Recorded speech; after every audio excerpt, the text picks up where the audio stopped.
And good evening to you. 7 o'clock straight up. The polls in South Carolina have now come to a close, and it is now time to count your ballots. Yes, absolutely. But don't forget, if you get in line at 7 o'clock, you are still allowed to vote. And something tells me there are at least a couple of those lines throughout the Midlands. Now, we are so excited this election day to be streaming with you on WLTX Plus Live. We are going to have election updates throughout the night and bring you live local coverage. And we're going to be speaking with our insiders and bringing you up-to-date numbers as we get them in. Exactly. Again, we will be with you every step of the way tonight, right here on WLTX Plus, bringing you the latest results as they come in, all the projections as they happen. We don't know if we're going to have a winner declared tonight in the race that everybody's talking about. That's the presidential race. But of course, we'll be keeping you up to date as those vote totals come in. Yes, we'll be watching state by state. And then we have these three lovely people with us tonight. We have our reporters out live in the field at the Democratic Watch Party, at the Republican Watch Party, and of course at the polls as well. And in fact, as we speak of voting, we're going to go to Lexington County tonight. Yeah, that's where our News 19's Josie Frost has been there throughout the night, Josie. And you said the turnout, at least at that polling location, has been a little lighter, which we kind of expected because of early voting turnouts. Right, Andrea, that's exactly what the clerk said. She said that over the last hour or so, they've seen a couple people come in, and she said that it's been a pretty low turnout, but considering the early voting as well, she's been pretty pleased with what we've had. She said since we've been here, there have been no lines from what we've seen since about 4:30, and things have gone pretty smoothly. Now, when I checked right before the polls closed, the clerk told me that 585 people have voted here today. Now, I spoke to one of those people, a mother named Andrea McElmore, and she told me she brought her 3 kids here because she wanted them to be able to see this process. Like I said, she's been so into it. She's been following everything. She's been even out here in the room talking to her friends, you know, about the candidates and whatnot. And you know, she was standing right beside me in the booth, like watching, paying attention. It's been super fun and interesting.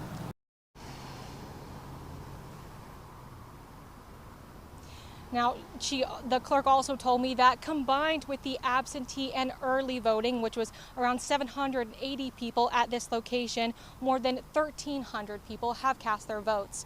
Andrea, JR. All right, Josie, thank you so much. And as you know by now, more than 1.5 million people voted early in the state of South Carolina. This is the first year for expanded early voting for presidential races.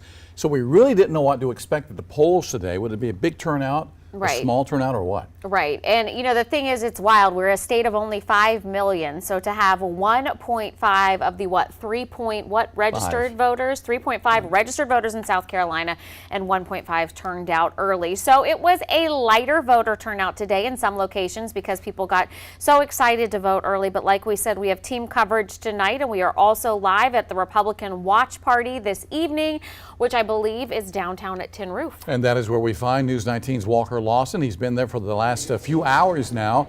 And at the Tin Roof tonight, what's the feeling there, Walker? It is an exciting feeling here as people are starting to just now filter in. Now, tonight we're expected to hear from Governor Henry McMaster as well as Congressman Joe Wilson. Now, joining us is Chairman of the Republican Party, Drew McKissick. Speak with me a little bit about what you're expecting tonight, the vibe and the energy. Well, look, we're expecting to see a big night for Donald Trump, double digits, and to see Republicans sweep in races all across the state. Turnout was great in early voting for Republicans. We've heard great things today. We're looking to pick up state house seats, state senate seats, county council seats, sheriff's races. It's going to be a good night. What are you expecting to hear from McMaster getting up there? What do you think you'll hear tonight? Well, I think probably a little bit more about President Trump. Obviously, you know, McMaster was the first statewide elected official that actually endorsed Trump back in 2016, and he's been on that train ever since, and he's always been a big supporter. I think he'll have a lot to say about that. Awesome. Well, we will hear more from you tonight as you're going to be up on stage. And guys, we'll have more here from the South Carolina GOP party. I'm going to send things back to you guys in studio. All right, thank you so much, Walker. Yeah, it's funny Drew McKissick brings that up, but many people remember that back when Trump was a candidate the first time, and many people were not endorsing his campaign and were not giving it credence. Governor Henry McMaster was one of the first people to step up and support his candidacy. Way back in 2015, right 2015. after he announced, exactly. All right, we're going to move now to the Democratic watch party here in Columbia. That is where we find our News 19's Rachel Ripp. They are at a newer location tonight, the new Beer Keller Brewing that opened up just along the river there. And Rachel, how's it looking, and what of Democratic candidates are there already that you've seen? Yes, hello, Andrea and JR. We are here at Beer Keller, like you said, and Crystal Spain, the party chair, just walked in moments ago. You can kind of hear that energy building in here, people talking. We've heard some cheering so far. Everyone's watching the TVs here, enjoying some food and beverages, as you can see. Lots of people still waiting on. Obviously, we'll be hearing from Jim Clyburn later tonight. We're told that he should be speaking here around 9 p.m. this evening. We're also going to be hearing from the party chair, Crystal Spain, who we just said just got here a few moments ago. Now, in attendance here tonight, we're also told that Wayne Borders is here. He's the Democratic candidate for House District 89, as well as the chair of the Richland County Democrats, Valerie Moore, and the chair of Young Democrats of the Central Midlands, Jeremy Jones. So we'll be seeing more big names here in the coming hours, the coming minutes. But for now, this is the atmosphere down at Beer Keller. I'm going to send things back to you. All right, thank you so much, Rachel. It's wild to see how, the vibe at both locations changes as it's the beginning of the night towards the end of the night when results start coming in. But right now, everybody, both parties are full of hope as there's been months of campaigning and hundreds of millions of dollars spent. And of course, the debates. The 2024 presidential election is now officially in the hands of you, our voters. And Christian Benvenidez is outside a polling location now in Atlanta with the latest. Polling sites across the country are seeing strong turnout as voters decide the next president. Voters say they came to weigh in on the issues. CBS News exit polling shows the economy is the #1 issue for supporters of former President Donald Trump, followed by immigration. The southern border is definitely a big issue for me. While supporters of Vice President Kamala Harris say they are most concerned about the state of democracy, followed by abortion. For me, it's going to be women's rights. Voter enthusiasm has been high. I love the energy. So you think both sides are energized? To a certain extent, yeah, I think so. I think you're seeing more passion. What do you think is motivating those who are voting for Kamala Harris? Hope, honestly. Hope everybody, sees that America is ready to turn this new page in our history. Harris spent the day calling into radio shows before stopping by a phone bank at DNC headquarters. We have all these volunteers here. You'd be really excited to know. There are just a lot of young people who are here calling the neighbors all over the country. Casting his ballot in Palm Beach, Florida, Trump sowed doubt about the process. I'm hearing in Pennsylvania they won't have an answer till 2 or 3 days from now. I think it's an absolute outrage if that's the case. Both candidates will be watching closely with one of the most contentious and unpredictable campaigns in history now in the hands of the people. Christian Benavides, CBS News, Atlanta. All right, this is very exciting. I did not think we would get numbers back this quickly, but we have breaking news for you now. We are just hearing from the AP tonight that there have already been states called. Want to pull these up for you. We are being told that Indiana has officially been called for Trump.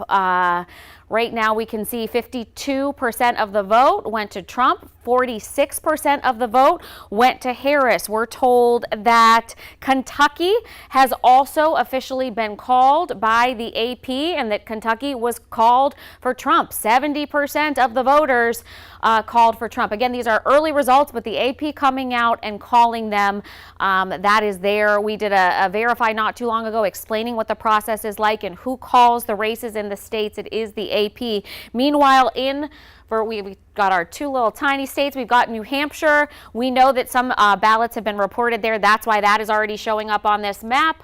But it is Vermont, and I'm sorry, y'all, this does not want to click for me to get us to Vermont. Okay, but Vermont has been called for Vice President Harris. So far there are 3 different states, like I said, that even though the ballots are still coming in and it is officially 7:13 already. We know 3 states have been called. Vermont has been called for Harris. Indiana has been called for Trump, and Kentucky has been called for Trump. We are getting a lot of numbers both in Florida and Georgia back already, even though this state has not officially been called. If you look very closely, if you can see 51% of Florida going to Trump, and Harris has 47%. Let's take a look, because we know we've got numbers coming from Georgia as well. And that does not want to tap for me. All right, I'm going to get this tapping smoothed out. We're going to send things over to our J.R. Berry, though, who is in Studio B with our insiders tonight. And J.R., I mean, this is incredible. It's 7:14, and we've already got 3 states called. Yeah, and our map was there, guys, was indicating that Georgia's been called, but we want to clarify to our viewers at home, Georgia has not been called, even though our map showed it that way. So let's just get that right out front. All right, Dr. Todd Shaw with USC is one of our guests tonight, along with our insiders, Dave Wilson, our Republican strategist, Jim Felder, our Democratic strategist. Did you guys ever think we would get to this point? I mean, it feels like this presidential race has been going on a long time, Jim. Too long, too long. However, the last part here, when Harris came in, she's only had 90 days, so to speak, to run, but started back in January with the primaries.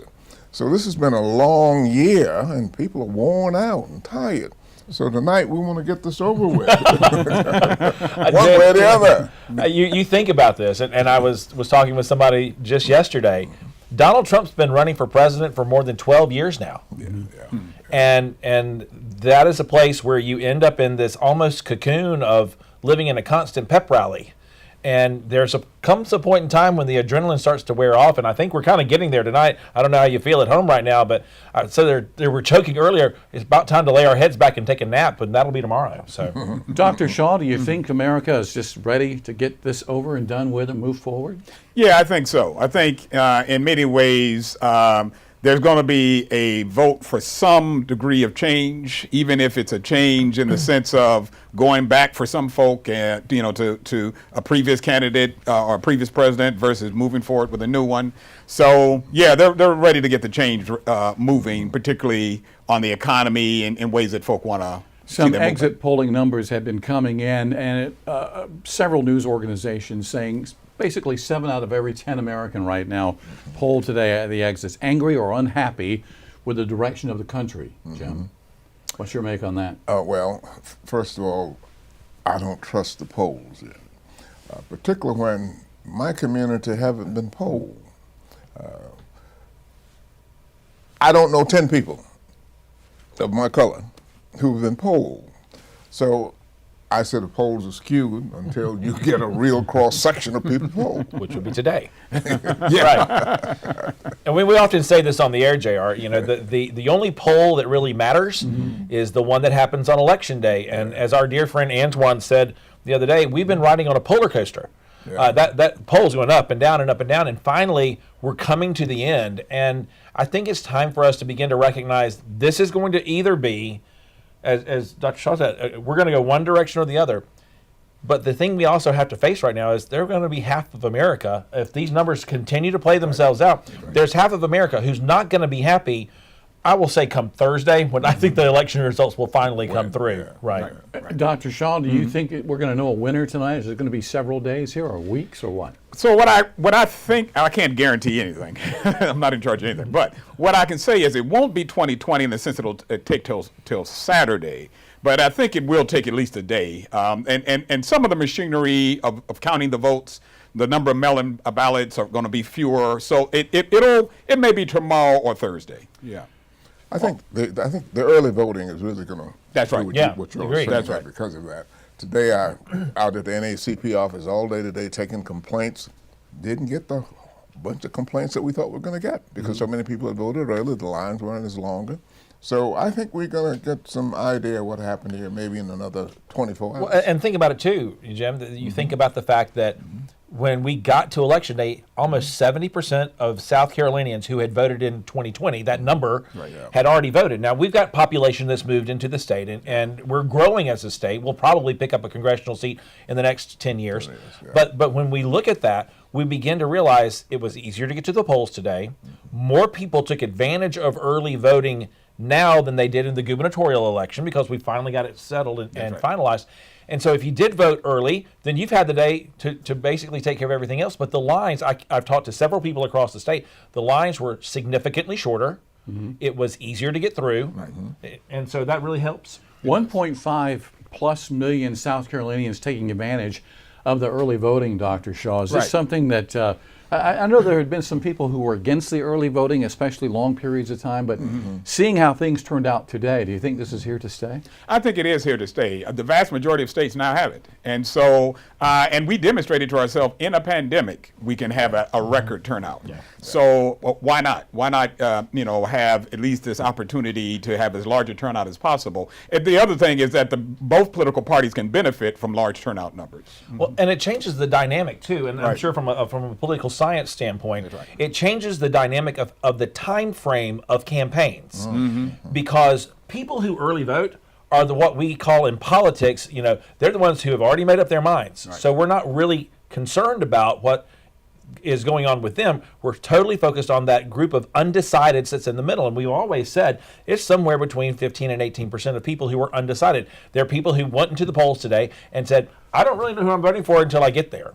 But that's where I think we've started to see, JR, this rhetoric begin to build over time as you get closer and closer, because these folks over here, the decideds, were already going to show up. They already knew what they were going to do. But the undecideds, they're like clamoring for them right now. All right, we've got plenty. Go ahead, one more. The other things that I saw now is people are beginning to pull the sample ballot off and realize who the candidates are. We've had that problem of people going to, I don't know who the people are, who are these people? But now we've been stressing, get your sample ballot, prepare it to go in. So that has helped speak. We have got plenty to talk about tonight. We'll be doing that as the evening progresses. Rain was an issue for some early this morning heading out to the polling places, but that rain looks like it's out of here, Chief. It is, and here's the key thing about what you just said about rain, because today marks today was the 39th day we had no rain. As of yesterday, it was 38 days. And keep in mind that the record for the longest amount of no rainfall at Columbia Metropolitan Airport is 40 days. Back in 1961, at least we broke that, but we got a little bit of rain. It's still something. Both Columbia Metropolitan Airport and downtown Columbia ended up with 15/100ths of an inch of total rainfall. And it felt more like late summer, not early fall. Well, with the rain chances, they're still going to be up. In fact, not only are we expecting more rain for tomorrow, but into Wednesday night, and that'll still come through the Thursday and Friday. So the rainfall we're finally getting, it was a very muggy day, and it was a very warm day. Both locations started off a low of 66 degrees. We're supposed to be at 44, and both ended up a high of 80, well above our average of 70 degrees. This temperature spike has been a theme over the last 3 weeks. Now, before we get to what's going on right now, let's talk about first Tropical Storm Rafael. There's an update as of 7 o'clock this evening. 70-mile-an-hour winds gusting to 85. It's moving now northwest at 15 miles an hour. It's parked right over, unfortunately, the Cayman Islands. And all indications now with hurricane warnings in effect for the Cayman Islands and western Cuba, and for the United States are tropical storm warnings for the Florida Keys. Well, all indications that this will become a Category 1 hurricane, if not by tonight, by tomorrow. And that Category 1 hurricane, as it approaches Cuba, could have winds sustained at 90 miles an hour. And even after landfall, it's still going to be a Category 1 hurricane until Friday night. But notice it turns from northwest, and by Friday night into Saturday, it starts turning more towards the north. Potentially a tropical storm landfall somewhere from far eastern Texas or Louisiana, Mississippi, or even the Alabama coastline. Now, we're not dealing with that. We do have a lot of cloud coverage. The rain has finally ended for now in the Midlands, But the temperatures, well, it is still really warm out there. 66 degrees in Newberry, 70 in Manning as well as in Saluda, 73 Bishopville, 74 in Camden, St. Matthews, and in Sumter. These temperatures are now bordering nearly 14 to 15 degrees warmer than we should be for this time of the night in the first week of November. And it's really, really humid throughout the tri-state, even though we don't have a lick of rain and all that moisture. Well, we had the earlier showers, but an onshore flow is going to continue going through. And with that moisture in place, we could be looking at heavy rainfall not only for Wednesday afternoon and Wednesday night, but as well going into Thursday.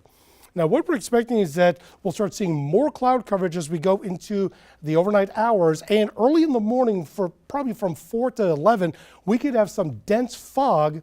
Once that fog lifts a little bit, then we start seeing the rain move into the upstate and into the Midlands, and that rainfall could be heavy at times, not only tomorrow night, but going overnight into Thursday afternoon.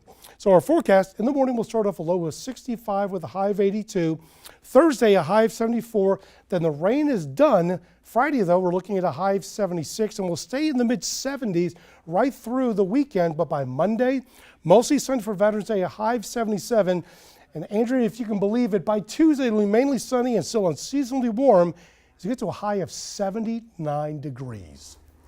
All right, I can't figure out the weather, that's for sure. That's your job, Efren. But I'll tell you what I can figure out is this map. I just want to give you a quick update on something earlier. It might have been a bit confusing. Just because a state is showing up with a color on our map, that does not mean that the state has been called. It just means that some results have been coming in. So we do have 3 states that have been called. As you see, Vermont has been called, and the one difference that you're going to see here on our map is this check mark. So that check mark means that Vermont has been called for Vice President Kamala Harris. Now, the 2 other states that have been called, so you're going to see the check mark, Indiana has been called for former President Trump, and then these states are reporting, but it is Kentucky that has also been called for former President Trump. So just because now South Carolina is lighting up, Georgia is lighting up, doesn't mean they've been called. It just means we're getting numbers in. But in the meantime, I know what y'all are doing. You're watching us on our cell phones or clicking back and forth with your cell phones to see what's going on online. So our Chris English joins us now from the Media Insights Lab at USC, where they track new age, how this election is going off on your cell phone. Chris. Back at the Social Media Insights Lab on the campus of the University of South Carolina, a fascinating place with a lot of data that they're tracking. I'm back with Denson Millar, and he's been keeping track of all of this information for us, and we've got it on display right behind us. Denson, I want to ask you about this number up here, 35T.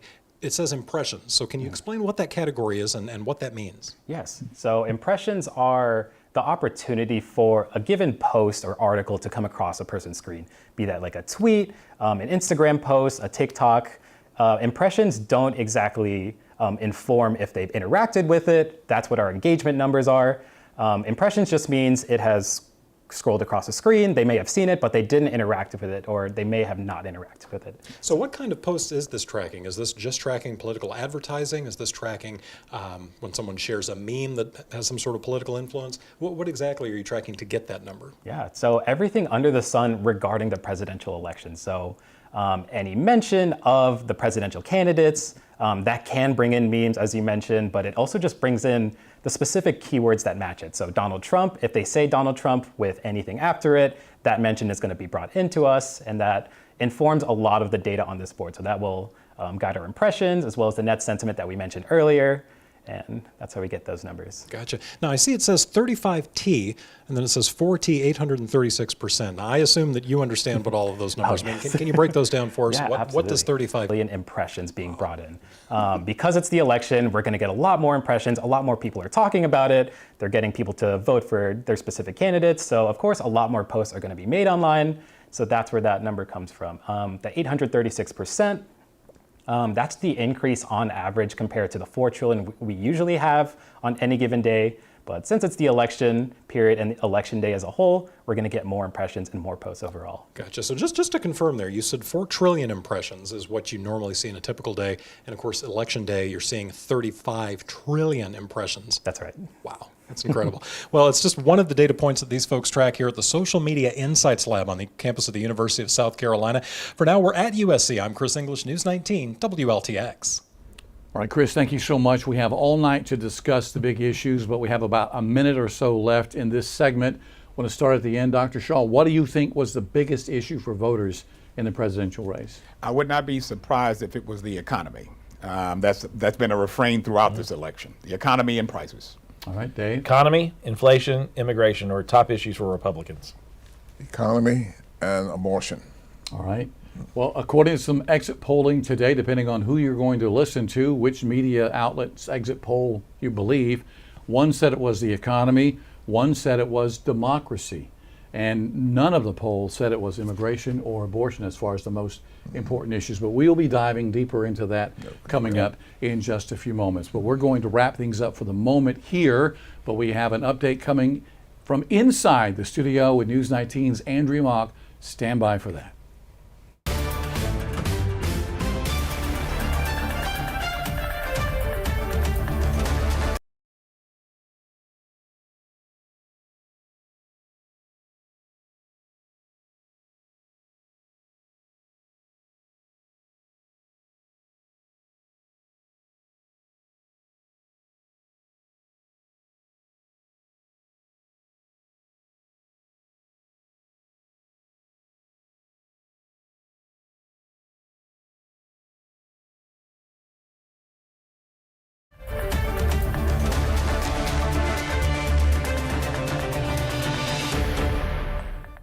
All right, you are watching News 19 as we are on your side, streaming, not only breaking in here on the Big 19, but streaming on WLTX Plus. Make sure you join us over there. A couple of states have already been called. Take a look at this map. We've got Vermont being called for Harris. We've got Indiana being called for Trump, and we have Kentucky also being called for Trump. We want to get you over, though, to the Democratic Watch Party that's going on live right now, right on the beautiful river in Columbia at Beer Keller. I know it is loud in there, but Rachel, what are you hearing so far?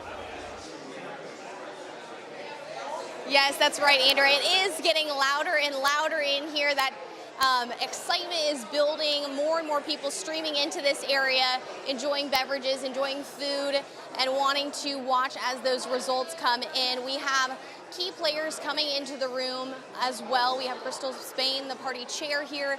We're expected to hear from Jim Clyburn later tonight around 9 o'clock. And we also have local candidates here. So the Richland County Democrats chair for the Democratic Party, Valerie Moore, as well as the chair of the Young Democrats of the Central Midlands, Jeremy Jones. Will be hopefully seeing more candidates trickling in, candidates like Seth Rose, Russell Ott, Beth Bernstein. Those candidates might appear at this watch party as well. So for now, we're going to send things back to you in studio.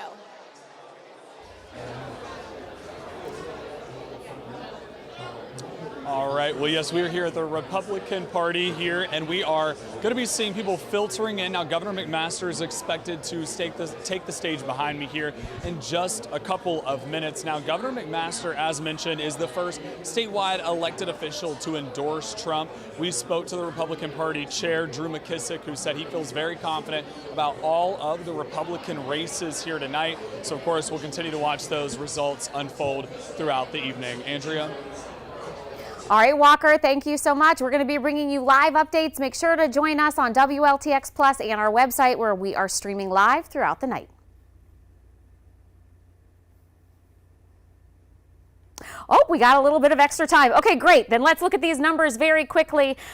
South Carolina numbers, we've got 2 counties bringing in the numbers. We've got Chesterfield County with Trump with 60% of the vote, and then they are also turning things early in Kershaw County, Trump having 61% of the vote. We are going to continue to update these numbers live, like I said, on WLTX Plus, so just join us over there.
All right, welcome back, guys. It is so nice to be streaming because we're not rushed like we are over on the Big 19, so we can take some time and talk through things together.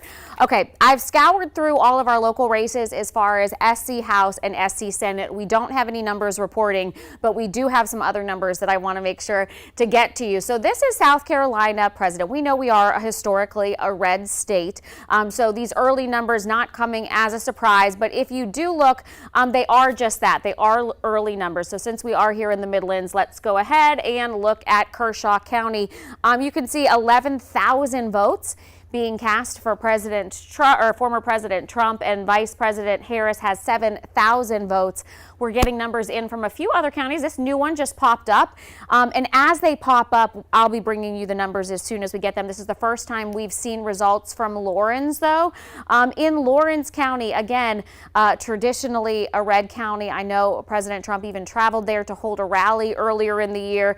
He's got 68% of the vote. I want to show you one more thing that we do have results for, and give me 1 second while I find this. By the way, they've issued me a stylus because apparently it was user error before that the map wasn't working. It was the combination of my fingernails with my finger. So I apologize for that. But let's look at this because we have quite a few answers back on this. This is that South Carolina amendment that we all had, and it's the constitutional amendment that basically is changing the wording of our Constitution, saying that every citizen can vote. That's what it says now, changing it to only citizens can vote. Now, this is something that was sponsored by Senator Josh Kimbrell, and he said basically the amendment was because he didn't want South Carolina to open ourselves up to lawsuits by groups pushing for non-citizens to be able to vote. So this is a constitutional amendment that will change every citizen can vote to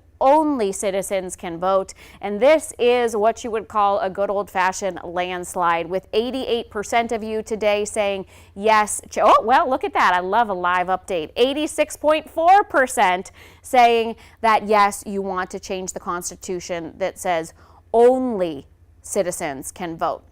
So these are our numbers here. Let's take one more quick look before we send you over to our Walker Lawson at where we are looking for the presidential race across the entire country. We know that 3 states have already been called. Vermont was called for Vice President Harris. Indiana and Kentucky both called for Trump. And again, South Carolina, very early numbers reporting right now. But so far, 54% of our voters here in South Carolina casting their ballots to Donald Trump. And we know our News 19's Walker Lawson is over at the Republican Watch Party as it's just getting started and more people are filing into the room. And we heard earlier from our state head of the Republican Party how this is a state where our governor was one of the very first people to support President Trump. Walker? That's right, Governor McMaster was, and just to forewarn the viewers at home, it might get loud in here as Governor McMaster is expected to make remarks within the next minute or so. Now, earlier at 7 o'clock, we spoke with Chairman Drew McKissick of the South Carolina Republican Party, and he said he's expecting a lot of excitement here tonight, these races to go in their favor. One of those, obviously, Joe Wilson's been in here walking around. He is expected to speak tonight as well at McKissick, so he is expecting this, and as you just mentioned a moment ago, Governor McMaster was one of those first people to endorse former President Trump, so they are excited to welcome Governor McMaster here and expect Trump, obviously, to take the state of South Carolina. Now, one of those big races that we're going to be covering through the evening is actually going to be South Carolina Senate District 35, and that impacts my people in Kershaw County, obviously the county that I cover. Jeffrey Graham is running against Republican Michael Jones. Now, Michael Jones has never ran for office, so this is a big race. Kershaw County predominantly Republican against Jeffrey Graham, who is a Democrat. He sits on Camden City Council right now, so that is a big race that we're going to be watching. As you can hear, they're starting to gather some remarks out here, so as it gets a little bit louder, I'm going to toss things back to you guys in studio. Andrea?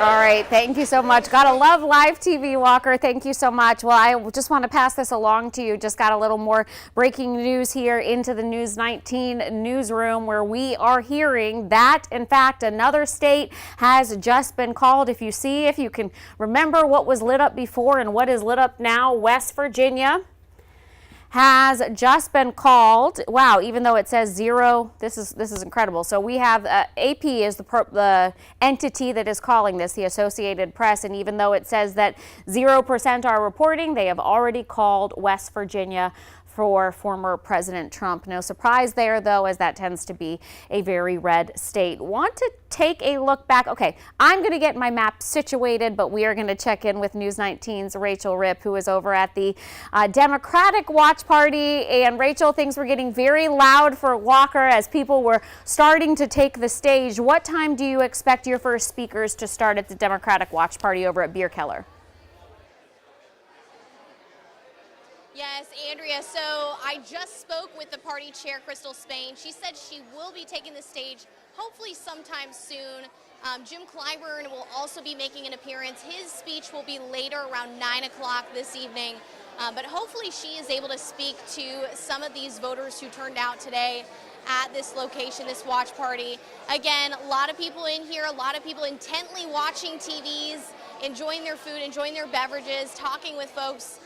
Now, I spoke with Crystal Spain. She was talking a lot about the importance of Democrats winning some of these races in the State House, what that could mean for legislation and passing new laws here in South Carolina. She also spoke about things that voters care about, Democrats here in South Carolina. She was talking about abortion and things that, like the economy, a lot of things that all voters care about is what she told me.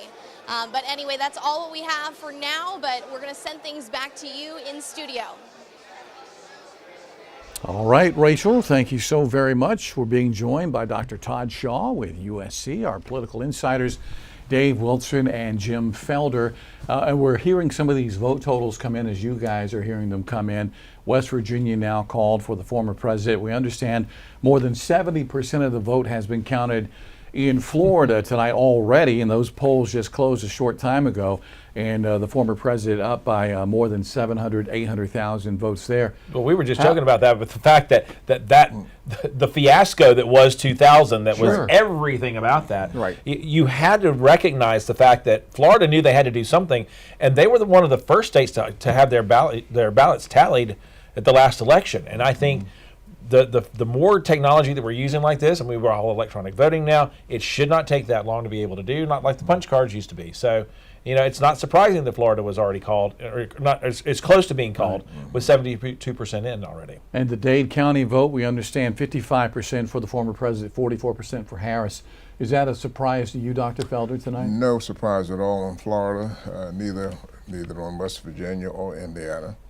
Expected that Trump would win those states, so I'm not surprised at all. Dr. Shaw, how can Florida count the votes so fast tonight, and other states say it could be days before they get all their votes counted?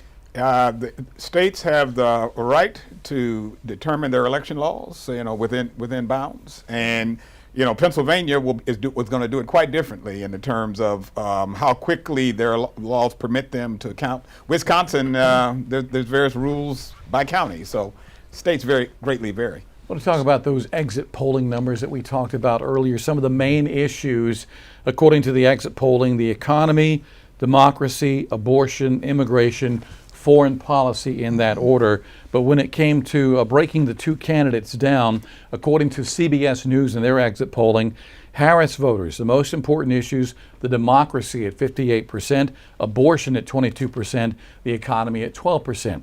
A CBS News exit poll for the former president: the economy, the top issue, 49%, immigration, 21%, democracy, 13%, and that would be followed by abortion for Trump voters. So some of the same issues, Dave, just in a different order there. It really depends upon what the campaigns focus their messaging on.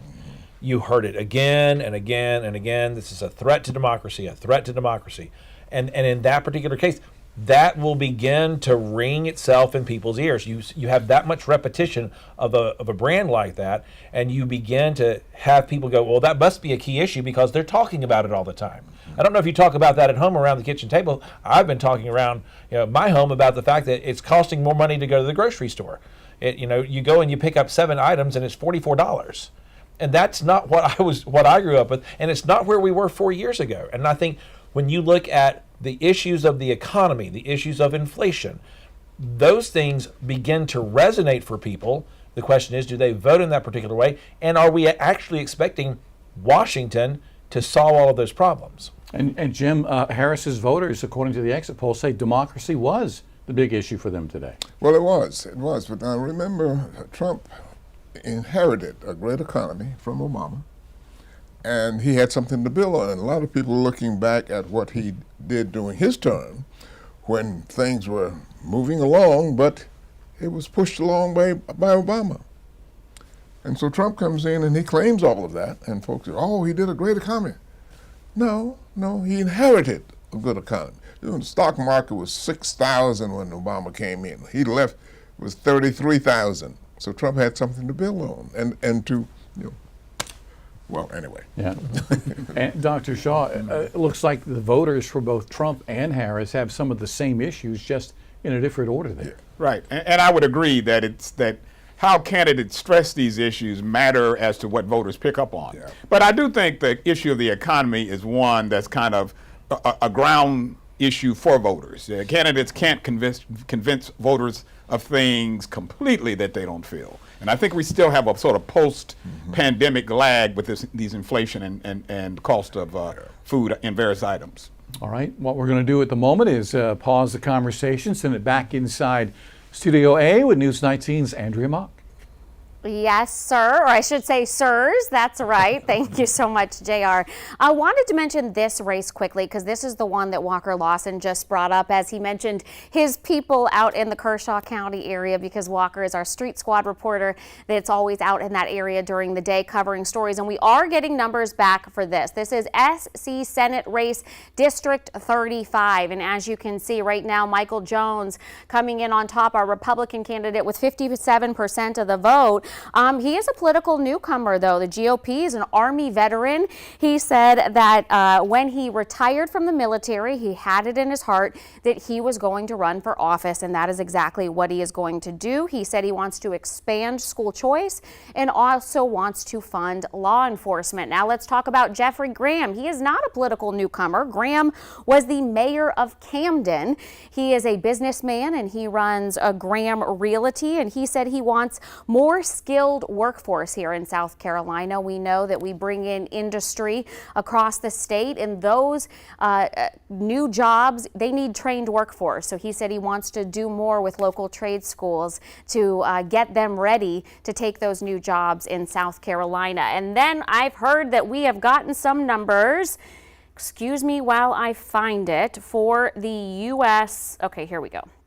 There we go, some U.S. House numbers. So this is District 6. I had the pleasure of sitting down with both Congressman Clyburn and Republican Duke Buckner before the race, getting to talk with them each about what they want to do in our state. Now, Clyburn, this is actually closer than I think a lot of people expected it would be. Clyburn has been in office for many, many years, and he said he wants voters to remember all the things he has done for the state, like bring high-speed internet to South Carolina, and also that project that's going on right now with the big bridge over 95. Meanwhile, Duke Buckner had a different idea, and he says that the 6th district is the poorest district in South Carolina, and he said during his term, if we send him to Washington, he would like to see those numbers go up and to start winning in education in the 6th district, as well as high-paying jobs. He also talked about changing the minimum wage if he can, saying it hasn't been updated in years and $7 is not enough for anybody to live on. Let's look at the 5th District, where again I was very excited to get to sit down with both of these candidates as well. Ralph Norman right now pulling away with 14,000 votes. Evangeline Hunley has 8,900 votes, 38%. Interestingly enough, they both build homes for a living. She is a residential builder. He has been a commercial builder, and they have very different views on immigration. Congressman Norman saying that he wants to end catch and release, meaning if an immigrant is arrested in our state and their status is found to be that they are not a U.S. citizen, that they would instead get sent back or stay in jail until their hearing. He said he wants to end that. Meanwhile, Evangeline Hunley said that she wants to see a path to citizenship for all of the immigrants that are in our country, saying that she works with them every day in her business and building homes, and that they've contributed to our economy. So that's where we're sitting right now in the 5th District.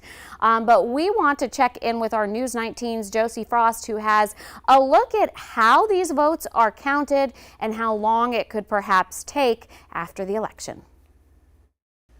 First, the South Carolina Election Commission doesn't call the race on election night. Media outlets do. Here at News 19, we report on race calls made by the Associated Press and CBS News for major state and national races. At the point that a race is called, election officials haven't even started an official vote count yet. TJ Lundeen with the State Election Commission says once you cast your vote, those unofficial results are tabulated on a machine. That data is released publicly, and that's what media outlets use to call a race. Now, those are unofficial results. On election night, what you see are the results that have gone through the machines and have been tabulated in that mode.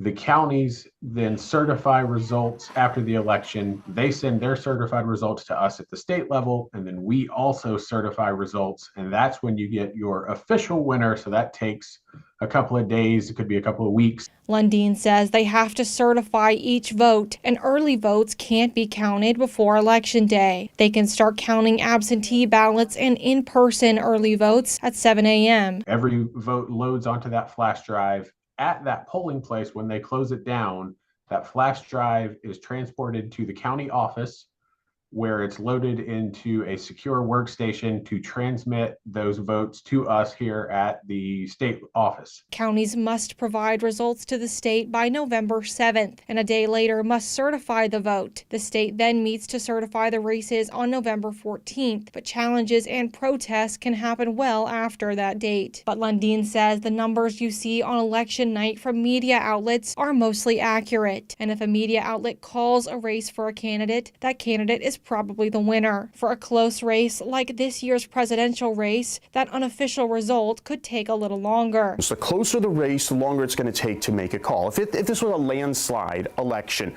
we know it would be over by 10 p.m. and everyone would know who the winner is going to be. Chase Meyer is a political science professor at the University of South Carolina. He says the media outlets that are calling these races have to be 99% certain that person is going to win, which can take a while.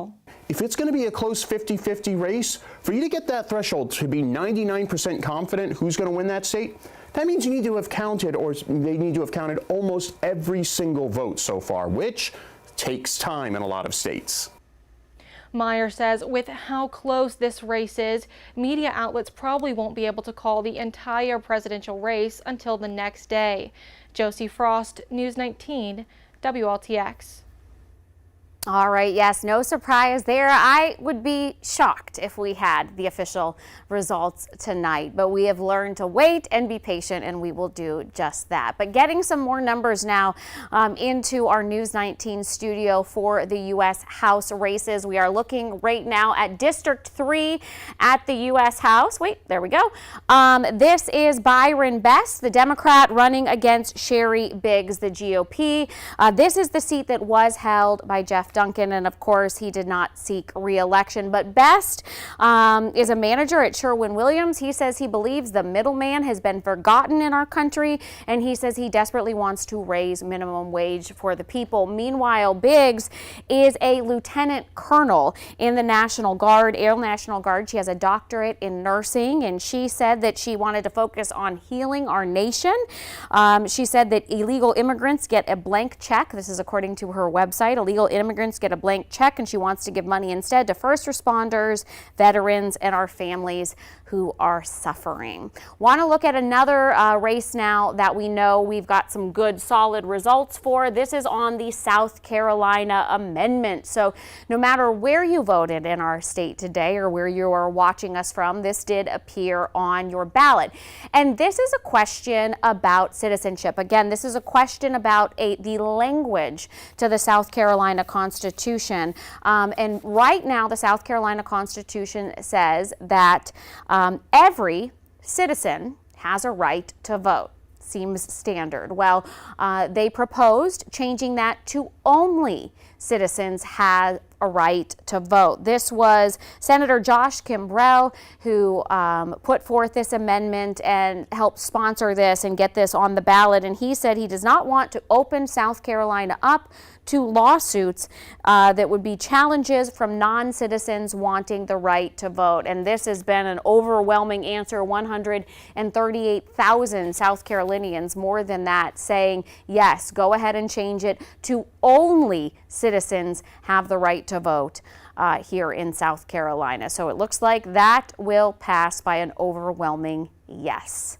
But JR is sitting down with the fellows that can break this down and make sense of some of the numbers we're seeing. Let me go ahead and put us back on how the state is looking. Again, JR, just because these colors are lit up does not mean the state has been called. It just means that we've gotten results. All right, we're busy, all of us, all three of us. Yeah, we're playing Pokemon Go. I'm waiting for the next results to come in. So. I mean, everybody's got these, right? And you're getting your information from this, and that's what we're doing as well. We're following some other states as we sit here. CBS News guys just called North Carolina a toss-up in the race for the White House.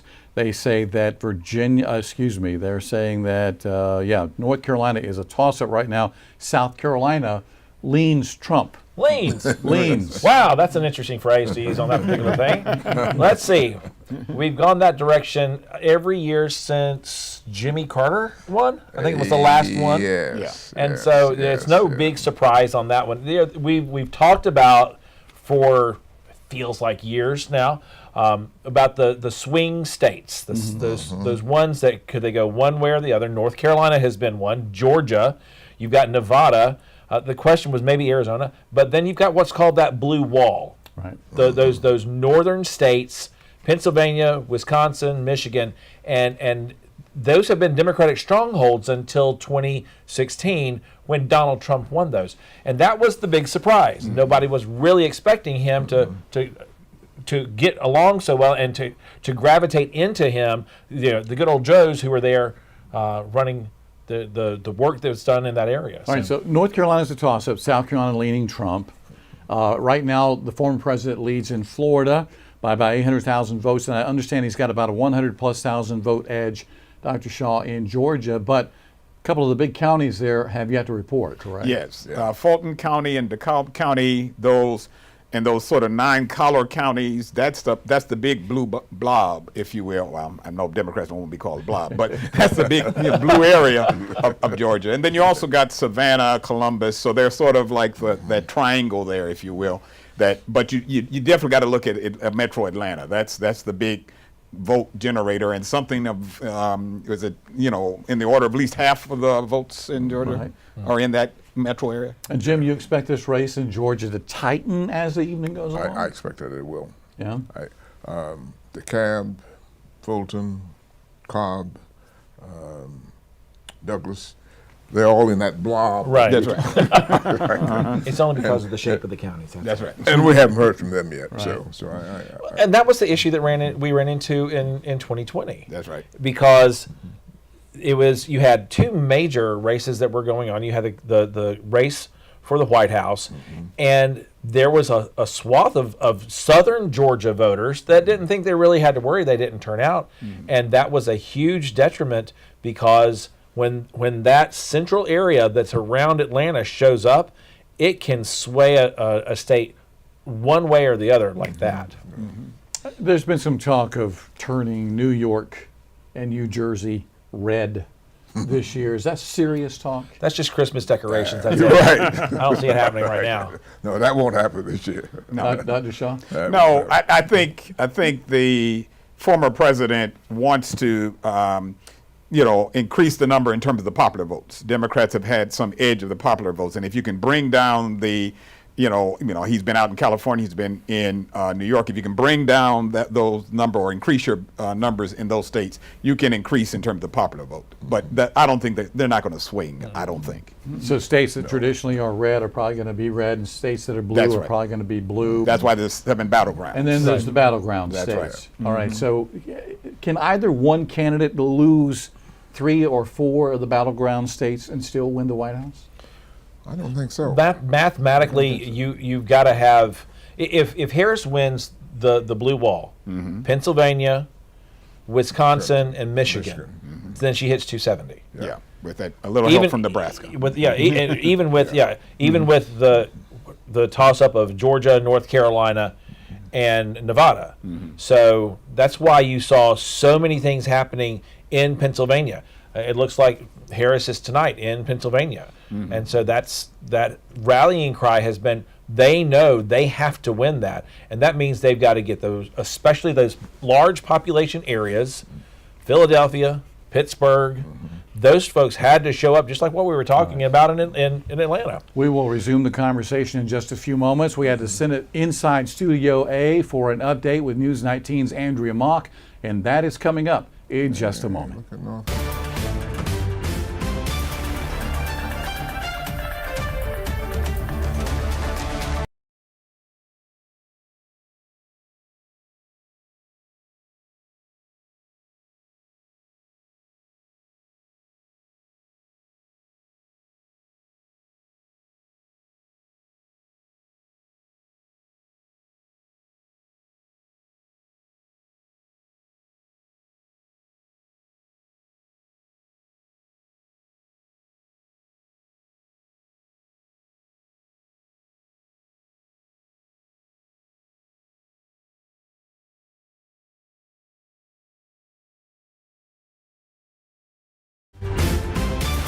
All right, the night is finally here and your election results are coming in across the country right now. We'll get to this in just a moment, but you can see our News 19's Rachel Ripp is live at the Democratic Watch Party downtown Columbia, right on the river. Rachel. Yes, Andrea, I'm here with Jeremy Jones, the chair of the Young Democrats of the Central Midlands. Jeremy, tell us about what this atmosphere has been like. The atmosphere is cautiously optimistic, very electric, but very cautiously optimistic. Okay, and who else can we expect to see later tonight? Congressman Clyburn should make an appearance, and our chair, Crystal Spain, obviously is here. But, different candidates and such are supposed to also come through. Okay, awesome. So we're going to send things over to Walker Lawson now.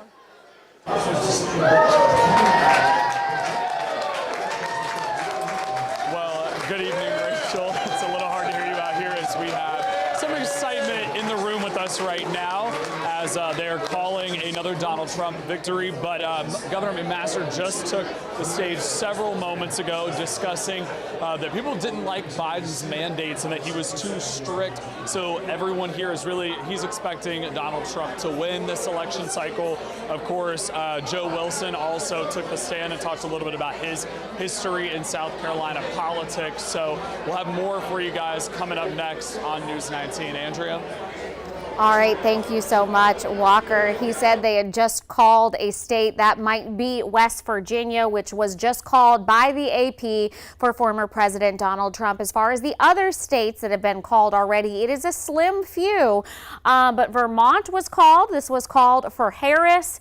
Indiana was called for Trump. Kentucky was called for Trump, and West Virginia was called for Trump. Now let's look at South Carolina, where we are getting our numbers in in slowly but surely. Here are the latest numbers in Kershaw County in the Midlands. 61% of those that went to the polls voted for President Trump. He is pulling ahead there.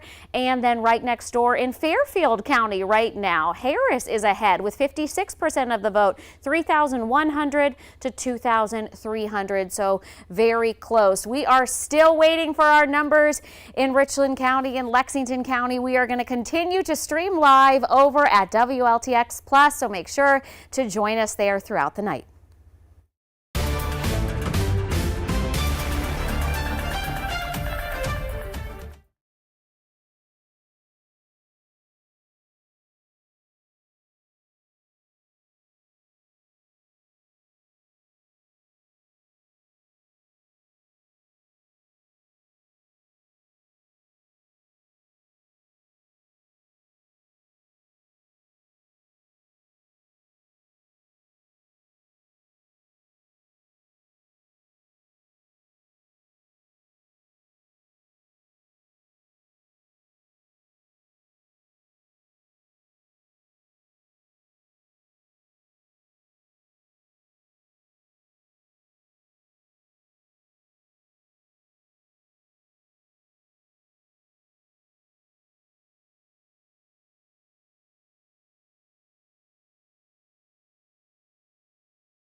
All right, my friends, welcome back to News 19. We are live on election night in studio.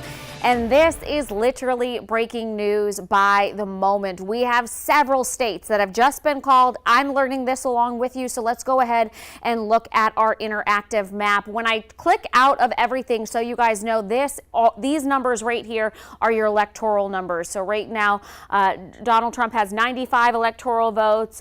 Vice President Kamala Harris has 35. But from what I understand, Florida has just been called, and no surprise there. Donald Trump's home state, Mar-a-Lago, he did a ton of campaigning there. He is there tonight.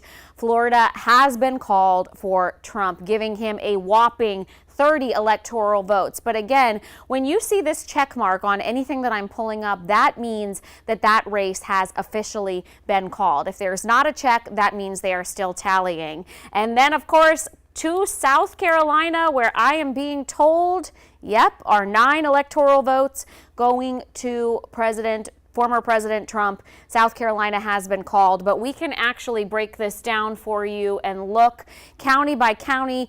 Even though all of the counties are not reporting yet, again, this was called by the AP, Trump with 51% of the vote. We do have a couple of counties, though, reporting in Fairfield County.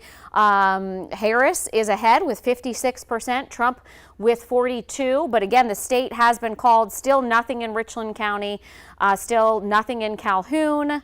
Sumter got some numbers from Clarendon County, where Trump has 51% of the vote there, 5,327 to Harris's 4,944. If you want to continue to look around the state, you know, it's wild. I know some people say, how can they call the state when there are so many different counties not reporting? We did a deeper dive into that ahead of the election, and basically they rule out mathematically. If they know this county, this county, this county, then it is statistically impossible then for Harris to win the state. So at some point, AP math folks, and I'm going to be honest, y'all, they are way smarter than me at math, have decided it is statistically impossible for Harris to win our state, even though we just have a few of these numbers reporting. Now let's take a look at a couple of the other states that we know were just called. Let's check in on Ohio. Okay, so if you see no check mark over there, that means Ohio has not been called. Mississippi does have a check mark. That means Mississippi, the AP has just called Mississippi for Trump with 6 electoral votes. Let's move on down the coast. Alabama has also been called for red. That is for Trump. Let's look at Georgia. We know Georgia is one of the swing states, along with Pennsylvania, Nevada. We expect those numbers to probably be last, as we expect those to be very close races. North Carolina, another swing state, still waiting for results there. Virginia, nothing coming in yet. Again, West Virginia was called. Going now to Kentucky, that has been called for former President Trump. He is getting 8 electoral college votes there, and then Tennessee with 11. So right now, we still have not heard, of course, from those swing states that we know and that they talked about incessantly in the last week or two about how it was going to come down to North Carolina, to Georgia, to Nevada, to Wisconsin, and to our friends up in Michigan. We will wait for those numbers, but again, we kept reporting to you that the candidates were there, each holding rallies, sometimes on the same day, just down the street from each other. So I want to find out if any of these states surprise you, and for that, we are going to get you back over to, and Oklahoma called for President Trump. I believe that just lit up a second ago. So Oklahoma called for President Trump with 7 electoral votes there. Let's get into the fellas that can break this all down for you and explain what it means. JR. Yeah, these guys are a lot smarter than I am. They know the numbers inside and out. I'm just here for the conversation. Jim, you said Florida does not surprise you tonight going to the former president. No, I don't. For a while, they were making a real push in Florida, but I think that kind of fizzled towards the end. Are there any surprises right now? I believe Mississippi, Louisiana, Oklahoma, Missouri. Nope. Looks like they're all going toward the former president. And I'm not surprised on that. Dave? I think what you're seeing right now is exactly how all the maps started to show themselves out. Again, we're going to be looking at 7 states, right? 7 major states right now. There's not going to be any really major surprises, I think, coming out of that. It's the thing, too, to look at when you're looking at the map, it's going to look kind of weird to you from what you're used to when you're looking at an electoral map, because what you're seeing right now on that map is kind of how the vote is leaning or going at any given point in time. So they're not solid yet. So if you look at the map and you see a solid red or you see a solid blue, that doesn't mean that it's been called yet. You got to look at the vote totals and whether or not those numbers are checked, because it is this is part of the process. We do this every election night. We talk about what's going on so that you are informed there at home. And as more results come in, I think we're really going to start seeing what plays out in some of the local races, because those are going to be as important sometimes, if not more so, than what goes on the national front. And I don't know if Wade, if you can pop this map up, the U.S. presidential race, the map that we have. Want to let our viewers know, you see something shaded blue, that doesn't mean that it is actually gone to Harris. If it's shaded red, it doesn't mean that it's actually gone to the former president, but it's leaning their way, right? That's the temperature of the vote count at the moment. The only thing to really look at here, folks, is the numbers there on the left-hand side of your screen. So Donald Trump right now, 95 electoral votes have been called for Donald Trump thus far, 35 for Harris. But folks, it's early in the night, so go ahead and pop the popcorn, get some snacks out, and get ready, because we've got a long night ahead of us taking a look at this map. And as you look at the map, Dr. Shaw, any surprises so far tonight? No. Again, I was surprised that we're doing it this way of shading it contingently. As we're talking, I hate to interrupt, as we're talking, Texas went back to red. Right, exactly, exactly. And so, but no surprises. This is for all intents and purposes, this is part of the map that we saw in 2020, and we've seen in previous years. Again, only those 7 states, with a few additions here and there, come in and out. Yeah. And so when you're thinking about this and how this all plays itself out, it's most likely not going to be till well after midnight before we even get an inkling of where things are actually going to be going, because the country, and we've talked about this, we were talking about this as we were getting ready to come on the air, is so closely divided right now. There's such a 50-50 split in so many areas of the space of the country. And I think when you think about that, it's either we've all kind of gotten to this middle, or we're living way out here on the edges. But it's kind of been a polarizing election season. Right. And so when you look at the map and it's going back and forth, just understand, as different areas of the country, different counties within states for that matter, start putting their poll numbers in, and those numbers get entered, those colors on the map are going to change. The number on the left-hand side of your screens are the ones that really matter. But we were talking about it early, gentlemen. We were talking about Georgia, okay? So when we think about Georgia, you've got a lot of rural Georgia, and I'm going to change it to the island instead of the blob of Atlanta. So you got a 4-county region of Atlanta, Thank you. which is predominantly a Democratic stronghold. Right. That area, that 4-county area, Cobb, Fulton, DeKalb, and Douglas. Those 4 counties are very strongly Democratic counties, and so when you have strong Democratic counties, that population is so centered right there that it can actually outvote the rest of the state. But let me add in. It depends on, does that island have the same dimensions as 2020, or does it even expand a bit? Exactly. Given the Atlanta's expansion. Exactly. That's right. And so I think when you look at that, you have to think too about population growth, what's been changing. Right. We were talking about this before. Think about what's happened in South Carolina over the last 2 decades. We've grown in population by more than 2 million. Correct. And so you've got a lot, JR, we talked about this before, you got a lot of folks that have moved into South Carolina. You've got a lot of growth.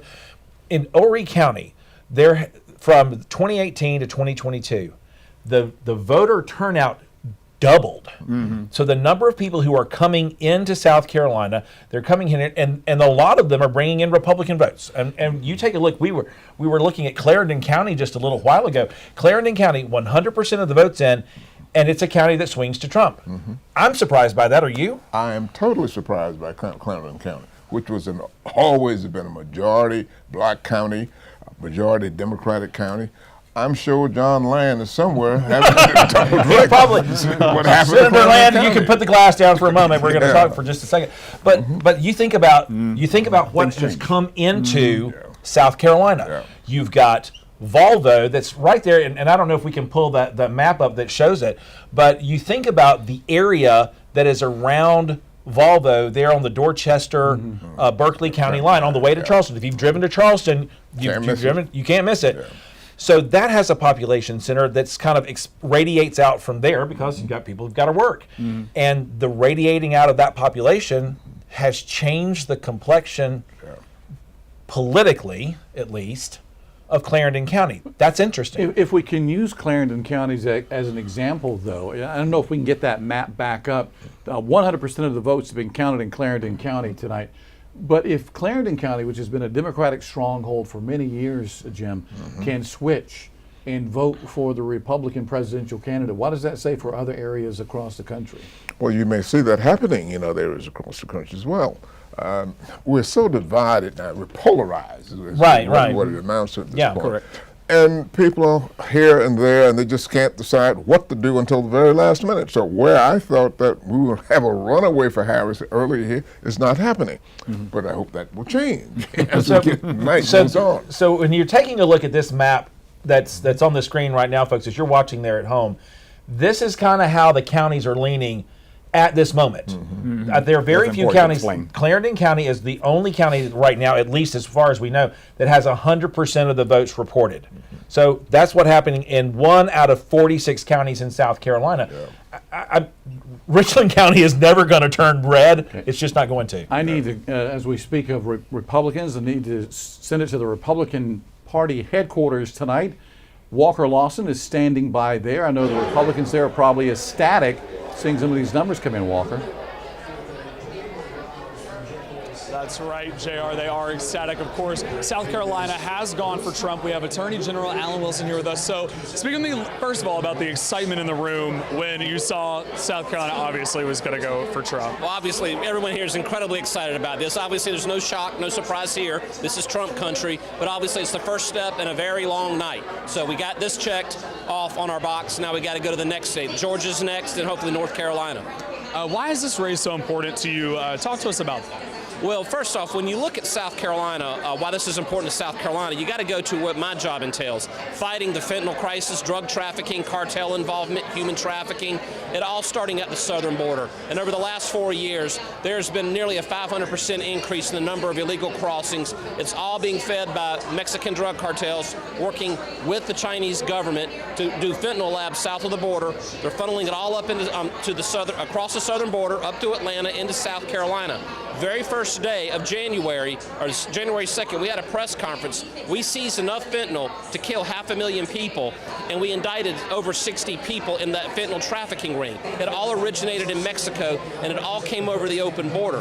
When people ask me what keeps me up at night, it's that. And that is why we have to have a change in Washington, D.C., because the incentive structure in Washington has opened the borders and is rewarding bad behavior. All right, well, as Attorney Alan Wilson mentioned, we're going to have to watch North Carolina, Georgia, and these states in the coming hours. Andrea, I'm going to send things back to you guys in studio. All right, thank you so much, Walker. I just saw Alan Wilson there, so I decided to go ahead and pull up this race with his father, Joe Wilson. We are getting some results for District 2. He is running against Democrat David Robinson, who is 53 years old, is a retired Army officer, and he said he didn't like the way the district was being represented, so he decided to, quote, get off his couch and do something about it. He has been big on raising the minimum wage. In the meantime, when we sat down with Joe Wilson, he said he wanted voters to remember that Joe means jobs and that he is going to continue to push to bring industry to South Carolina. And as we just heard one of our insiders talking about the Volvo plant, we have, as we go down to that part of the state, that I know if you drive on 26 and you head towards Charleston, towards the beach, you pass Volvo Road. So we finally have numbers in from the 1st District. Nancy Mace running against Michael Moore, the Democrat. Nancy, of course, is the incumbent in this district. She has been a very vocal supporter of Trump. And if you remember in the primaries, she came out in support of President Trump over Nikki Haley, who was still in the race at the time. And that was a very big deal in that moment because Haley supported her in the race. So she decided to stick with Trump despite being very vocal. Some of our viewers might remember I actually interviewed her on January 6th when she was in the state capitol and was in her office sheltering in place there. And she was very critical at the time of President Trump's actions and said it was going to hurt his legacy. But again, changed her voice there once she started running for office again and said she backed Trump. There's been quite a bit of drama in the 1st District as well as far as immigration goes. She was getting into it with the Charleston Sheriff, Graziano, when they stopped partnering with ICE and allowing ICE to come into the jail and get rid of anybody or take custody of anybody who was in our country illegally. So that's a little look at the 1st District, and I'm going to take us back to our presidential view of the entire country. We'll look at these numbers in just a second, but I think we want to send you over to our News 19's Rachel Ripp, who is live at the Democratic Watch Party over at the Beer Keller down by the river. Rachel. Yes, that's right, Andrea. We just heard some pretty intense cheering in this room for the North Carolina governor's race. People are watching on the screen MSNBC, and we're also about to hear from the local party chairs, so we're going to turn things over to them. We're going to pan the screen so you can hear from them now. The Lexington Democratic Party, and the Young Democrats of the Central Village. I would also like to thank you personally for coming to my precinct where I stay, the most powerful precinct here in the state, in my personal opinion. My home, SCDP, the governor's mansion, and our DNC, Jamie Harris, our DNC chair, Jamie Harris. Welcome to Ward 30 at Fort Hill. I want to thank you all for being here, and also just want to give another shout out to North Carolina for understanding the assignment and electing the Democrat as governor.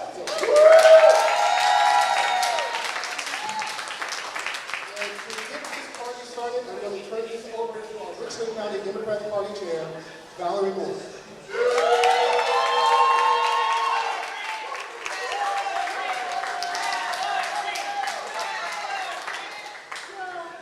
I don't know what your why is, but my why has been my daughters and my granddaughters. I have two-year-old granddaughters, and that is my reason why I'm fighting. We hope to have great results tonight, but the fight will carry on. The growth that we haven't had really relies on us talking to people and having real conversations, especially outside of our bubbles. We witnessed that today at the state of the Richland County Democratic Party. People came together to actually some heroic efforts to get people to the polls, to make sure people have the information they need. And I think that we have a lot of work to do that we are. All right, so for now, we're going to toss things back to you guys at the studio. Andrea, back to you.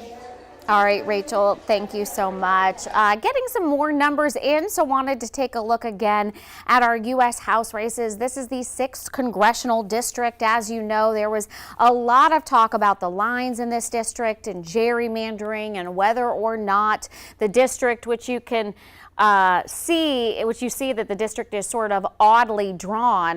But this case went to the Supreme Court, and the Supreme Court said that it was not redrawn based on race. So it is a very large county, or a large group of counties that sort of goes up the middle of the state. You can see Clyburn pulling ahead here with 64,000 votes. He's got 54% of the vote. And this is our first official call here in South Carolina. This is U.S. District 3. This was Lieutenant Colonel Sherry Biggs versus Byron Best.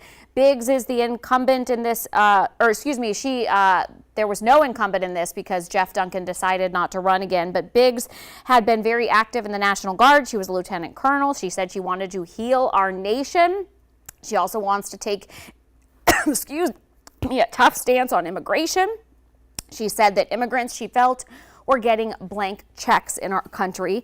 And she said that she wants to give money back to our first responders, our veterans, and our families who she felt were suffering. So this is our first race on a local level that has been called for the U.S. House. Still waiting, still nothing nothing from our friends in the upstate with District 4, Catherine Harvey and William Timmons. Now, he is the incumbent, but she believed, even though a Democrat has not held that spot in the upstate in a long time, I did get a chance to interview her, and she believed now was the time to flip it, that a Democrat could win because of what Timmons have gone through. If you follow this district, there was a scandal that he went through and some accusations of infidelity. So she said she believed that she could flip District 4 to Democrat, but obviously zero people reporting right now, precincts reporting. So let's just take one last look before I toss things over to JR at where we stand nationally. Trump with 95 electoral votes, Kamala Harris with 35, but again, none of those very important swing states being decided yet. Let's get a breakdown with our experts and send things over to you, JR.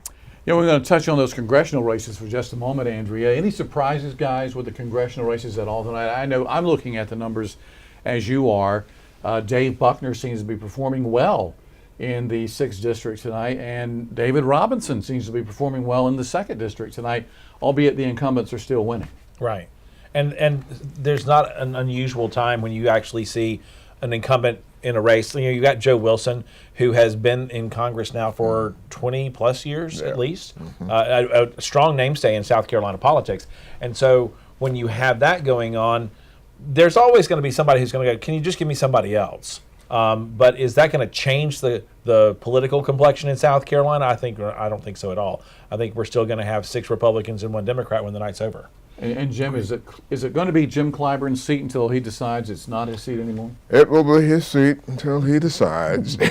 Now, you have a lot of folk lined up waiting for that seat, from Steve Benjamin to Bakari Sellers, right on down the line, waiting for it. But they're not going to make a move until he decides when he wants to step down. Former Mayor of Columbia, Steve Benjamin. Interesting to know there.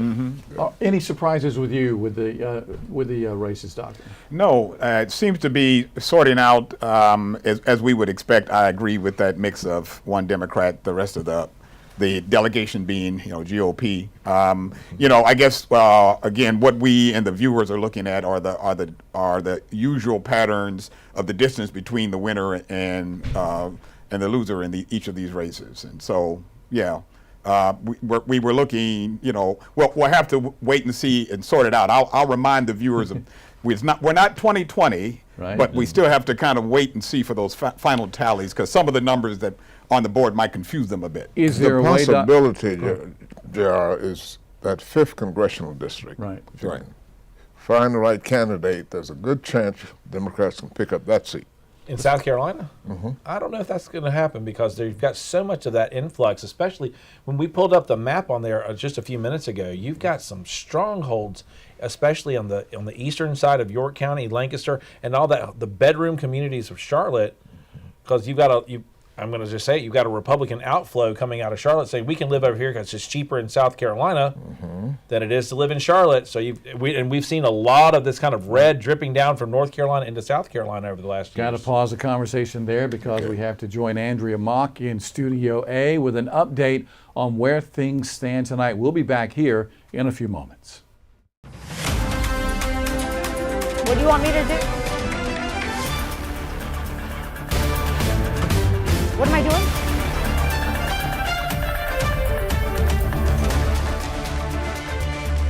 All right, friends, welcome back to News 19 for our election night coverage. This is not a complete look at the races that have been called. These colors just indicate the first numbers that we have seen. Some states have been called. We know Indiana has been called for President Trump. We know Vermont has been called for Vice President Harris. We know Florida called not so long ago. They have got a monster electoral vote count at 30. Florida has been called. West Virginia has also been called. Now, as far as our local races go, give me 1 second to pull this up. The only one that has been called so far is Republican Biggs. She is a lieutenant colonel, is winning this race. They are both first-time contenders, but this race has been called, and she got 133,000 votes versus Best's 48,000. Now, nothing else in our state has been called, but here is an update. Ralph Norman, 60% still are sticking with him to send him back to Washington one more time. But J.R. Berry is sitting by with the folks who can break this all down and make it make sense. J.R. That's right, Andrea. Thank you very much. I'm with Dr. Todd Shaw with USC, Dave Wilson, Jim Felder tonight. We'll begin with you, Dr. Shaw. Any surprises so far tonight? No surprises thus far. I guess it's going to be the question of just waiting for these numbers to submit. Dave? The biggest thing I think we see right now is the most important thing that we've seen in the entire election thus far is early voting. A lot of people showing up tonight. Election results thus far, nothing surprising yet. One surprise I have is Clarendon County. I'm a little bit disappointed and surprised about what's happening there, but of course we've got a while to go yet. And Clarendon County voted for the former president tonight. That has been a traditional Democrat stronghold in the past, Yes, correct? yes. So what do you suppose happened? Well, new people moved in to Clyburn County, and the statistics have changed over there now, and I think that's what's making that happen. Quickly, 10 seconds, Dave, what happened? I think the biggest thing you need to think about right now is join us on the rest of our conversations on 19 Plus so you can hear why all this stuff is going on. So join us now. All right, Good Dr. luck. Shaw. Clarendon County going Republican for the former president tonight. Dynamics of change with demographic changes. Florida used to be a swing state, so things can change. All right, Dr. Shaw, Dave, Jim, stand by. We'll continue our coverage on WLTX Plus in just a moment, but right now back to Studio A and Andrea Ma.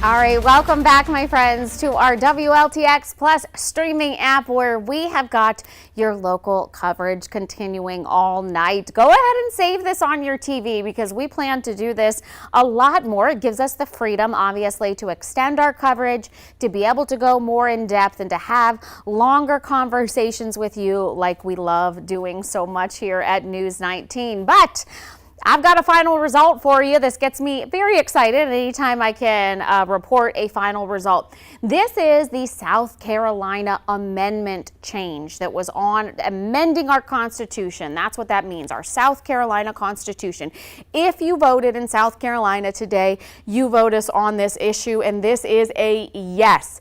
85%, a resounding 85% of our voters said yes, they wanted to change the Constitution in our state on this issue. More than 663,000 voters. So what does this mean? Well, they're literally changing one word in our Constitution. The Constitution, as it reads now, says that every citizen has a right to vote. They felt it was important to change that language to only a citizen has a right to vote. And why is that? Well, one of the sponsors of this issue, Senator Josh Kimbrell, and he said that he did not want to open up South Carolina to future lawsuits pushing for non-citizens to have the right to vote in case every could be interpreted differently. So it is now no longer going to say every, it is going to say only.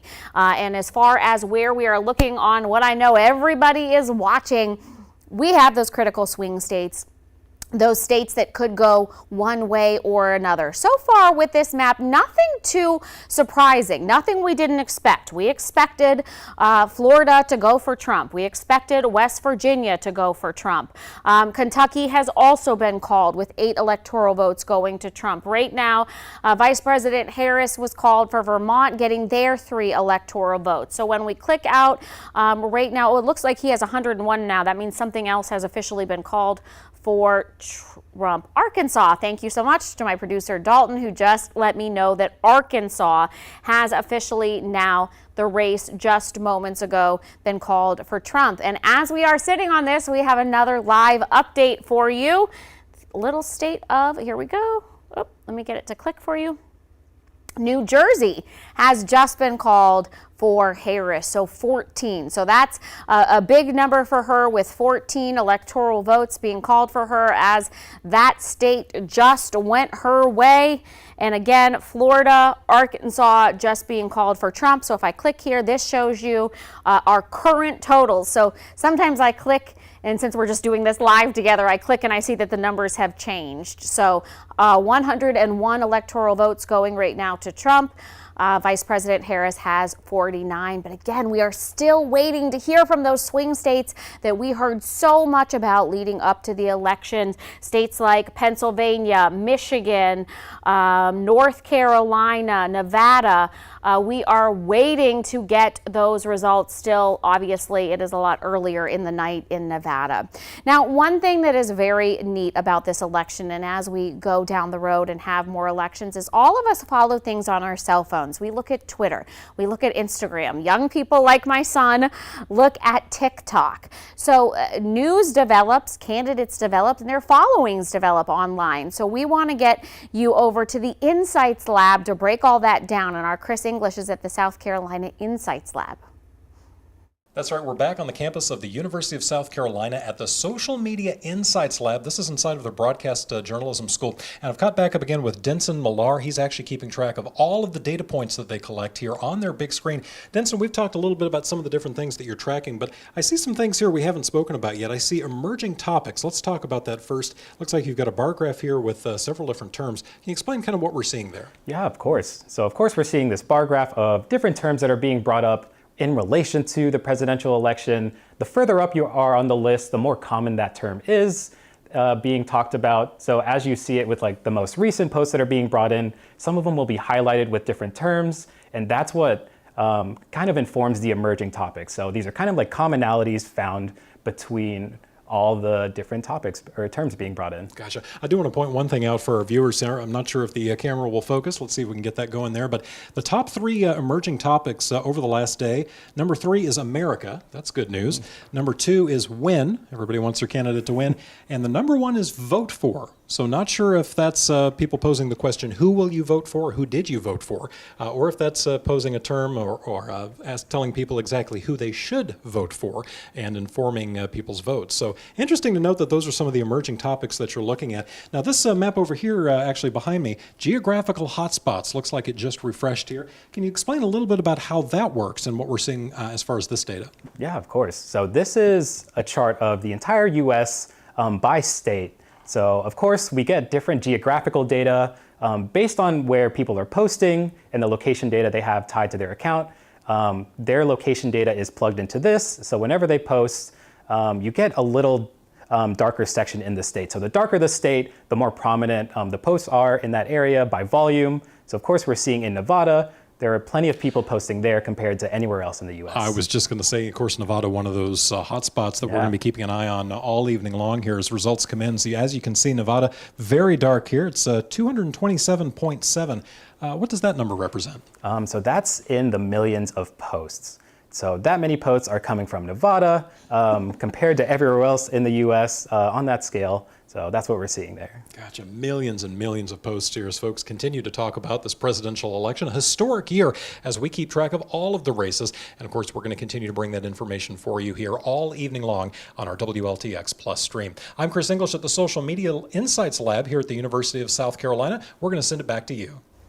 All right, super interesting stuff. Thank you so much, Chris. Want to take a look at a couple more races here in South Carolina that we are getting numbers into. District 40, you recognize the name, Senator Brad Hutto. He's been a senator for a long time, about 20 years. District 40 has Orangeburg, Bamberg, Hampton, just to name a few. He is running against Sharon Carter. Might be a little closer race than you expected, but again, we've only got 11% reporting right now. But these numbers are fairly close for a 20-year incumbent. That could change dramatically based on the numbers. But he is somebody who fought that 6-week abortion ban as a Democrat in our state. Meanwhile, Sharon Carter said she wants to invest in education. And now let me show you another race that I just looked at, and this raised my eyebrows. Now, again, we are only at 37% of the precincts reporting, but the incumbent falling a little bit behind here. This is incumbent Kevin Johnson. He was elected back in 2013. He is from Manning. He went to USC. He wants to fund public education and raise minimum wage. He is running against Jeffrey Zell, who right now is ahead by a very close margin. I mean, look at these votes, 15,900 to 14,700. But again, Kevin Johnson is our incumbent. We just had another state be called. So we are going to send things over to JR for that. JR, checking in with your insiders now. I'm going to pull up this map so y'all can talk about it. All right. Yeah, I believe Delaware was just called. Who was it called for? Harris. Delaware was called for Harris. But I want to get back to some local races because both Dave and Jim went, whoa, when you saw the Johnson race, Representative Johnson over in Clarendon County, yes, right? Mm-hmm. What's surprising right now? Well, no, part of that district is in Sumter County. Right. And he was always safe as long as it was there, but they've moved him out into 2 other counties now, taken some of that away. And with what is happening in Clarendon County now, with more people moving in, it's more diverse now, I guess that's what's pulling it to where it is, but I'm really surprised about that. So this goes all the way back to 2020 and the census. So when we do the census, we figure out how many people there are. Yeah. We divide that by the number of Senate seats that there are, and so they have to redistrict. You may have voted for somebody different. Lexington County, you now have Billy Garrett, who is all the way from McCormick County, runs all the way along the river, along the lakes, and ends up with this portion of downtown Lexington. And so certain portions of Lexington were voting for new people. You've got district lines that have been redrawn. And who was responsible for that?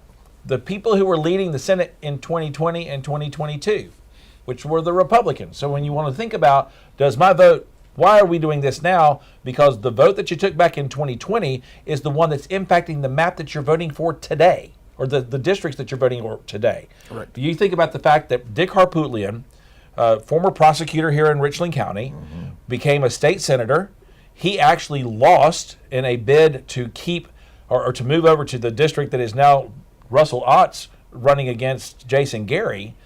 And that district that was his has now moved down to Charleston County. And so we have all of this going on. So when we talk about the fact that elections matter, decisions are made by those who show up. If you don't like what's going on now, 4 years ago, the decision you made then to show up is affecting where you vote and who you're voting for this year. We'll have to pause the conversation again. Rachel Ripa, understand, is standing by at the Democratic Party headquarters this evening with an update there. Rachel? That's right, JR. I'm here with Emily, Barbara, and Carlos. Now, all of them actually voted early on the second day of early voting. So tell us a little bit about what this atmosphere has been like tonight. I have really enjoyed it, and I just waited all day just to be here. Now, half of my day I was at the polls because I was campaigning. I've done a lot of door knockers and door hangers, text messages, and phone calls, and I am excited to be here tonight. Awesome. And tell us about your outfit here. Do you like it? Oh, thank you so much. Woo, it's just an outfit. All right. And Carlos, tell us a little bit about why you wanted to vote early. Because I wanted to get it done, because it's important. We're making history tonight. Kamala Harris is going to be the next president of the United States. I believe that in my heart. Okay, and Emily, tell us a little bit about why you came out to this watch party, why it was important to be surrounded by other Democrats. Well, because these are all my friends. We work together. We've worked hard this whole election cycle. We've been out knocking on doors. I got some door knockers that just walked in, and that's why I voted early, because I knew I was going to be out knocking doors. So, yeah. Awesome. Well, thank you so much for talking to us, and we're going to send things back to you guys in the studio. All right, Rachel, I'm going to take things over here from you. We have Republican Party Chairman Drew McKissick back with us. Before I spoke to you earlier, South Carolina had not been called for Trump. It has been called for Trump now. Any shocker to you? And what are you expecting for the rest of the evening? Well, no shock that Donald Trump will win South Carolina. I mean, at the end of the day, it's going to be about what the margin is. In the past, it was double digits. I believe last time it was 12 points. The numbers I saw earlier were closer to 20 points. I don't know what the final margin will be, but if it is 20 points, then there are a lot of other down-ballot Republicans who are going to do very well tonight. As we're looking at the House and the Senate, what are you hoping to see tonight? Well, wins, obviously. I mean, number one, we've got to pick up at least one more state Senate seat to get a supermajority. We're going to do that tonight. The question is, which one's going to come in first? I'm pretty confident we'll flip at least 3 state Senate seats. Again, there are probably about 6 out there that could potentially come in if Trump has a big enough of a margin around the state. Still waiting to see what that final margin is. Same thing with the House. We're going to add it to our majority in the House. Maybe anywhere from 4 to 6 seats. Awesome. Well, thank you so much for joining us. Now, again, people, we're going to be here till about midnight this evening, of course, celebrating Trump's victory here in South Carolina, and we'll continue to get those election results through the evening as North Carolina and Georgia will, of course, be big talking points. Andrea? All right, Walker, thank you so much. Happy to check in with both parties. And in that time that we have been there, we have gotten a couple updates. So we want to take a look at the latest numbers for you. If you see, Vice President Harris's electoral count has gone up. Now it's 71 to 101. So if you're asking what happened, what got called, let's take a look together. Here we go. Delaware was called in Harris's favor. She got 3 electoral votes from that. And then this just in, Illinois has now officially been called for Harris. She gets a whopping 19 electoral votes for this one. But if you look at the spread, it was 55% of the vote to 43% of the vote, 310,000 to Trump's 239,000. So I'm loving, though, seeing these big numbers tonight as so many people are showing up to the polls. All right, let's look at South Carolina again. South Carolina has been called for President Trump once again, the same as it was the last time he ran for president. Oh, and we just got a little update, and now we have more. The numbers are still coming in. Look at this. This is very interesting to me. The numbers are still coming in even though the state has officially already been called. So the AP has decided it is statistically impossible with the knowledge they have in this moment for Vice President Kamala Harris to win our state. So if you look at the numbers, do we finally have some Richland County numbers? Okay, this is the first time, y'all, I have clicked on Richland County and actually seen numbers in this race. So this was very close in Richland County, which sometimes can teeter either way between, certainly more Democrats in Richland County than there are in other parts of the state.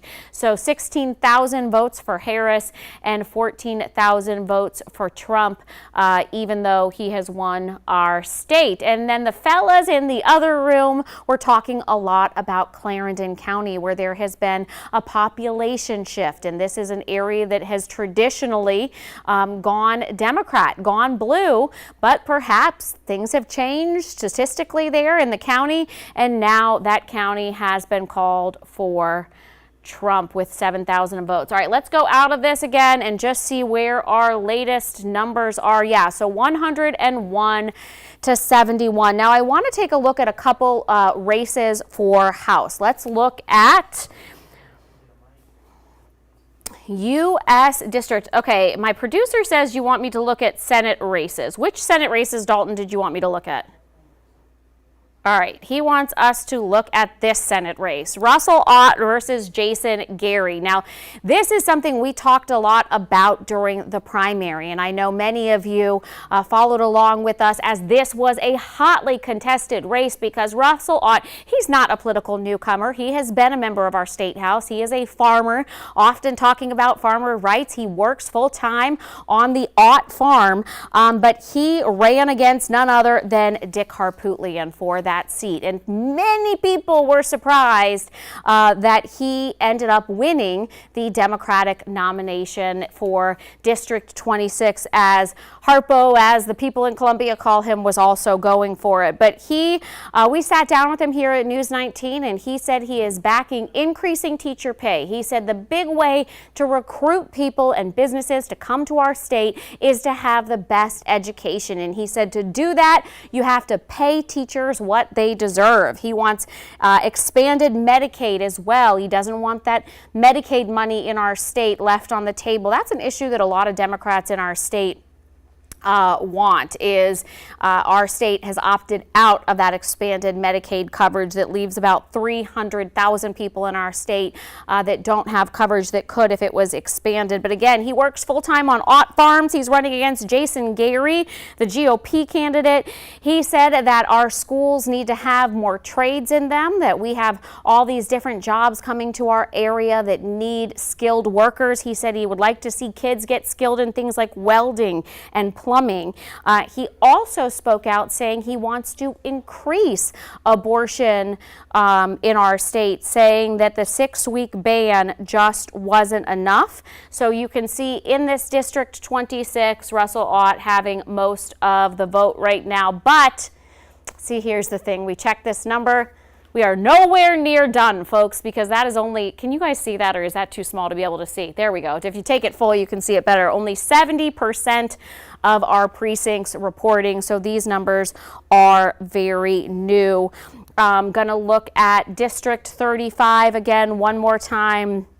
These are the folks in the Walker-Lawson area, like we like to say. This is parts of Sumter, Lee, Richland County, and parts of Kershaw County. David McElveen did not seek re-election here, so we've got Jeffrey Graham, who was at one time the mayor of Camden. He runs Graham Realty. He is running against Mike Jones, and it is an incredibly close race, guys. Look at these numbers, 14,561 to 14,222. So anytime you feel like your vote might not count, look at a race like that. All right, my producer just told me something. Dalton, what did you say has just been updated on this map?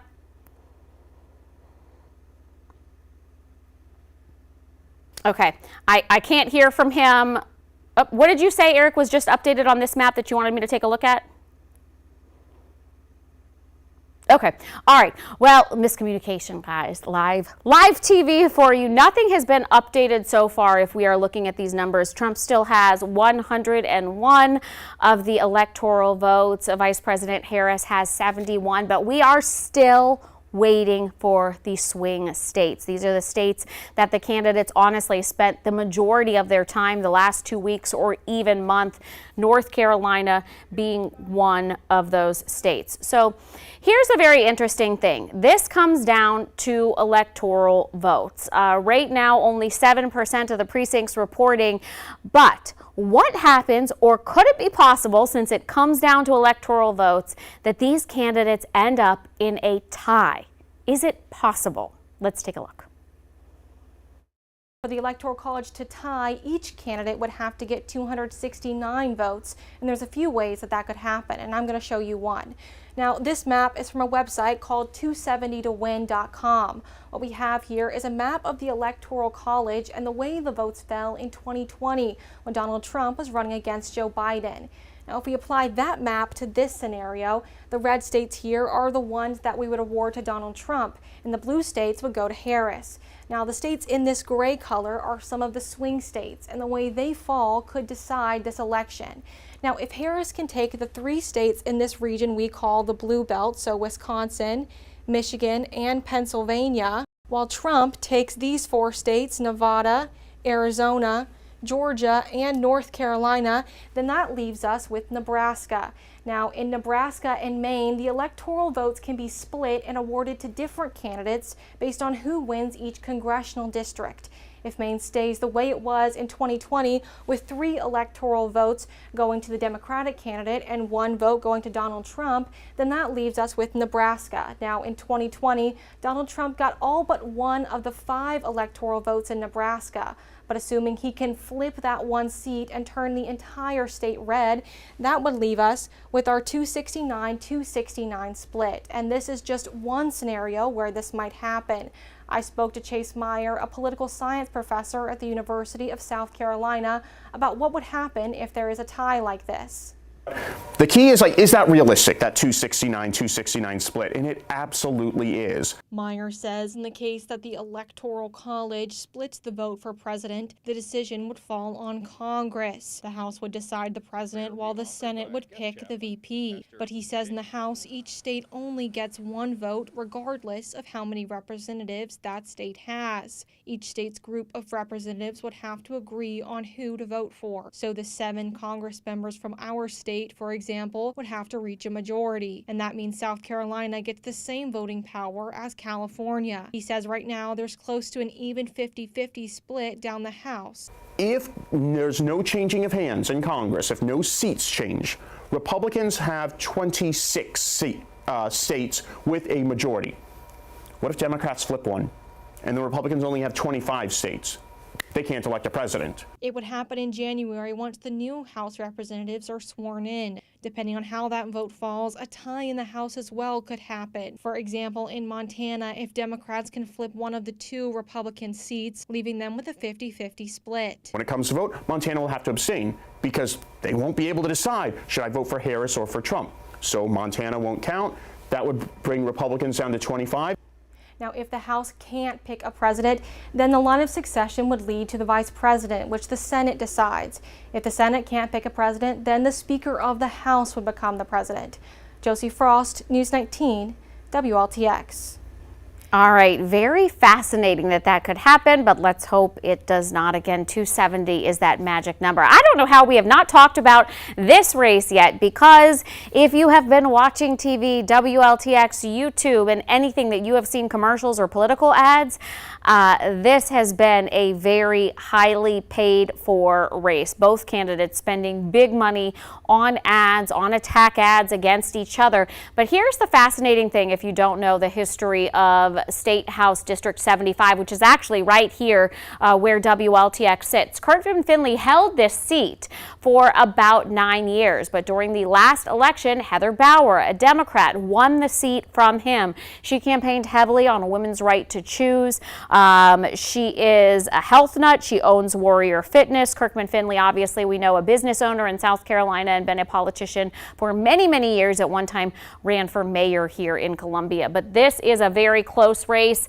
You can see 1,075 to 1,069 right now. They are only separated by less than 10 votes. We've got 33% reporting. And then let me just look at one more if we can really quickly, because we have not talked about House race District 64.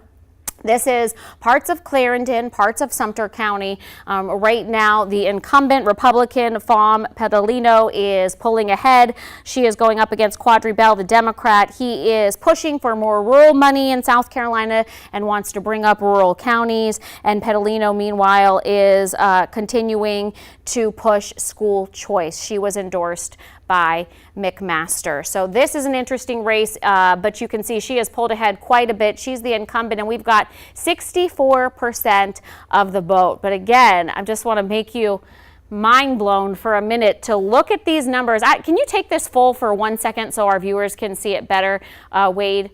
If you're back there, take it full, because you can see that, thank you so much. Heather Bauer has 1,075 votes, Clyburn Finley 1,069. This is anybody's race.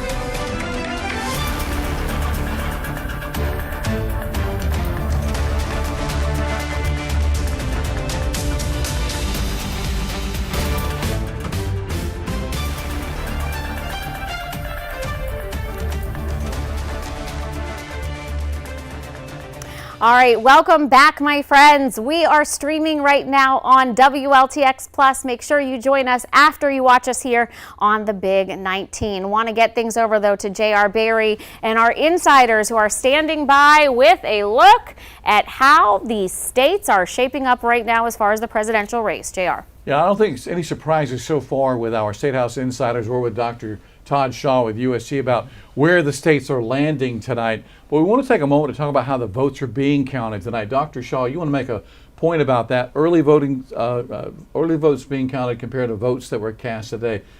What can we draw from that, if anything? Well, you have to be a bit careful and a bit patient, because we do have that tally of the early votes, the mail-in votes, versus same-day voting. We had a similar phenomena in 2020.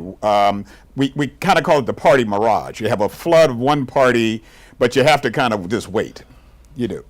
All right, so right now, 101 electoral votes for the former president, 71 for the vice president tonight. And we've got a ways to go here, Dave. I mean, a long ways to go. We are, let's see. California still has a whole nother hour. While you're sitting there at home, California is going to be counting votes late into the night. We know where that's going to go. We know where most states are going to go. Out west, where's Nevada going to go? That's right. How do those votes look up in the blue wall states of Pennsylvania, Wisconsin, Michigan?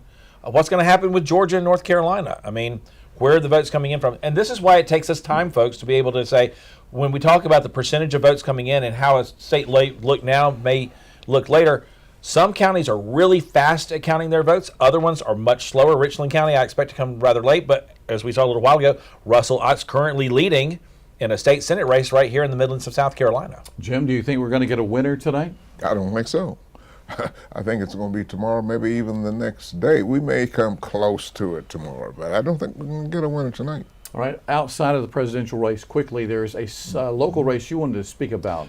Let's take a look, if we can, the Kirkman-Finley Heather Bauer race. Right. 6 votes apart right now. Right. Now, that's a third of the votes that's already in right now. But think about this. When you say, does my vote matter or not matter, it absolutely does, because this is every door knocked. I mean, you talk about this from a political science standpoint. That's right. It's what is the message to get people out? All right, we'll have to hold the conversation there. We have to send things back to CBS News, but we will continue the conversation right here on WLTX Plus.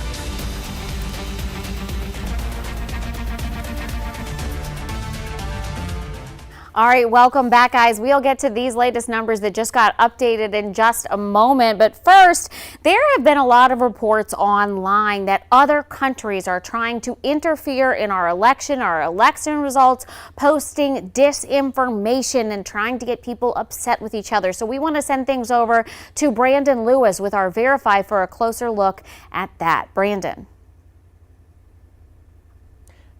Yeah, Andrea, federal authorities have been warning about this for weeks, especially from Iran and Russia. And as of today, the Office of the Director of National Intelligence says Russia is the most active. We looked into several viral videos, and law enforcement says they were actually produced by various Russian troll farms. One of the videos claimed to show a poll worker in Pennsylvania ripping up ballots, but that video went viral before the state even started counting votes, because they have to wait until Election Day under state law. Another viral video claimed that a group of Haitians had entered the country and voted in Georgia. That video was also debunked by law enforcement. And a third video claimed to show a former aide to the Arizona Secretary of State testifying about manipulating the election, which also never happened. It's important to remember that the goal of these videos is to cause people not to trust the election process and the ultimate result at the end. So definitely think twice before sharing some of these videos, and do a quick search to see if there are any legitimate and reputable organizations that are talking about these videos, as opposed to just seeing them on social media. Brandon, what was wild to me was I was scrolling on my phone in the morning before I came to work one day, and I watched a video that was posted of somebody allegedly, of a poll worker allegedly ripping up ballots. And then you guys with Verify showed that exact video that I saw on my feed, and you had debunked it and said it had never happened. And again, you thought that the video could have come from a foreign adversary. Yeah, absolutely. And that video that you're specifically talking about had a very specific style and production method that was traced to a group that produces Russian interference videos. And that signature was seen in several other videos. So it's not just that one video. There are many others out there.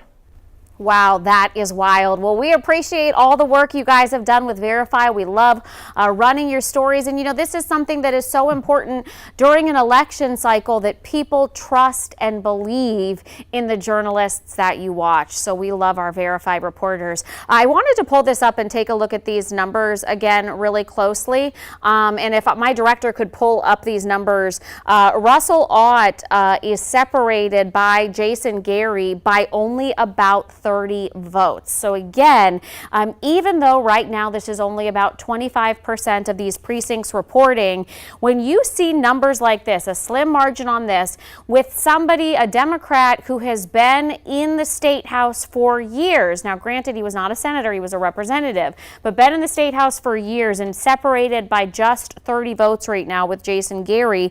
It's pretty incredible, but just a reminder that every single vote counts. And we want to look at another race that we have talked about tonight.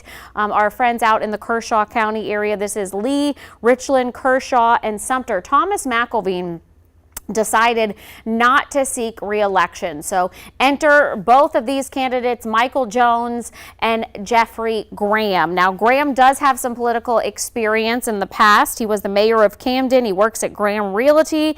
He wants to bring in a skilled workforce and wants to revitalize small towns, and he wants to fund our schools. Mike Jones, the GOP candidate, is an Army veteran, and he talked about expanding school choice and more funding to law enforcement. All right, I'm hearing from my producer. Can you say that one more time, Dalton? I couldn't hear you. Okay, he said we need to go over and check our U.S. seats where, yep, there we go. Just heard from my producer there that Ralph Norman has won with 61% of the vote in District 5. He has been in that seat for years. And again, I got to speak with him ahead of the election and Evangeline Hundley. One of the things that Ralph Norman was running on is he kept saying, where are you compared to where you were 4 years ago? He said, quote to me, the wheels have fallen off the bus and we have to right things for Americans. He ran heavily on people's feelings about paying more for gas, paying more for groceries, and said that he wants to bring that down. His big idea is to bring down the price that we're all paying for things. He says we need to start drilling here in America. He wants to start drilling, he says, as opposed to having to pay our enemies for our oil and rely on them. All right, and Dalton just said another race was called. Dalton, what was the other race? All right, he said to check District 2, where Joe Wilson has easily won again over his Democratic challenger with a whopping 94,000 people voting for Joe Wilson. If you live in this state, you know and are very familiar with Joe Wilson. He did have a health scare not too long ago. He was at an event in Washington and unfortunately had a little problem with his heart, but he had surgery and came right back to the campaign trail faster than a lot of us thought he would. He was running against 53-year-old David Robinson. On the Democratic side, he's a retired Army officer, and he said he just didn't like the way the district was represented. But again, a resounding 94,000 voters coming out for Joe Wilson. And I am hearing we also have a winner in this race. Fry has won, again, with a resounding swift victory, 63% of the vote, 144,000. So because those races have been called, because we know Joe Wilson is going back, we want to send things over to JR so our insiders can talk about it. Let's check in with you guys. And I have a feeling your fellows are going to say they are not surprised by any of these results. Well, not really. I don't think they are surprised by the results right now. Russell Fry, a big backer of the former president, he was expected to do well in District 7 tonight. But I do want to touch on this. We have 9 electoral votes, 7 members of Congress, 2 U.S. senators. Dr. Shaw, do you think we'll see a day when we might get to 8, maybe 9 congressmen in the state of South Carolina? Oh, quite possible, given the demographic shifts to the, from north to south. And, I can remember the day when I got here about there was a whole discussion about those demographic shifts leaning, 20 years ago, leaning toward this idea of South Carolina becoming more purple. That hasn't happened. Well, when you see the map, the 4th congressional district is so small compared to other districts like the 6th district or the 3rd district or the 7th district. It just seems like there's a population boom in Horry County that may have to lead to the creation of yet another congressional district. That makes a lot of sense. It makes a lot of sense. And so we'll see by 2030, exactly where we are. But yeah, our numbers are going up. You want to get your take on that, Jim? Yes, if the growth continues as it is now in South Carolina, yes, next census we should be able to pick up another seat. There's no doubt in my mind. At least one? At least one. Yeah. At least one more, yeah. We've had an influx of folks moving in from northern states. We've got good weather. We've got good taxes. We've got, there's no taxes on military benefits. There's so many things that are drawing retirees here, and with a lot of retirees that are choosing to move here, you're bringing traditionally kind of Republican-style voters in here. They're a different style of Republican voter. You've got a lot of these people, especially Horry County. Horry County's got a lot of folks that have moved into that area. Including 105 golf courses. Well, that always helps. We could probably deal with that one after the show. We're going to bed. But when you take a look at how small Greenville County and Spartanburg County, District 4, when you take a look at how small that is, think about this. Greenville County has 1,000 people a week moving into Greenville County. A week. Wow. And that right there is Michelin and all that. You got BMW, you got Michelin. When you start taking a look at the structure of what you see in the 1st Congressional District, I remember when the 1st Congressional District had its long stretch, it was almost the entire coastline. The 7th District is, I will think, Todd, to your point, I think, or maybe it was Jim, I think with the growth that you're going to see over the next several years in Horry County and the golf communities, the retirement communities over there, the 7th is probably going to get split, and we're going to go to 8 congressional districts. But that says a lot about, again, climate, business climate, tax climate, military support, and the things that we do. So that goes back to the state house races. Yeah. Because those decisions about what we do for economic development, what we do for the laws that make South Carolina a place that people want to move to, those are the ones that are decided at those local races. And we always talk about it. You need to vote down ballot. And why don't we look at a commission to draw the lines? Have you thought about that? That would be a great constitutional question. Todd, you want to take that one? Right now the court, the big court, the Supreme Court, is of the mind that, in effect, party gerrymandering is fine. And so gerrymandering by party is fine. It's race where the court has drawn the line, but there are ways in which one can follow after the other, given how divided we are. Well, and I want to take a look back at the map then. I mean, you take a look. We were talking about this just a little while ago. In South Carolina, the congressional district maps look very much like county lines because they really tried to group counties and communities together instead of splitting them apart like they have been. Yeah. But I mean, and I don't mean this in any way other than you just take a look at the shape of the 6th congressional district. It is to try to maintain minority representation in Congress, which is important because 1/3 of South Carolina's population, but only 1/6 of the congressional district or congressional representation is African American.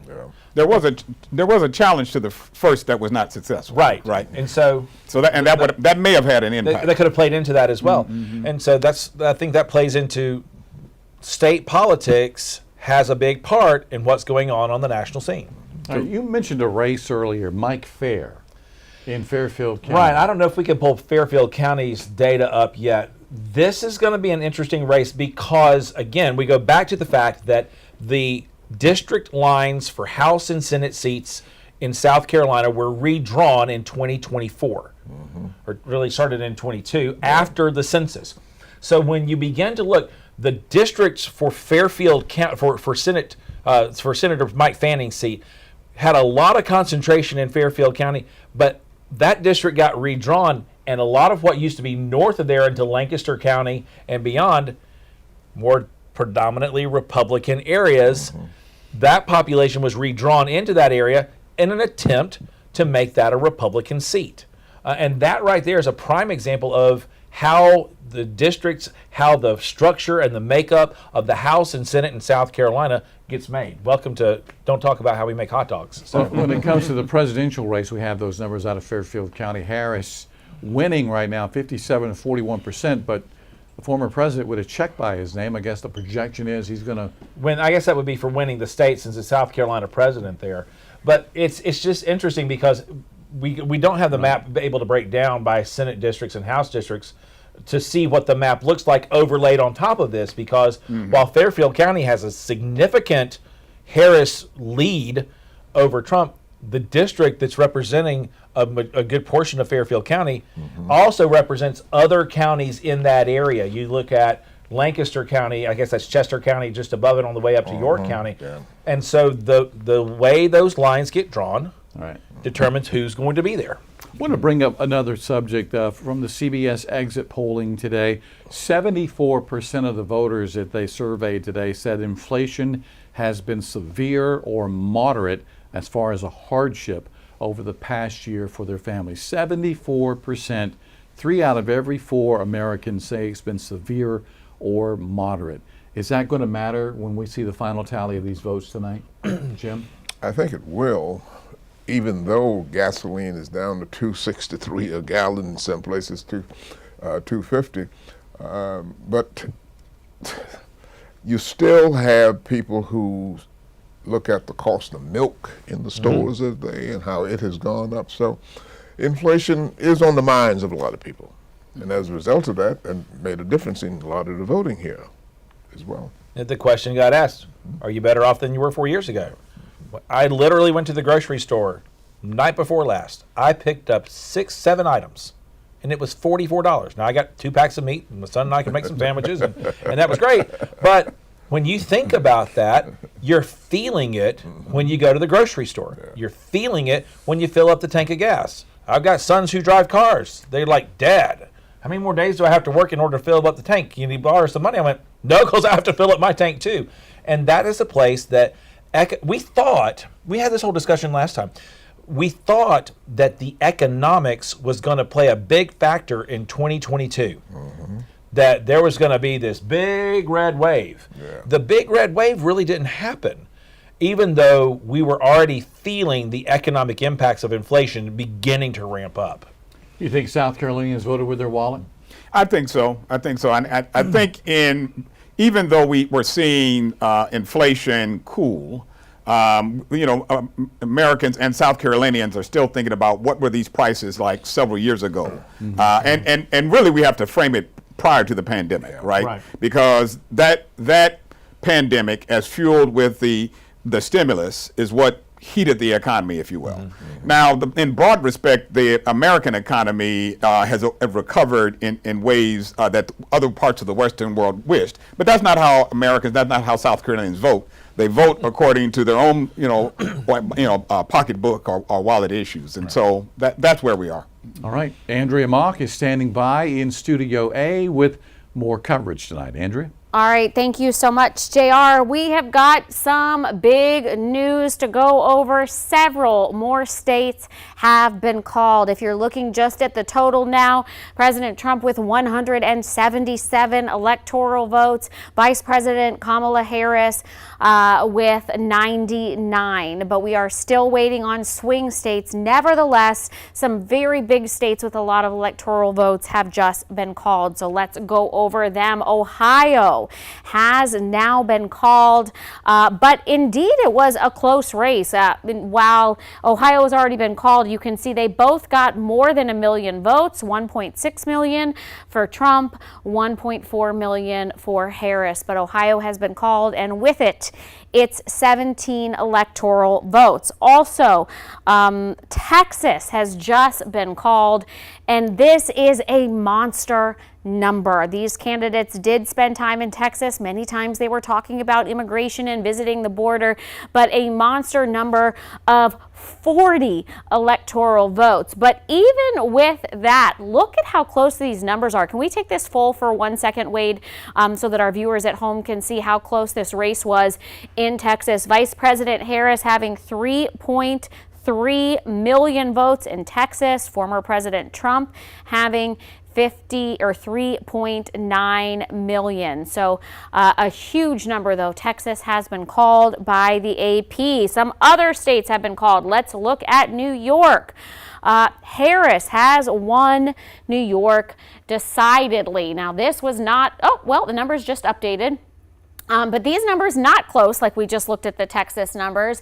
Harris winning New York with 1.1 million votes for her, while there's about 500,000 votes for former President Trump. How about down in the bayou? Louisiana is now final. It's 8 electoral votes going to President Trump, and this was a resounding victory there with 38,000 votes for Trump, 13,000 votes for Harris. A couple other states, not big numbers as far as their electoral votes, but nonetheless, every vote is important and counts. So let's look at North Dakota now. Guys, I'm so sorry. I have to go purely to the stylist because my finger is a recipe for disaster when it comes to tapping these. And I've been doing this a long time now, since 5 o'clock. I actually have no idea what time it is right now. All right, North Dakota coming in for former President Trump, but just getting 3 electoral votes there. And then let's go to our friends in South Dakota. Another 3 electoral votes that has been called for Trump. But just thinking about our South Carolina numbers, can we take these numbers full really quickly, Wade, if that's possible? 3,500 votes for President Trump to 1,200 votes for Harris. When you think about that compared to Texas and our monster number of voters in Texas, to me, it's hard to wrap your mind around. And finally, one more state really quickly I am going to look at is Wyoming. Wyoming has been called, and their 3 electoral votes will go to Trump, even though that says 0% reporting. They are, in fact, have called that race for Trump. All right, our News 19's Walker Lawson seems to be at the loudest party of the night, and every time they open up his microphone in my ear, I hear it. It is loud, it is rowdy, it is the Republican watch party. What's going on there, Walker? Andrea, every time we turn the mic on, I also cannot hear you in my IFB because it is so loud in here. It is hard to hear you.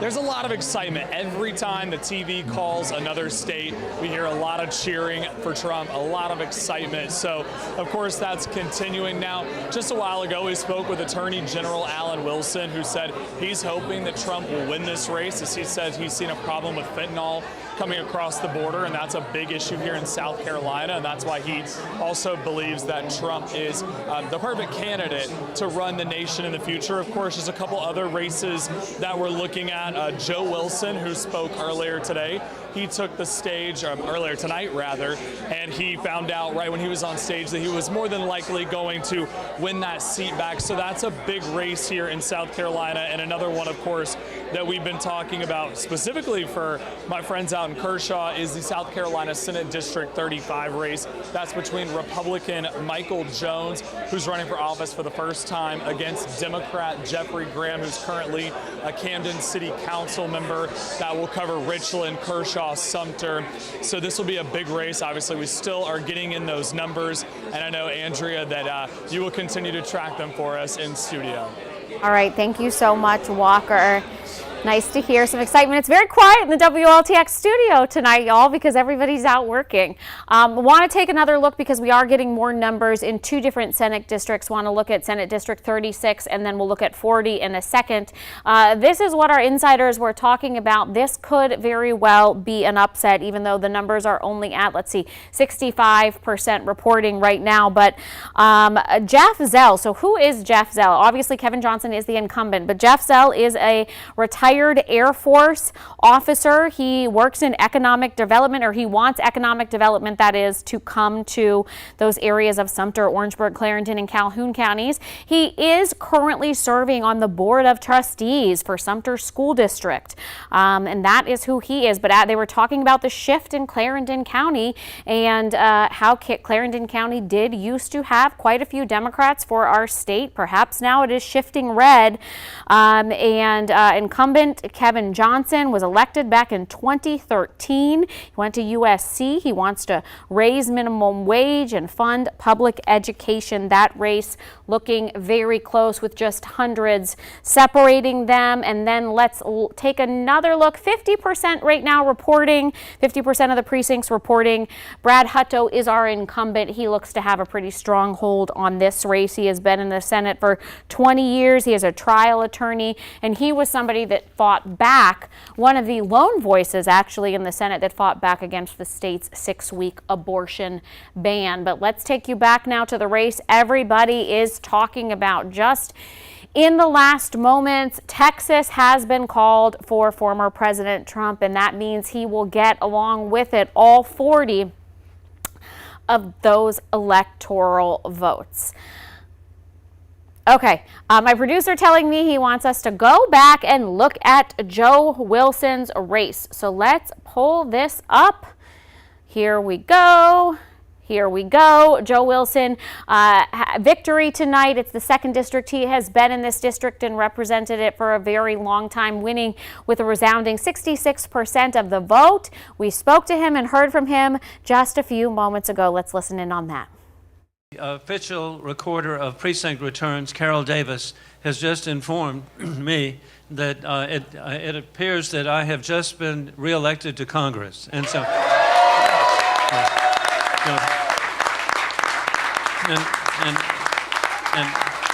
no, thank you. And so I'm very grateful. I'm very honored and humbled by this honor, and I look forward to working with with Mike Johnson, with a speaker that we have, such a leader, and Kevin McCarthy did a great job, and now we've got Kevin with Mike Johnson, and we're all going to have to go through some remarkable situations, and that is in the U.S. Senate, South Carolina is going to have two chairmen. We're going to have very likely Lindsey Graham, chairman of Judiciary, and we have very hopefully Tim Scott to be chairman of the Banking Committee. And so South Carolina is going to be so well represented with the new Republican majority, and we're just so hopeful, and I believe sincerely, that Donald and Melania Trump will be the President and First Lady of the United States. All right, that was Joe Wilson speaking at the watch party just moments ago. You saw his lovely wife, Roxanne, standing next to him, as well as his 2 sons, and I saw some grandchildren there as well. He again pushed about being Joe for jobs and wanting to bring all those industries to South Carolina and get South Carolina's skilled workers into those jobs. So that was obviously the Republican watch party, but there is a Democratic watch party just down the street at the new Beer Keller facility that is right on the river. Let's send things over to News 19's Rachel Ripp. Rachel. All right, Andrea, I'm here with Valerie Moore. She is the Richland County, South Carolina Democratic Party chair. Now, you've been the chair for a little over a year. Tell us a little bit about what the message is tonight for the Democratic Party. The message is that hard work will pay off in the end. We are in South Carolina, a purplish red state. I believe Richland County is a blue dot, and we have a lot of work to do to build community, build connections. We have a great delegation, and we have a great message. We have a lot to do to lead the state forward. Okay. And tell us, are you hearing any results from any of those local races tonight? The key race that we're looking at is the Heather Bauer-Kirkland Finley race. It's neck and neck right now. So it's a nail biter, and we hope that that Heather will prevail. She's worked hard. She's been great with constituent service and also just right on messages and action. So, and we're going to send things back to you. All right, thank you so much. Wanted to pull up this race since she was just talking about it. 2,100 to 2,100. It is a very close race. We're going to see you over the...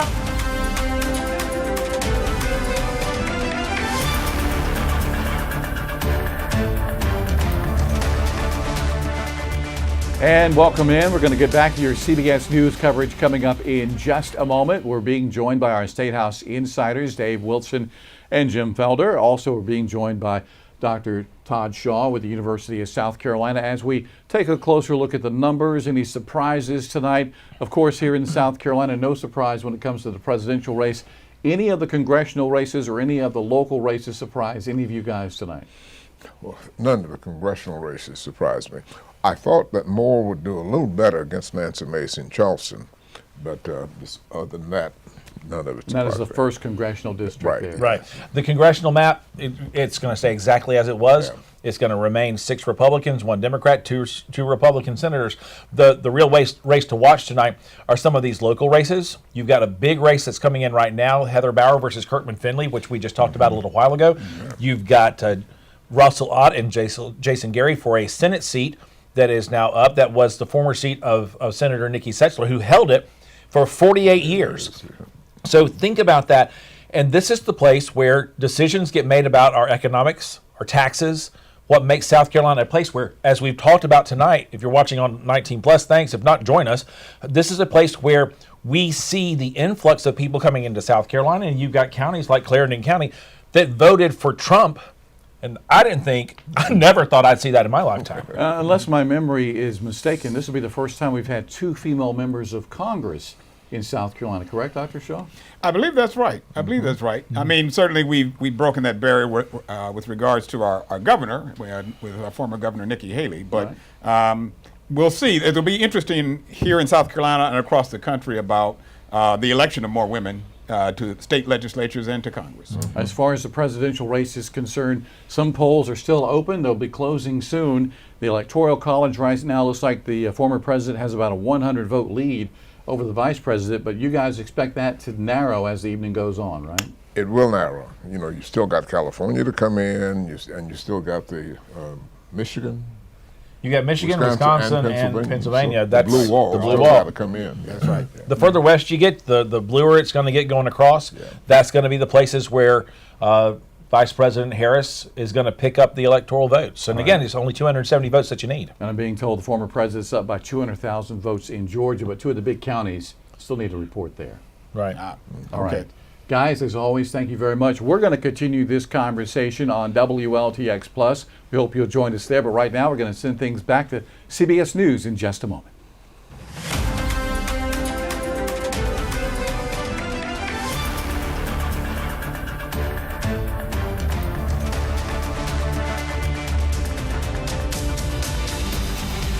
All right, welcome back, friends, to WLTX Plus, or you could be watching us on our website, WLTX.com, but we are happy to have you. Want to continue just a little bit on what the fellas were just talking about and take a look at some of the races that are still too close to call. We are going to start in Georgia.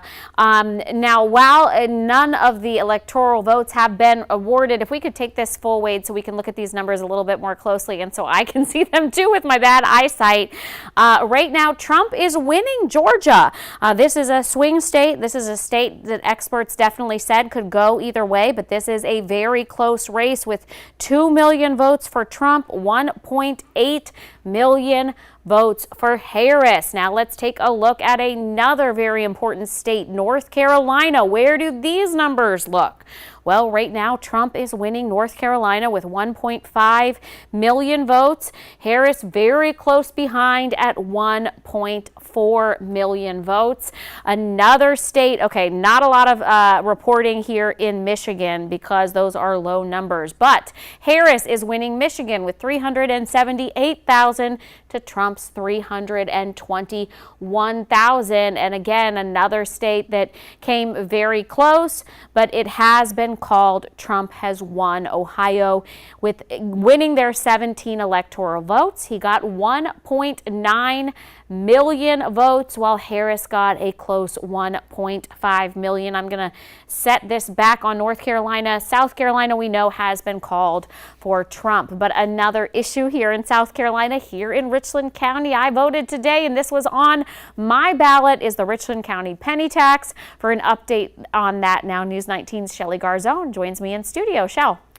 Yeah, that's right, Andrea. We've been following these penny taxes since prior to the election, and now we have some of those results to share with you. So first up, we have, like you mentioned, the Richland County penny tax, and as you see, the majority of the vote was yes with 57.1%, no with 42.85%. And so now we can talk a little bit about what these numbers mean. Now I'm going to refer back to my notes just to kind of give you guys the rundown of this. So this penny tax is expected to raise about $4.5 billion. Now the funds are split up into 3 different categories.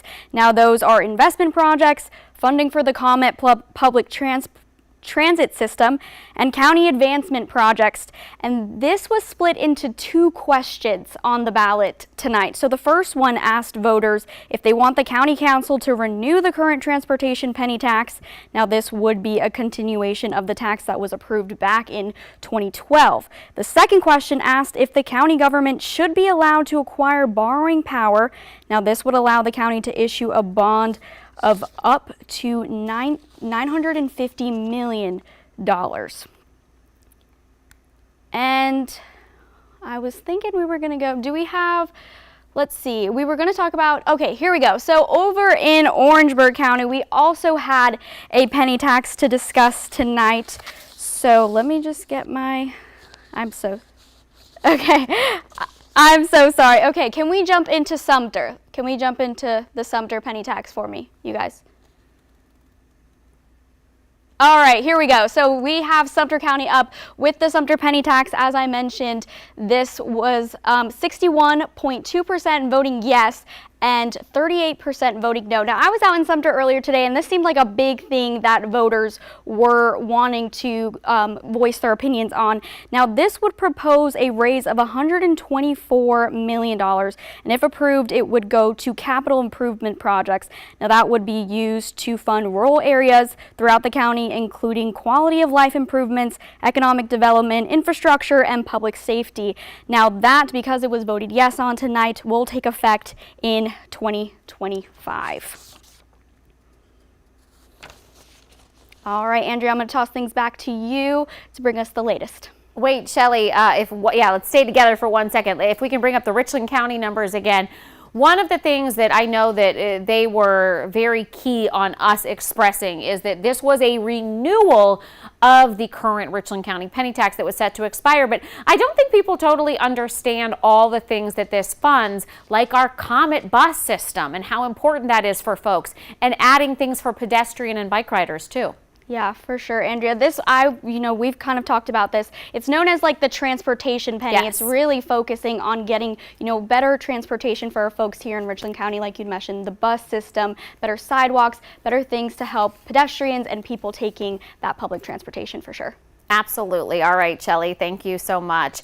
And those projects, it looks like, will continue since that penny tax is winning here in Richland County. I want to take a look at a couple close races that we have talked about tonight. This one, if you have been watching WLTX or you've been watching YouTube, you know they spent quite a bit of money on this election, because it seems like every time I turned on my TV, I saw an election about District 75. This happens to be where WLTX sits as well in in District 75. Kirkman Finley once owned this seat, but this went to Heather Bauer in the last election, who's a Democrat who has championed women's right to choose, while Kirkman Finley takes a more conservative view and supports that 6-week abortion ban here in South Carolina. But the numbers very close. I don't know if your eyesight is as good as mine, so I'm just going to go ahead and read them right out to you. Right now, Heather Bauer has 2,177 votes. Kirkman Finley, 2,124 votes. It is very close,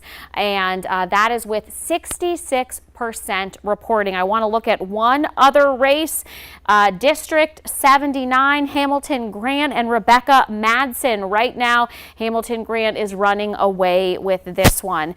This was the seat that Ivory Thigpen gave up. Hamilton Grant is a businessman. He said he wants equality for all citizens here in South Carolina, and he also was fighting for women's reproductive rights. He runs a finance firm here in Columbia. Meanwhile, Rebecca Madsen, I didn't have a chance to speak with her, but I looked at her website. She said she was running to put God first, and she wanted to have a parent's say in their children's schooling. So there's a look at two quick numbers for you. Want to look back and set this on the presidential election. As we know, New York was just called for Kamala Harris, and Texas was just called for President Trump. My producer is telling me to look at the Georgia numbers. All right, Georgia has not been called yet, but let's look at these numbers. 2.1 million for former President Trump, 1.9 million for Harris. Let's look at North Carolina now. This is a swing state. We know these two candidates spent an incredible amount of time in North Carolina ahead of the vote. It seems like they were there every other week. 1.7, this is incredibly close as well. 51% for Trump, 47% for Harris, but they're only separated by 1.7 million to Harris's. Oh, it just changed again. 1.6 million. And again, just going to look at Michigan really quickly. No numbers coming in Michigan. And then if you look at this map as a whole, there's a reason we don't have great numbers coming from the West, because polls in some cases are still open or just closing at this hour, and they have got to start getting those votes tallied. So as we wait on those numbers, let's check back in with our insiders. And JR, if you can hear me, I would love to hear what the insiders have to say about House 75, about the Heather Bauer-Kirkman Finley race. Oh yeah, I mean, we've been watching that race just like you have. A very, very close race tonight. Heather Bauer and Kirkman Finley. Those two candidates are separated by a handful of votes tonight. They're both very familiar with the voters, though, of the district. I mean, Finley, the former representative, Bauer's had the job now for almost 2 years. Where do you guys see this going tonight, down to the last maybe bucket of votes that come in? Well, it's a rematch, as you said, between the two. And if she keeps it where it is, I think she may pull it off again. This is the place where her district, her issues, she can ride a little bit of that Kamala Harris wave and get a group of people, get a group, especially women voters in Richland County, to be able to turn around and show up versus Kirkman Finley. And I think that as close as this race is, it really boils down to helping people to understand the importance of paying attention to local votes, local issues. And Dr. Shaw, when you get two candidates in there, one's the former rep, one's the current rep, they're very familiar with the voters out there. This is very likely to happen. What we're seeing tonight, they're just neck and neck out there right now. They are. There's sort of there's an incumbency effect both of them have, right? Yeah. And in some ways, both of them are also running on not only those local issues that fundamentally matter, but national issues. You know, Finley has been sort of stressing the question around the economy, and whereas Bauer has also talked to issues of reproductive rights, and so that they, at least as part of what they've discussed, that it's funny how the national sort of move can impact these local and state House races. We're talking about the penny sales tax referendum is on the ballot, like Richland County and Orangeburg and Sumter County. There's the Richland County numbers there, 57-42. This thing looks like it's a done deal here in Richland. Going to extend it again for another set amount of time. So all that money can be raised for projects here in Richland County. When you see the numbers like this in Richland County and Orangeburg County and Sumter County, Are you guys surprised that voters want to pay the extra penny for progress? People don't mind a penny. A penny doesn't tend to pay people, bother people that much, you know. And look what it's going to do. It's going to keep the comet rolling in Richland County, which we need in Columbia. Over in Sumter, they still need a lot of other improvements, infrastructure. So, hey, everybody says bring it on in. It's not going to hurt me, a penny. It's federal, state, and local dollars that really affect what goes on. You take a drive down Divine Street, and now all of a sudden I'm not running through potholes. I've ridden on plenty of potholes on the way to the station. But you think about the other part about this is Richland County, Orangeburg County, and Sumter County. The surrounding counties often go into those counties to do their shopping, so all of that plays into a factor. Florence County did this several years ago, about 17, 18 years ago, where they actually did a penny sales tax in Florence County.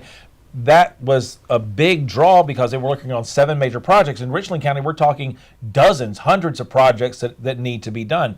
And so the money that comes from those things are not only people who live in these respective counties, Richland and Orangeburg and Sumter counties, but everybody who goes into those as well. I mean, we were joking a little while ago, I can go get a piece of chicken across the river, and I'm going to pay a little bit more when I come back over here into Richland County. So that little bit here, a little bit there, eventually adds itself up, and that's hundreds of millions of dollars. And Dr. Shaw, nobody, if you say, do you want to pay more taxes? They're like, well, no.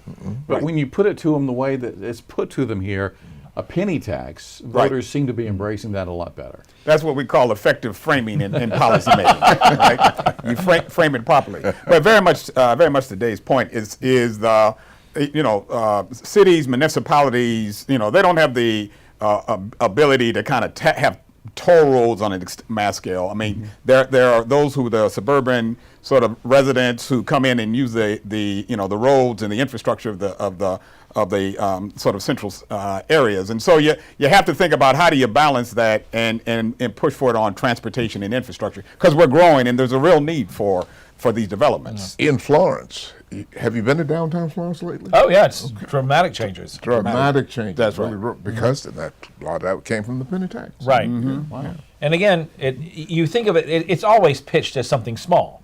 It's just a penny here and it's just a penny there, and that is a tax. The way that you pay for government services is with taxes. And in that particular case, as the Republican strategist, I'm going to turn around and tell you, you have to pay for government somehow. And where we've seen a lot of other changes is how are we offsetting those? We don't tax groceries in this state anymore. We don't tax, we tax prepared food, but not packaged food. We have no taxes on military benefits. Okay, so if we're not bringing in money one way to be able to distribute to do what needs to be done, local municipalities are having to spend a lot of their time, energy, and effort to find other ways to get that money in.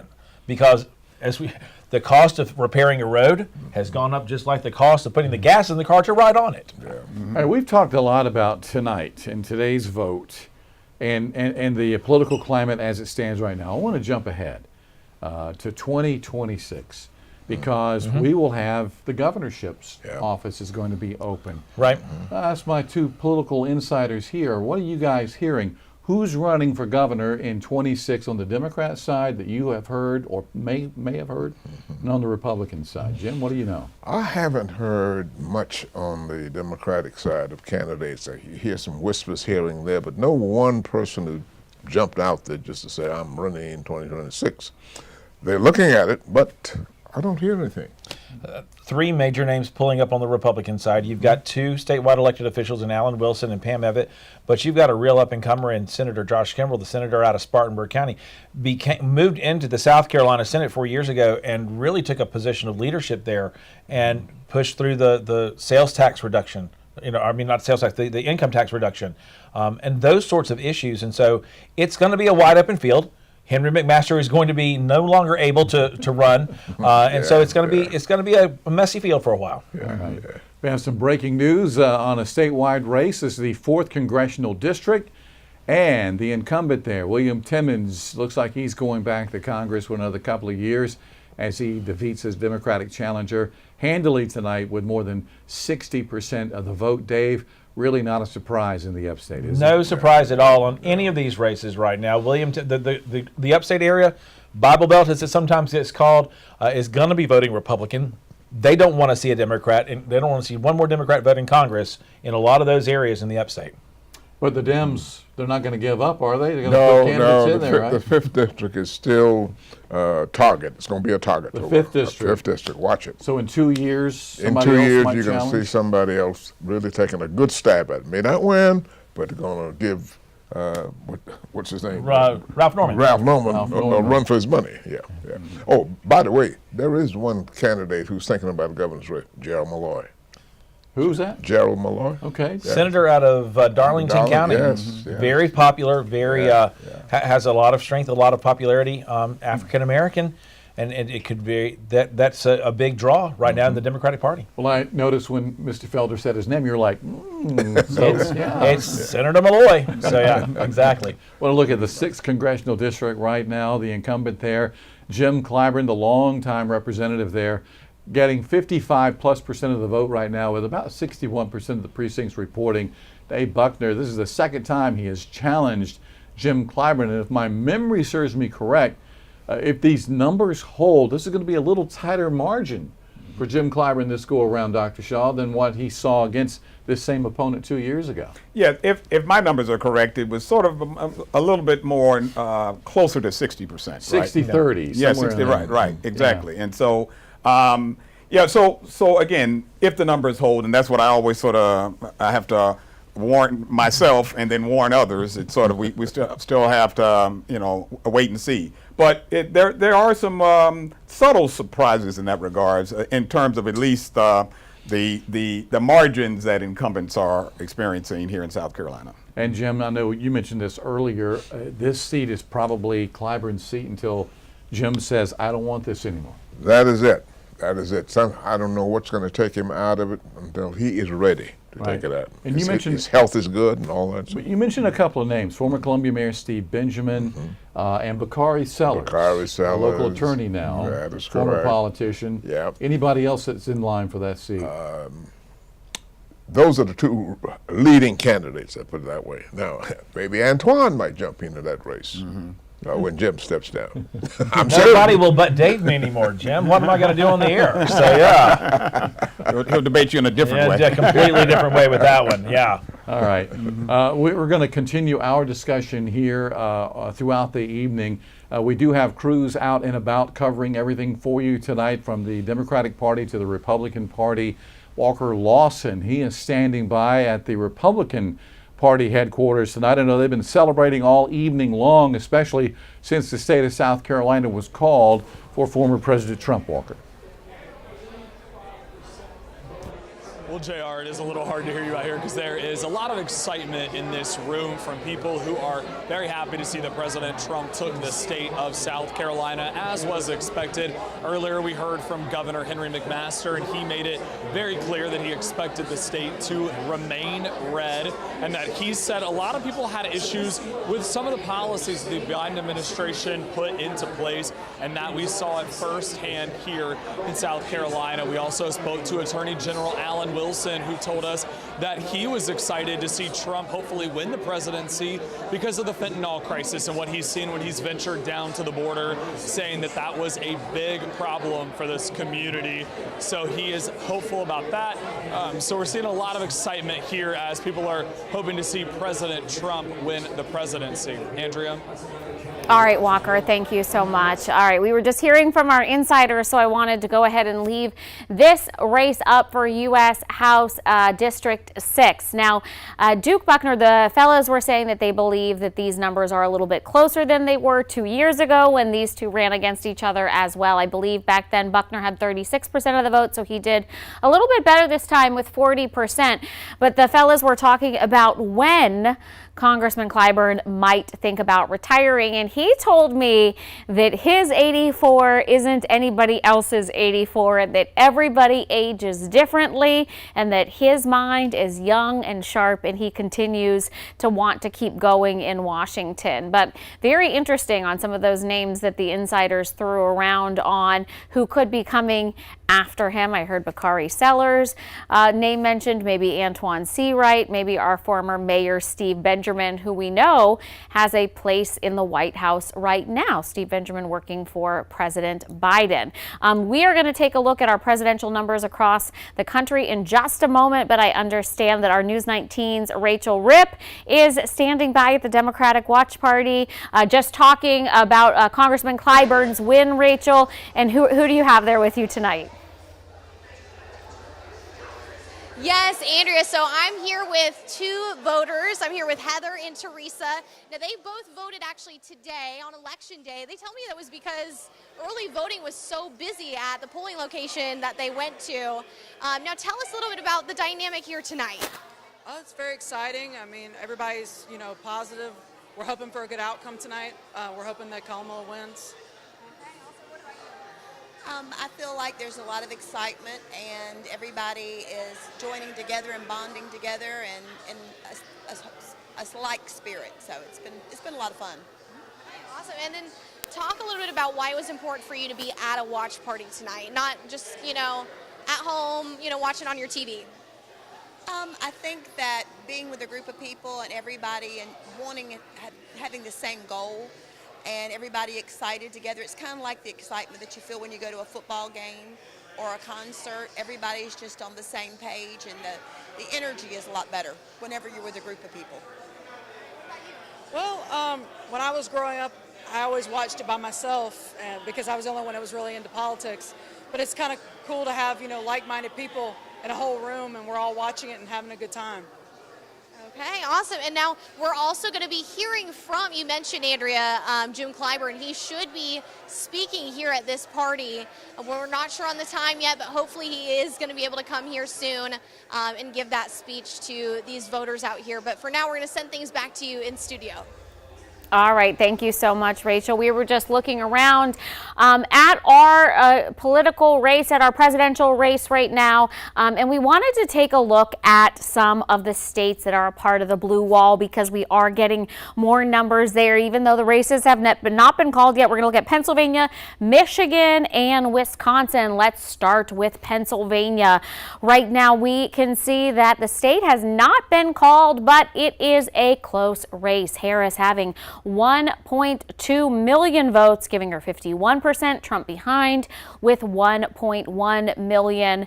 But that state is too soon to call. Let's look at Michigan now. Still very slow numbers trickling in. Michigan, we aren't talking millions, we're talking thousands. 436,000 for Harris, 380. Oh, the numbers just jumped. Look at that. 395,000 for Trump, 440,000 for Harris. Now let's look at Wisconsin, one of my favorite states. This is where my husband is from. Wisconsin is not even close to being done yet, but it is almost a dead tie. This is pretty incredible. 49% to 48%. They are separated by just a tens of thousands of votes, 534,000 to 523,000.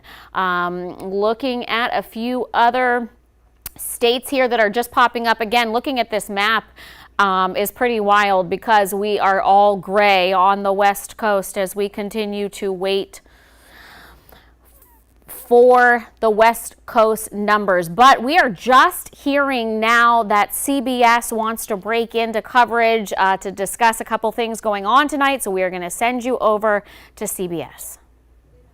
From Fresno, California to Unity Township, Pennsylvania, and York County, South Carolina, tens of millions of Americans lined up to cast their votes. I feel like my vote counts. It matters. While so far Election Day has gone without any major hitches, some issues have been reported. Polling locations in several states, including Georgia and Arizona, received bomb threats. These are unsubstantiated threats. We have no reason to believe that any of our voters or any of our polling places are in any sort of jeopardy. The FBI issued a statement saying that many of those threats appeared to come from Russian email domains, adding that none of them seemed to be credible. Georgia's not going to be intimidated. Russia has just decided they picked on the wrong Georgia. They need to pick on the other one in the Black Sea, because we're not going to be intimidated. In light of the threats, a judge ordered extended voting hours at 5 Fulton County polling locations. The polls were temporarily closed down at the poll manager's request while we conducted the sweep and they were reopened. We don't know where the threats came from at this point, and it is an active investigation. In Story County, Iowa, voting machines in some precincts didn't work, leaving election officials to count ballots by hand. You know, in a small town like this, they should be able to manually count the votes. In Pennsylvania's Cambria County, a state judge ordered polls to remain open for 2 extra hours. The county asked for the extensions after a software malfunction affected ballot scanning machines. Willie James Inman, CBS News, the White House. All right, back with some updated numbers for you. Just hearing that Missouri has in fact been called for former President Trump. These numbers are final, so he gets those 10 electoral votes. And not too long ago, Arkansas was called as well for former President Trump, getting the 6.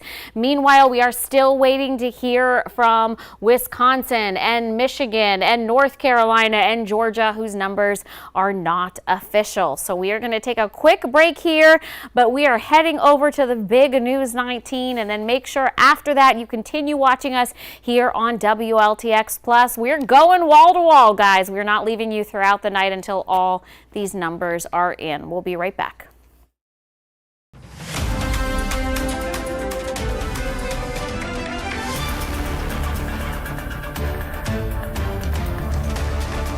You're watching News 19. I'm Andrea Mock. It is a wonderful night of democracy, and we are bringing you your election results. Thank you to everybody who has been watching us on WLTX Plus throughout the night. We have been going wall to wall since 5 p.m. tonight, bringing you the latest results. Now, we want to go ahead and take a look away from this for a moment, because I know you are getting your results on CBS, and want to look at a couple local races. So let me go ahead and pull up one that is getting a lot of attention and a lot of talk tonight. This was a race where both candidates spent quite a bit of money. We are talking about House District 75. This seat was Kirkman Finley's for about 9 years, and then in the last election, Democrat Heather Bauer, political newcomer, owner of Warrior Fitness, won the seat from him. She is pro women's right to choose and has been very outspoken in her support for putting more money into public schooling. Kirkman Finley running on school choice, saying parents should have a right to decide where their kids go to school. Now, want to jump over to another race. A lot of people are talking about Brad Hutto doing very well in his district tonight. He has been in this district in the Senate for more than 20 years, but want to check in on District 36 and look at these latest numbers where the incumbent Kevin Johnson is behind. Now, this isn't final, because if you look over, we've got 88% of our precincts reportings, but this is coming as a surprise. This used to be a Democratic stronghold in parts of Clarendon County. This district has Clarendon, Calhoun, Sumter, and Orangeburg, just to name a few. Kevin Johnson was elected back in 2013. He's from Manning. He went to USC. He wants to raise the minimum wage and is big on funding public education. Meanwhile, if you weren't sure who his Republican challenger was, Jeff Zell is retired United Air Force officer. He wants to bring economic development to those areas. He already serves on the Board of Trustees for Sumter School District. And really quickly, before we leave you and go back to our WLTX Plus, let's look at the Richland County penny tax. It is winning right now. This is a renewal of the current penny tax that we already have. About 19,000 of you voted yes. This funds the Comet and other projects for transportation here in the Midlands. If you haven't seen enough and you want more local coverage, jump over to WLTX Plus and WLTX.com, where we're continuing your election coverage.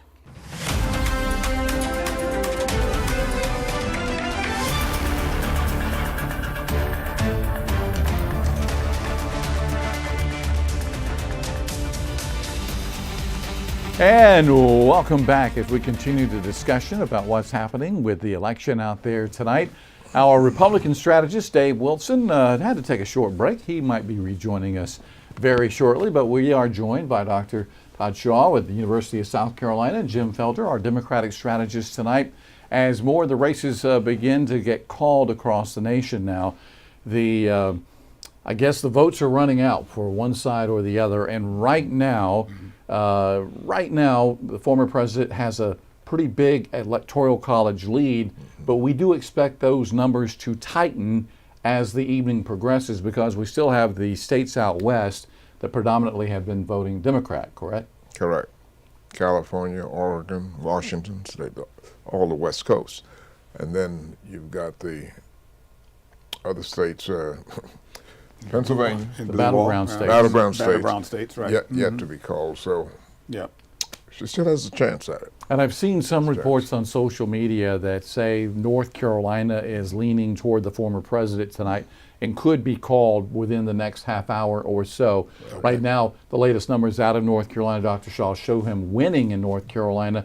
And the way someone asked me once, how can they call a state when there's so many votes still out? Well, you've got what I call, and this is what I call, you got the nerds out there crunching the numbers. Right. They're looking at strongholds for one side or the other, and they come up with some sort of projection to say, well, no matter what happens, there won't be enough votes for this person to overtake this person, and so we're going to declare this person the winner. 7 battleground states, no winners projected in any of the 7, but it looks like North Carolina could be getting close tonight. Yeah, it could be getting close. And, North Carolina, as well as Georgia, those were the 2 states where you kept seeing these consistent sort of neck and neck polls.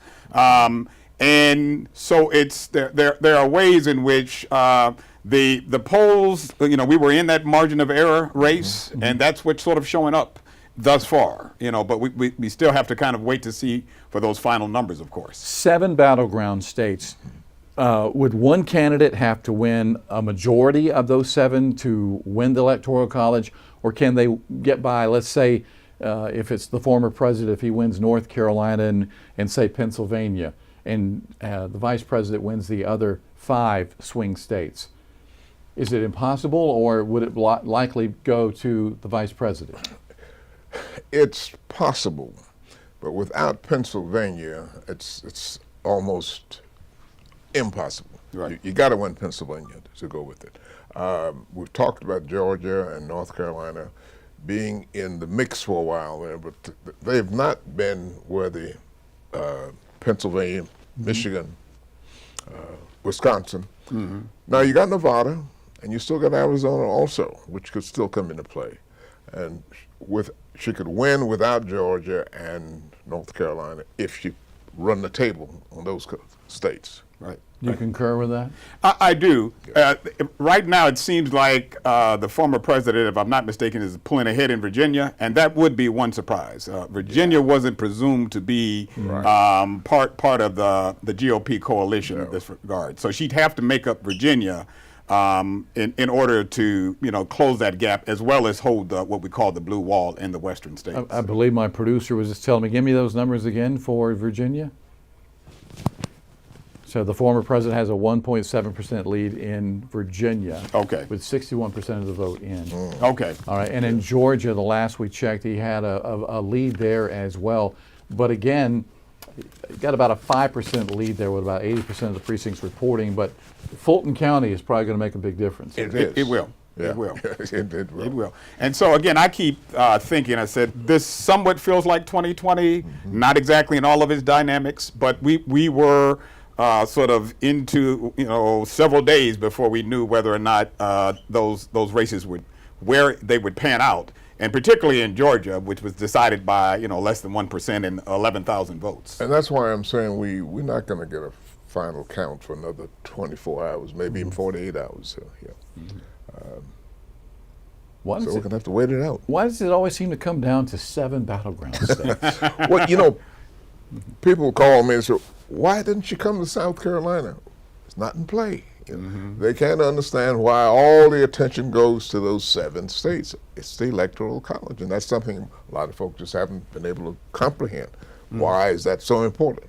Yeah. It's in the Constitution. What can we do? And I know, Dr. Shaw, there's been some talk about, from some, eliminating the Electoral College, but it was set up for a reason, right? The Electoral College was set up as a constitutional compromise. Yeah. And one of the compromises that was set up was the mix between the large states and the smaller states to kind of say, well, if in fact we only elected the president by popular vote, then it would always be New York or California who would have the presidential, would have the advantage in the presidency. And so that was one of the compromises. There was another one around slavery, but that was one of the compromises that was struck with the Electoral College.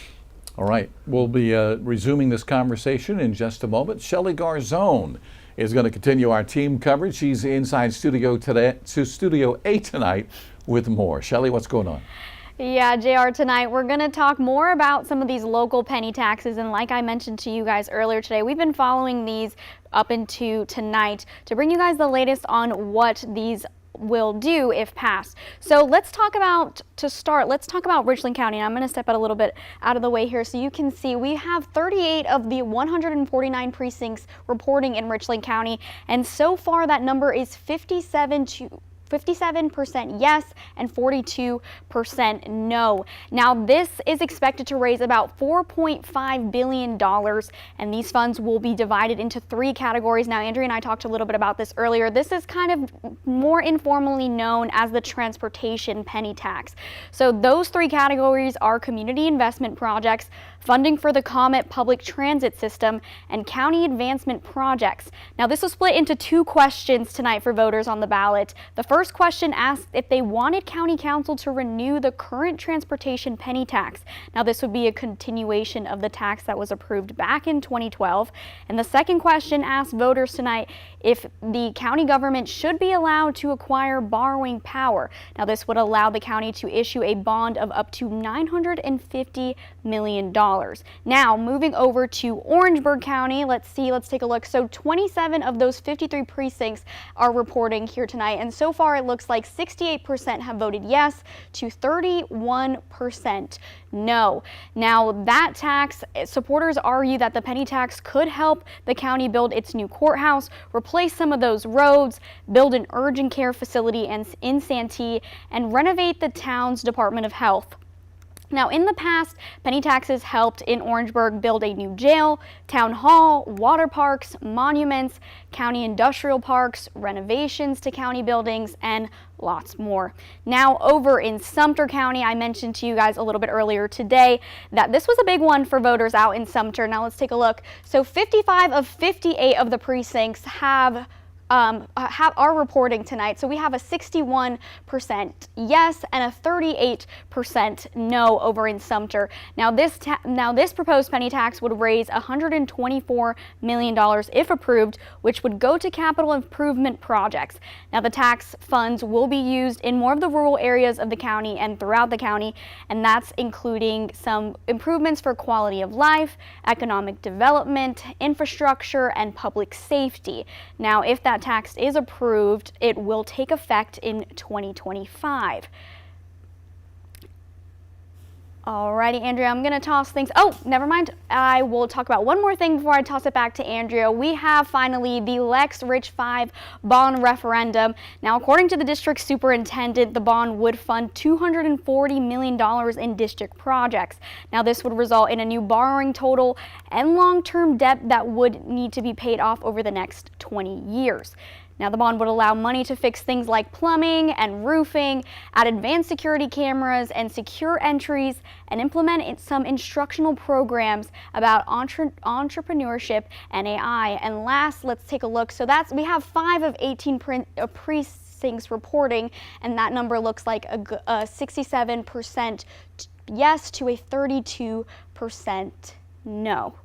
All right, Andrea, I'm going to go ahead and toss things back to you. And I know you mentioned, so here in Richland County, that the penny tax we talked earlier about is kind of to just fix some of the roads. I know Dave mentioned lots of potholes in Richland County, some of those roads, some of those sidewalk improvements, and a big one for voters is that public transportation for sure. Yeah, public transportation, it funds the Comet, and then also that tunnel downtown that they put in for pedestrians, the Lincoln Greenway tunnel, that was penny tax money. The widening of Clemson Road, Shelley, which I know people hate because Clemson Road is very busy, but it's going to be better in the end once they get through all that traffic. That is also penny tax. There's a lot of things that goes through. Again, that is just a renewal of the penny tax. All right, I've got some things to show you. If my producer could flip this so I can see what I'm looking at over here, that would be great. This was just called just moments ago. No surprise here, though. Our Congressman Jim Clyburn being called as the winner in the 6th District. I got a chance to speak with him, and he said 84 is different for everybody. He said his 84 is young, and his 84 is still very mentally competent. He said he was very looking forward to working with Vice President Harris to become President Harris and what they will do for the country together. As you guys know, he does have a very close relationship with President Biden as well. He said that he had spoke with him and they were sort of reminiscing about old times and some of the things that they'd accomplished together. So our Congressman Jim Clyburn going back. Duke Buckner, though, doing a little bit better this time than he did 2 years ago. I think he had 36% of the vote 2 years ago. Today he had 38% of the vote. That is the 6th District. Now, another district that was called, I think, in the time that we have last seen each other is this district. Our friends in the upstate, Catherine Harvey ran against incumbent Representative William Timmons. She thought that this was a chance to flip this district that had traditionally voted Republican because of some of the issues that Timmons has had in his time in office, a bit of scandal, an alleged affair, his divorce, and all of those things. She was a supporter of women's rights, but again, this district going back to Timmons. He is the incumbent. And then again, since the last time we have checked in with you, we've got some more updates on the presidential race. So let's go ahead and get back to this. Currently, where are we standing in electoral votes? Well, former President Trump has 198 and Vice President Kamala Harris has 109. The magic number to get to is 270. The first candidate that gets 270 will be declared the winner, but many of the battleground states still undecided. But again, a couple new states have just been called. Want to check in on them. Let's see. Nope, that was not it. Montana has been called for former President Trump. He will get 4 electoral votes for that. And producer Dalton, what were you just going to say? Okay, he said to go ahead and check on Colorado's results because Colorado literally moments ago just became official and this state was called for Kamala Harris. The votes down here, if you can see them, if we could take these full for 1 second to my director so we can look at this. 1 million votes for Kamala Harris and 752,000 for former President Trump. So Colorado just being called blue for Kamala Harris. Oh, I believe that Congressman James Clyburn is talking right now at the Democratic Watch Party about his win. Yes, there he is. Let's listen into what he has to say.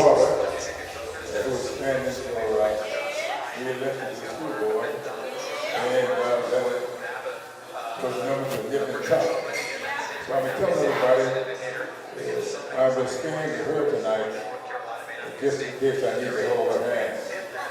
So I apologize for not just here early. I talked with Krista and explained to her what my dilemma was. So let me just thank all of you for the work you're doing, laying the foundation for what I know is going to be tremendous and come back to us in South Carolina.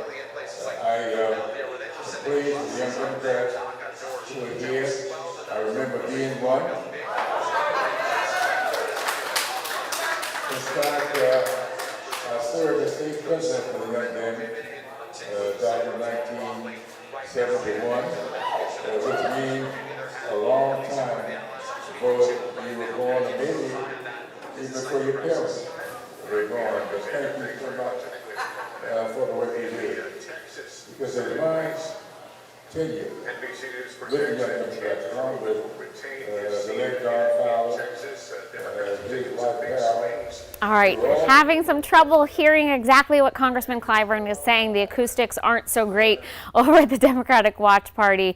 But when I spoke with him, he said he was more than ready to continue to serve the 6th District and was very happy to be going back to Washington. And he said that he is wanting to continue all of the updates that he has done for his part of the 6th District. Something I thought really interesting when I was talking to him is he said every piece of legislation that comes to his desk, he looks at it, he reads it, and he tries to figure out how he can add something to it that will help the people of the 6th District. He said that's how he has been able to secure funding for internet in rural areas, and he is continuing to make infrastructure improvements as well in the area.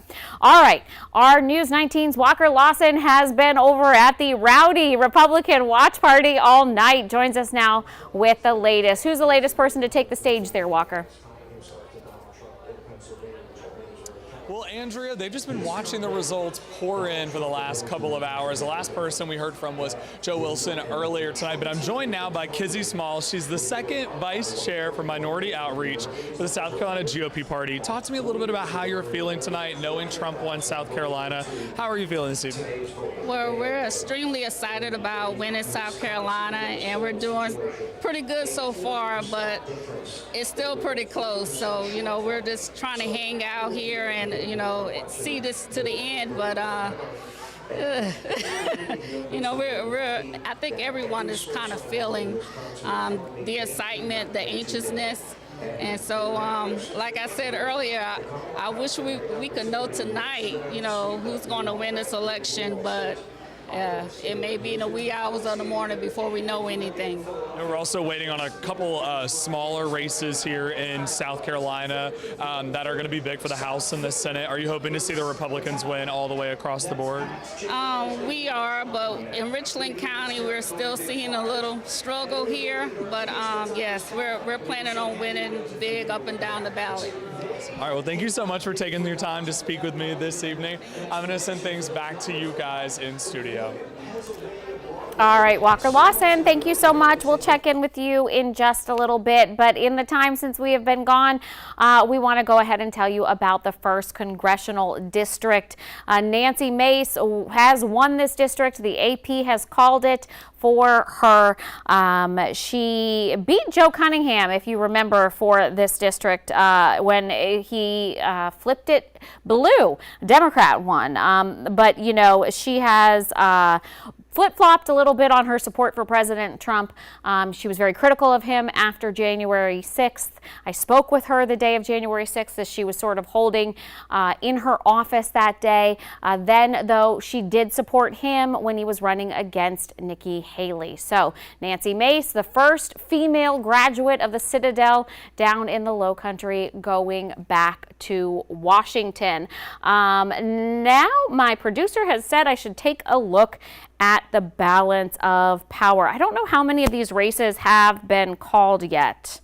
Yeah, it looks like we are still waiting. But again, both of these prior to this election were separated by just a fraction.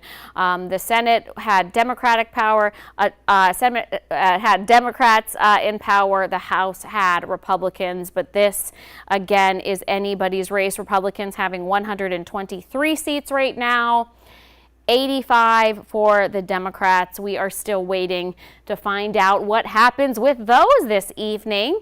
And here is a look at the Senate. Still a few up, undecided, 34 going to be decided tonight. The Republicans right now have a strong hold on the Senate with 47%. And if you're asking yourself, why does this matter? Let's go back to a little civics lesson about the balance of power. Of course, that the legislative branch works with the judicial branch, and they will work with the president. So, if a president is a Republican president and has lots of Republican laws he or she would like to pass, they need the House and the Senate in their favor in order to get their agendas passed. Otherwise, it's a lot more difficult. So,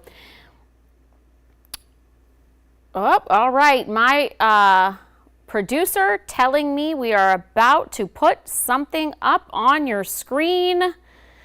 Let's look at this. The AP has just called the governor's race, with Democrat Josh Stein winning this race. 2,100,000 votes, 53% of the vote. GOP, Mark Robinson, 1.7%. So North Carolina going to the Democrat, Josh Stein winning with 53% of the vote. So now let's look how this is translating here back for the election results. So, okay, even though a Democrat has won as the new governor of North Carolina, it appears as though right now, even though these are not final numbers, former President Trump still winning North Carolina with 52% of the vote. Vice President Kamala Harris having 46%. But again, if you look at those numbers very closely, and I know it's kind of hard to see, it's a very close margin of 2.1 million to 1.9 million in North Carolina. Let's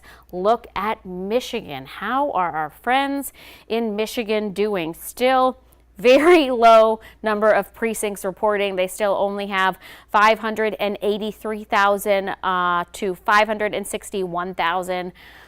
Kamala Harris is ahead.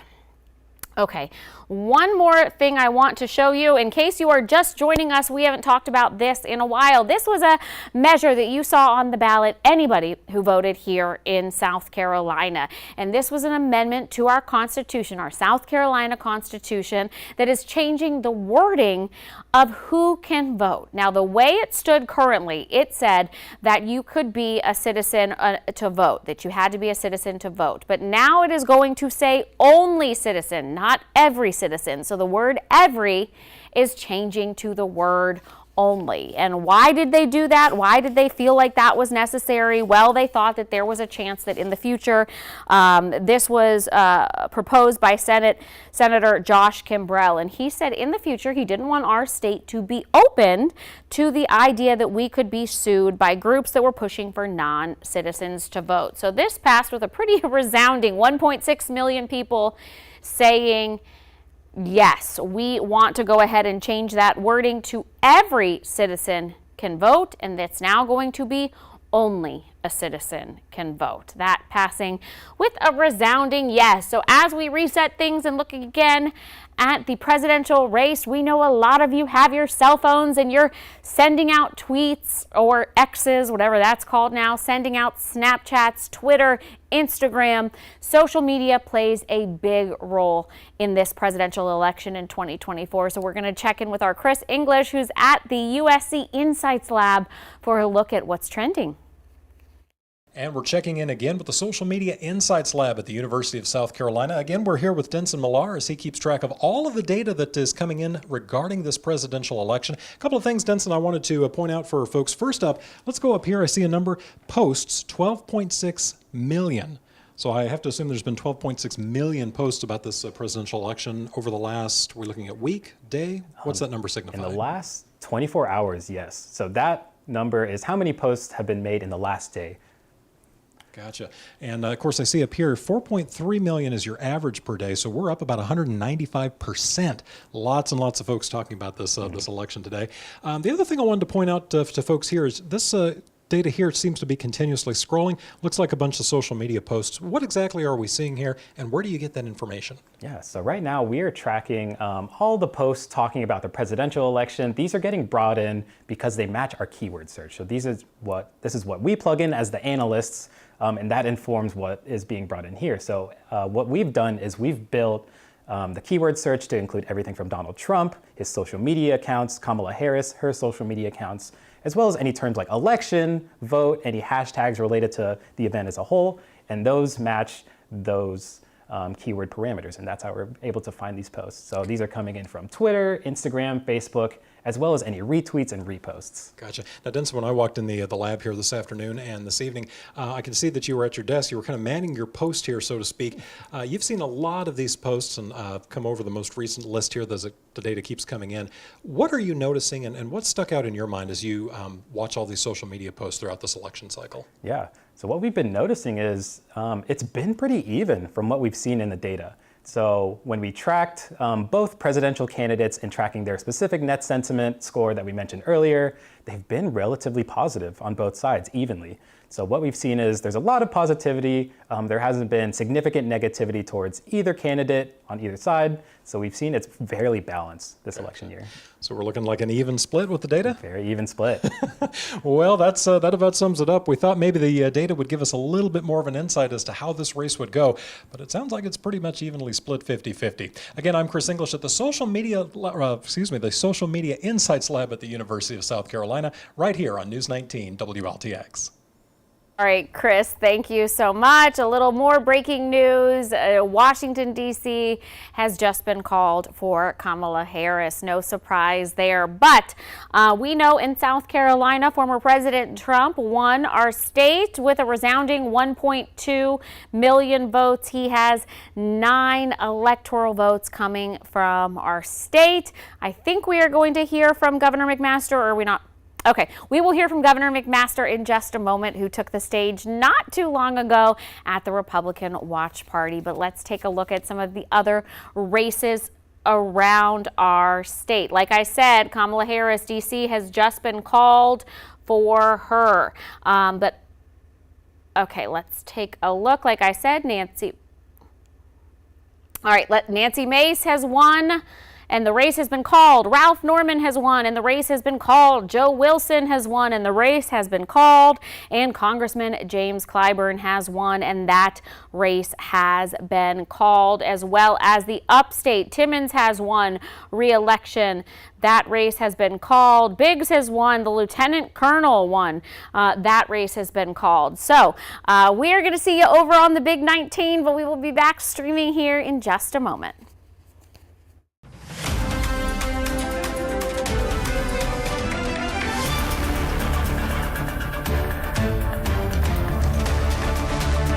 And welcome back. We'll get you back to CBS News coverage on WLTX in just a moment. Being joined by our State House insider Jim Felder, our Democratic strategist, our Republican strategist taking a brief break. He should be returning shortly. Dave Wilson, Dr. Todd Shaw with the University of South Carolina joining us as well. We're talking about the balance of power in the House and the Senate. Right now, the Democrats control the Senate and the Republicans control the House. But after tonight, it's very possible that could flip, and the Democrats could control the House and the Republicans could control the Senate. Dr. Shaw, how important is this? Very important. Often Americans say that they want some level of divided government, but divided government it's hard for it to produce results. And so usually you need a trifecta of the president, the Senate and the House being all the one party, because we are so divided. Looking at a graphic, if we can put that up, the balance of power in the U.S. Senate, 16 races will now decide the balance of power. Republicans have 47 seats right now locked in, Democrats with 35, 2 independents. So 16 seats. Republicans, if they don't win the White House, need 4 seats to control the Senate. As far as the House is concerned, if we could bring that balance of power up in the House, as we mentioned right now, the Republicans are in charge of the House. 218 is the majority. Republicans with 133, Democrats with 89. And again, when it comes to the House of Representatives, Mr. Felder, a lot can and can't be done if your party controls the House of Representatives. Well, that is right. Now, the House really only, if they could flip 4 seats currently, with the current makeup of the House, if the Democrats can flip 4 seats, it would put them back in control again. The question is where those 4 seats are going to come from.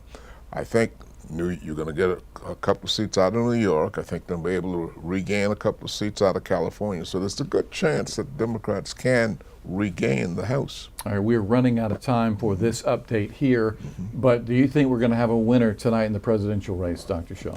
It's looking unlikely, because I think it will take a little bit more time with Pennsylvania, but we'll see. All right. And you don't think we're going to see a winner tonight? I don't think we'll see a winner tonight. No. We're going to send things back to our CBS coverage in just a moment, and we will continue our coverage here on WLTX Plus. We'll see you then.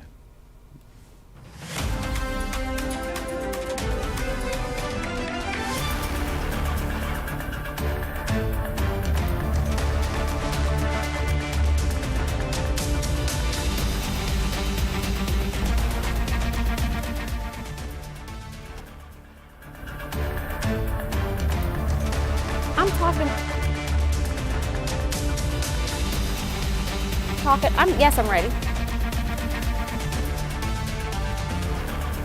All right, welcome back to News 19. Thank you so much for watching WLTX Plus. Everybody that's joining us there tonight, or if you're joining us on WLTX.com, I'm Andrea Mock, and so happy to be bringing you these election results live since 5 o'clock tonight. News 19, of course, is on your side. This is one of the races that was called fairly early. Our Congressman Joe Wilson spoke just a few moments ago. We want to go ahead and listen in on what he had to say about winning the 2nd District. Official recorder of precinct returns, Carol Davis, has just informed me that it appears that I have just been reelected to Congress. And so we're all going to have to go through some remarkable situations, and that is in the U.S. Senate, South Carolina is going to have two chairmen. We're going to have very likely Lindsey Graham, chairman of Judiciary, and we have very hopefully Tim Scott to be chairman of the Banking Committee. And so South Carolina is going to be so well represented with the new Republican majority, and we're just so hopeful, and I believe sincerely, that Donald and Melania Trump will be the President and First Lady of the United States. And Joe Wilson speaking at the watch party next to his wife, Roxanne, their sons, their grandchildren. We are certainly glad he is feeling better. He did have a health scare earlier this year, and he didn't miss a beat. He was only out for maybe about a week, had a heart surgery, and is doing much better. He thanked everybody for their well wishes.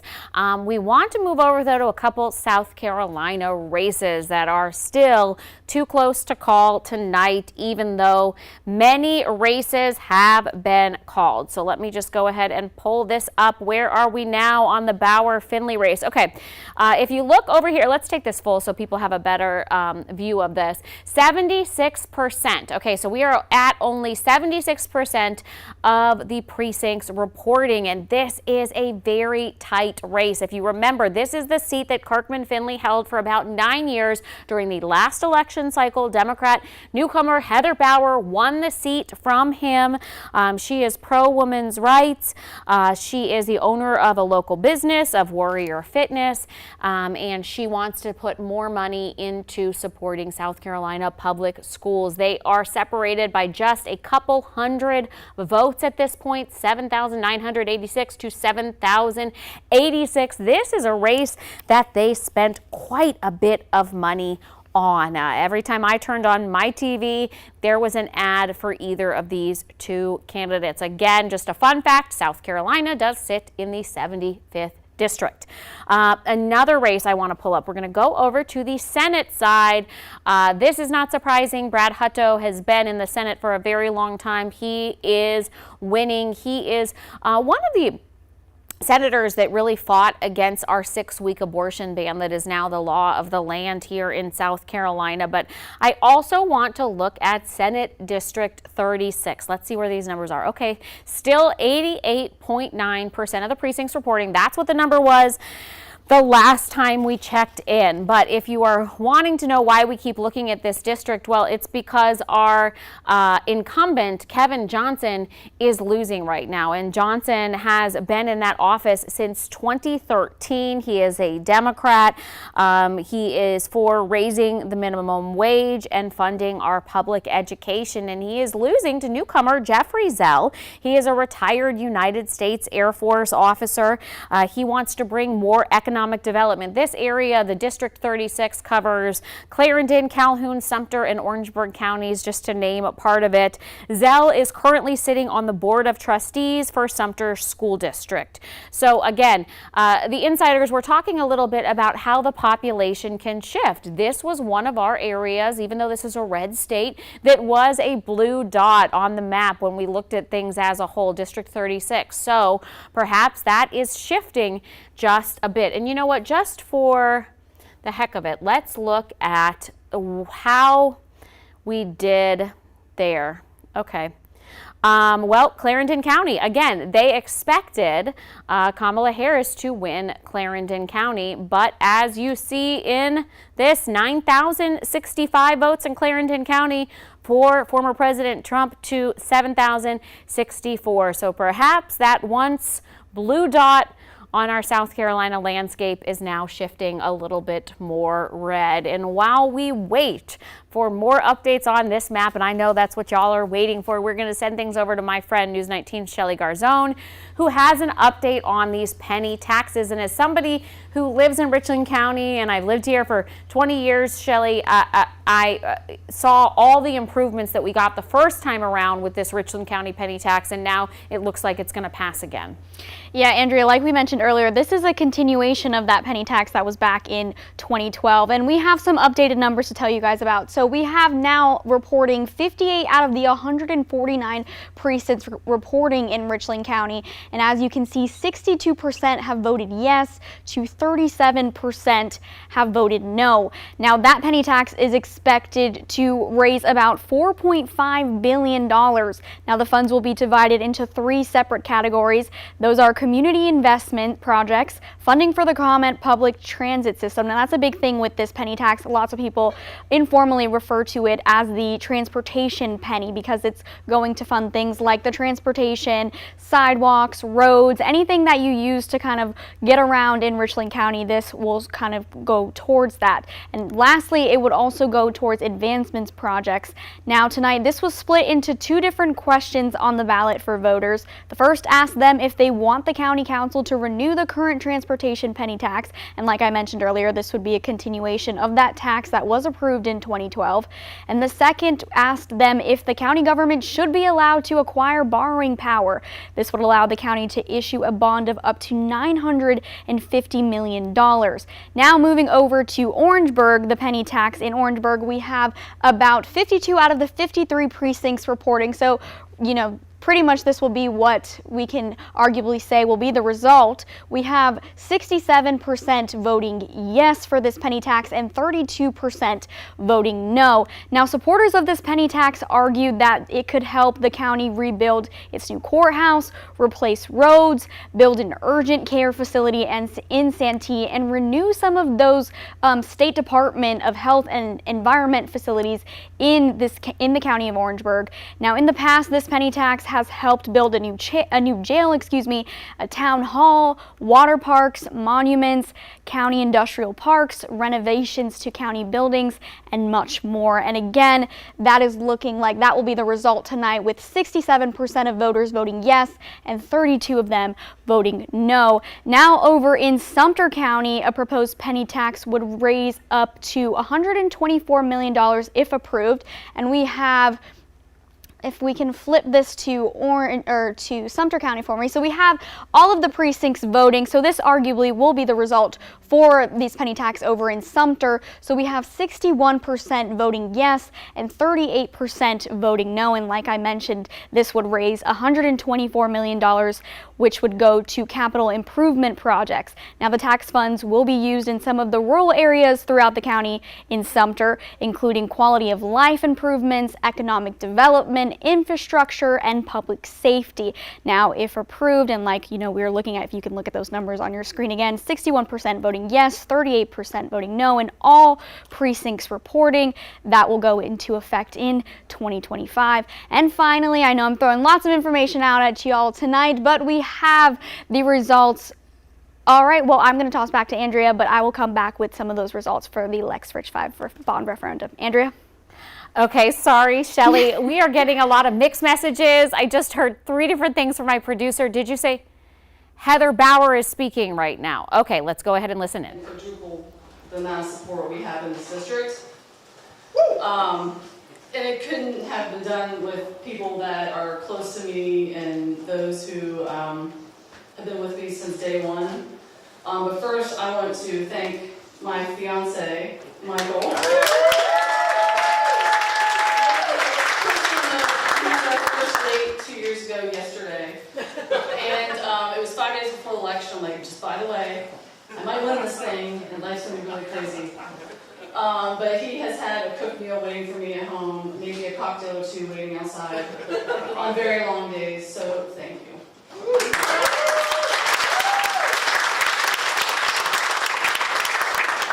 To my volunteers and people who have opened up their wallets to this campaign, we've raised the money we needed, we've knocked thousands of doors, made tens of thousands of phone calls, we've texted, we've made it to the point where people are like, please stop calling me, I'm gonna go vote. Which is where you want people to be. But if you have knocked a door or made a phone call, please raise your hand. This campaign.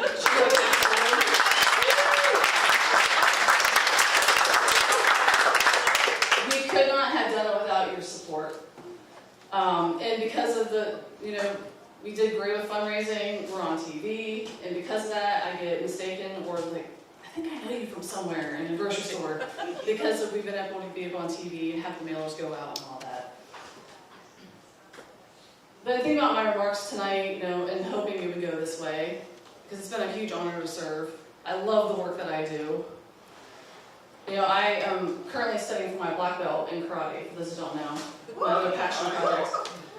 And I have to write papers on this, and I'm writing a paper on a term called Kaizen. It's a Japanese philosophy created after World War II when they were trying to rebuild their country.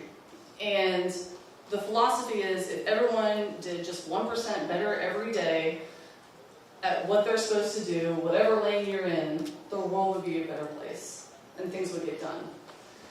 And so that's been my philosophy as a politician, talking to constituents, returning calls, returning emails.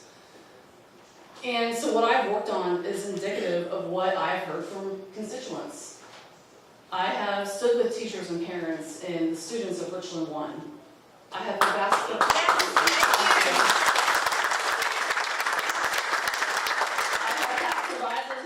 All right, Heather Bauer speaking. I wanted to pull up the race so you could take a look at it. Now, these numbers actually just changed as we were standing here, but if you look, it is not official yet. Only 81% of our precincts reporting here in South Carolina, but nevertheless, Heather Bauer, the incumbent, is ahead. She has 8,001 votes. Kirkman Finley falling behind at 7,000.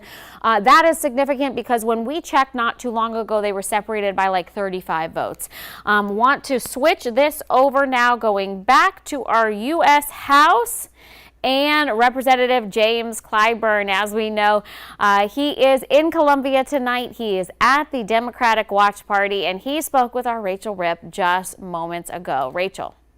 Congressman Clyburn, tell us a little bit about this win. I know you've obviously been in office for quite some time, but how that feels tonight. Well, I always believe that it's never over until it's over. As you know, all the early results come from the East Coast. The West Coast still has not reported. And so we always knew that this was a very close election. We feel that when it's all said and done, we'll be inaugurating the first woman president of the United States. And what would you like to say to your voters tonight who went out and cast a ballot for you? Well, I'll thank them for the support they continue to give me. I hope that we can prove ourselves deserving of the confidence they place in me. I've done the things I think that are necessary to work within our state government and with our federal elected officials to do the things that are necessary for South Carolina to make progress. And I think it's happening. You can't go 15 miles on a highway in South Carolina and not see bridges being repaired, roads being built, all that. With Joe Biden's infrastructure bill, we see the cost of medicine going down, insulin cap at $35 a month for seniors. All of that because of Joe Biden's infrastructure bill. We see veterans now getting benefits that were 20 and 30%, up to 95 and 100%. All of that because of Joe Biden's PAC bill. And so we're doing the things that are necessary to improve people's lives. And, well, you have to battle the misinformation that continues to go around. And what more is there to do in this next term? What's next on your agenda? Well, I came up with a formula a few years ago on having automatic resources going into communities that I call persistent poverty communities. It's called 10, 20, 30. I'm trying to get that into permanent law. So that's one of the things I want to do. I want to get reauthorization of the connectivity bill so that we can get assistance for people in low to moderate income folks so they can get their homes and their businesses connected to the internet. There are several things that still need to get done for people to fulfill their dreams and aspirations, and I'm still working on those. And we're being joined now by Dr. Todd Shaw with the University of South Carolina, our Democratic insider. Jim Felder as well. CBS News right now says that Georgia, North Carolina, and Michigan are toss-ups, although there are some on social media that saying Georgia, North Carolina is leaning more toward the former president tonight. I know, Dr. Shaw, you've spent the last few moments looking over some numbers. What have you discovered? So, yeah, there's some outstanding votes. So, well, actually, I want to be careful, but I've got a source that was saying there's some ballot adjudication occurring in Georgia. So there's about several 100,000 votes being adjudicated there. I could believe that there are still toss-ups because this is precariously close. I can believe that Michigan's precariously close. There's a slight Harris lead, but only a slight Harris lead with a little bit of the ballot. About 40% of it still was outstanding with Detroit. But then you have the Upper Peninsula, still many of the districts that need to come in. And then, of course, we come down to Pennsylvania, very close. So this is that margin of error race that we talked about. If we can put up some numbers here, the electoral count the way we have it right now. The former president with 210 electoral votes, the vice president with 112. And when it comes to the popular vote right now, it looks like a roughly 6 million vote lead for the former president. But look at the states that have not reported just yet. The states out west, especially California, which lean very strong for the blue team, the Democrat team, right? Right. So we're expecting, Jim, you're expecting these numbers to change drastically. You've got California, you've got Washington State, you've got Oregon. Arizona's not in yet either, I believe. So I won't rule it out just yet. And Nevada. So it's just too close to call, even though the 210 and 112 seems like long distance, but when you bring those states in, that narrows it. Right. So there's still a chance. I'm seeing that the former president has about a 3% lead in Georgia with about 90% of the votes counted there. Can she overcome that in Georgia tonight? That would be hard to do. Yeah. That would be hard to do. Yeah. So Georgia, and I don't think that the Harris campaign believed that she was, certainly making a case about Georgia and spent a lot of time in Atlanta, Savannah, and other places. So they were trying to make a case, but Georgia seems as though it's leaning very much toward the Trump camp. Slipping away. Yeah, the Associated Press has just called Iowa for the state of former President Trump.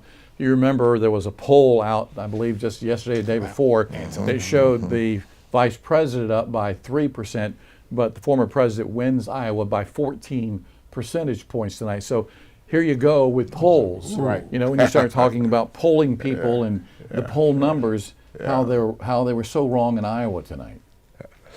At least according to that one poll. Right, yeah. But that poll really, I think it lit up a lot of folk couldn't believe Iowa that she was leading with that much, you know. Right. But now we know. Yeah, and that's that. You know, this is often what confounds voters as to, you know, well, how can we believe polls when they can be wrong? And it's always that margin of error. It's always that 3 or 4%. It could swing on either way. And so as of now, we're still in the margin of error race, although if you're talking about, you know, 47-53, that is a significant win one way or the other. Keeping in mind, California, Oregon, Washington State have not reported just yet. That's right. But let's say Georgia falls the way of the former president, North Carolina falls his way. What else would he need tonight? 2 or 3 more of the battleground states? He would. He would, yeah. I think Pennsylvania is critical. I mean, the path, Pennsylvania is a critical path for all. So maintaining Pennsylvania, if that's now in this column, according to the calculation. All right, so we're going to continue to look into these numbers as far as the national races are concerned. Here locally on the congressional races here, really we had no surprises tonight.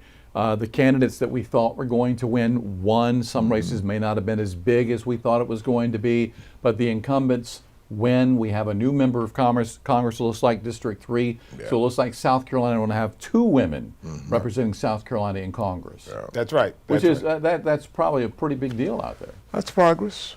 That's progress. You know, women make up more than what 53 or 54% of the registered voters anyway. Yeah, so that's progress. All right, and again, that race, if we can put it up, that would be the 3rd congressional race. Biggs with 71.6% of the vote. I think we have that graphic. Best with 25.5%. Again, that was District 3 tonight in the upstate. And again, District 4, Timmons wins with no problem there.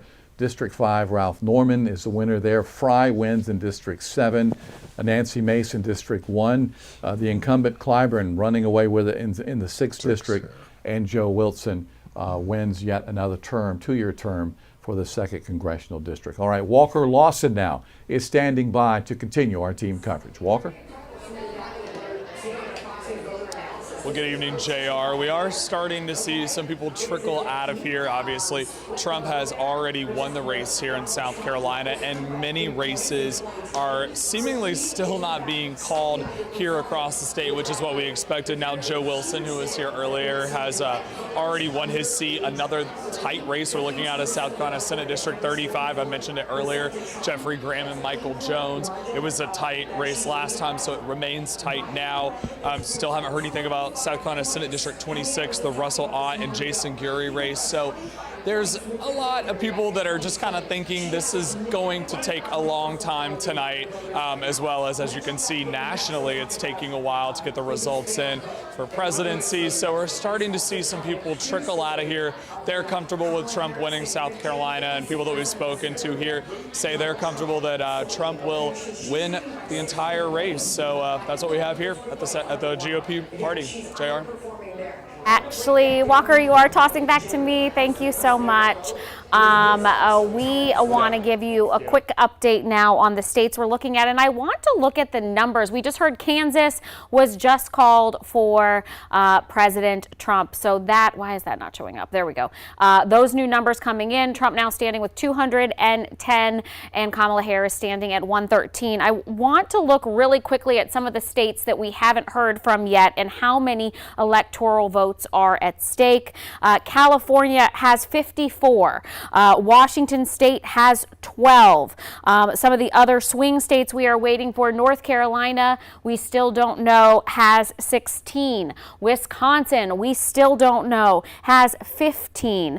And Georgia, I think I said this, has 16. 16 for Georgia, 16 for North Carolina. Still waiting on those numbers. But to JR's point and the insiders, they were just talking about South Carolina and the fact that we are sending another female to the Congress in Washington, D.C. Of course, Nancy Mace won re-election down in the 1st district, but a new face in town for this district, for District 3. So even though South Carolina, 51% of us are women in this state, we will now have just 2 representatives in Washington, D.C. But want to tell you a little bit about Lieutenant Colonel Sherry Briggs. She is with the Air National Guard. She has a doctorate in nursing. She ran on a platform of healing our nation. She said she felt illegal immigrants were getting a blank check in our state, and she wanted money to go back to first responders, veterans, and families. She said the middle class was suffering. So a resounding victory for her. Headed to Washington for the first time. And again, Nancy Mace going back. Let's look one more time at these numbers and see if they have been updated. 210 for Trump, 113 for Harris. Now, we just heard from News 19's Rachel Ripp. She got to talk to Congressman Jim Clyburn, who is going back to Washington to represent the 6th District once again. Let's check back in with her and see what's going on at the Democratic Watch Party. Rachel. That's right, Andrew. I'm here with Jeremy Jones. He is the Democratic Party chair for the Central Midlands chapter. That's right. So tell me a little bit about kind of how we're feeling now. I know things are kind of winding down here at this watch party. So a lot of us are cautiously optimistic still. There's still a lot of vote left to count. Hopefully when we go to sleep and wake back up, things will get better.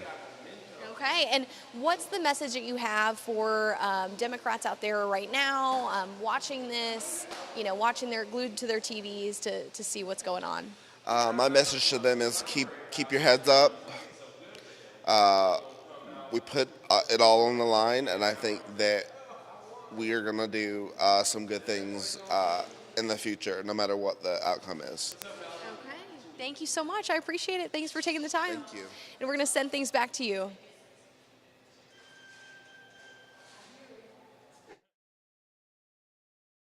JR and I finally reunited back on the desk on election night, and so far, at least in our state for our races, we are still waiting to hear the final results on the Kirkman-Finley Heather Bauer race, but so far not many surprises. Not on the congressional side. We kind of knew what was going to happen, at least based upon what we thought was going to happen, and it did. As far as the presidential race is concerned, this state has leaned red for quite some time. We really weren't surprised by those numbers as well. As we look at the presidential race, though, across the country, 210 electoral votes right now for the former president, with the vice president with 113.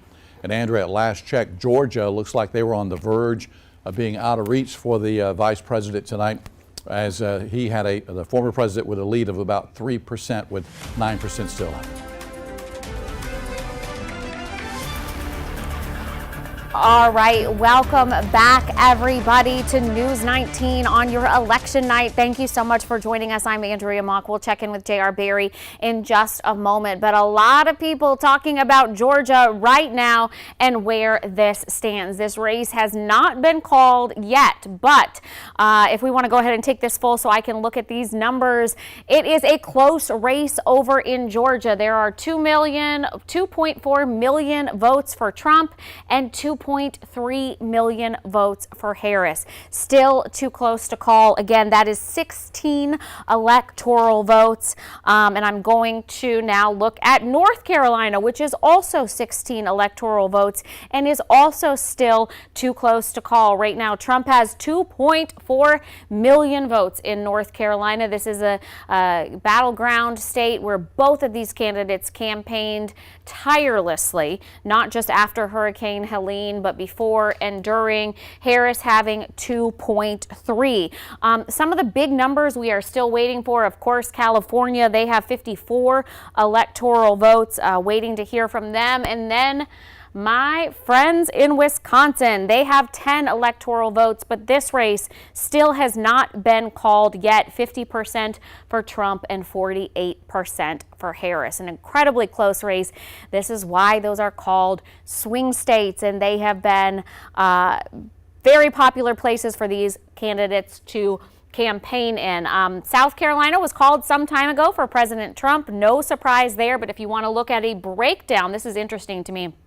A breakdown of how the president did here in South Carolina.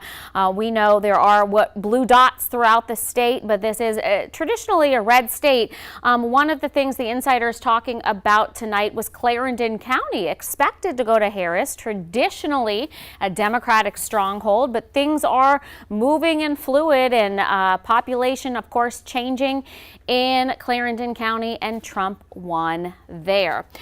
Taking a look at a couple other races, this amendment, everybody who voted in South Carolina today voted on this is an amendment. This is a constitutional amendment. It is going to change our South Carolina Constitution. So what this means is, traditionally in our Constitution, it said every South Carolinian has a right to vote. This amendment will now make that language only South Carolinians have the right to vote. So if you're asking why that was important, they felt that down the road there could perhaps be a challenge where groups who were non-citizens were pushing for the right to vote. This was sponsored by Senator Josh Kimbrell, who said they did not want to open up South Carolina to lawsuits by people who wanted to vote and weren't citizens. Let's look at balance of power very quickly. In the House, prior to tonight's election, Republicans had control of the House by 221 to 214. We still have a lot of question marks up in the air tonight to see who will control this. And then let's just jump over really quickly to look at the Senate. The Democrats had power in the Senate with 51, while the Republicans had 49. Right now, it is too close to call, but Republicans have it with 48%. So we are still waiting. It could be any moment now that we find out about North Carolina, find out about Georgia. Obviously, polls closed hours ago in those states. Make sure you keep it here to News 19. We are continuing your team coverage tonight, and you can also watch us on WLTX Plus, but News 19 at 11 starts now. Right now on News 19 at 11, the votes have been counted. Millions of Americans shaping the nation's future. We're on your side with everything you need to know about Election Day, with insights into the most talked about local races and analysis from our State House insiders. News 19 at 11 starts now. And a live look at the White House tonight, as it is still undecided tonight who will be the next president of the United States. Good evening, and thank you so much for being with us now. I'm J.R. Barrett. And I'm Andrea Mock. Thank you to everybody who have stayed with us. We've been on the air since 5 o'clock tonight with team coverage of the biggest night of the year, Election Night, Decision Day 2024. And while we are still waiting for some final national results, we do have results in South Carolina. The voters here have spoken, and the majority have voted in the presidential race for former President Donald Trump. Yeah, not a surprise there, as Trump has won the state before. More than 59% of our neighbors here in South Carolina voted for Trump. 39% voted for Vice President Kamala Harris. And we begin our team coverage now with a reaction from the Republican Party. Our Walker Lawson is live at the Tin Roof here in Columbia. Walker, what can you tell us tonight? Well, JR, we just heard Fox News call California for Kamala Harris, and there was quite the boo in here. But people are excited because Trump was able to take South Carolina. So joining me is Mike Green, West Columbia City Council member.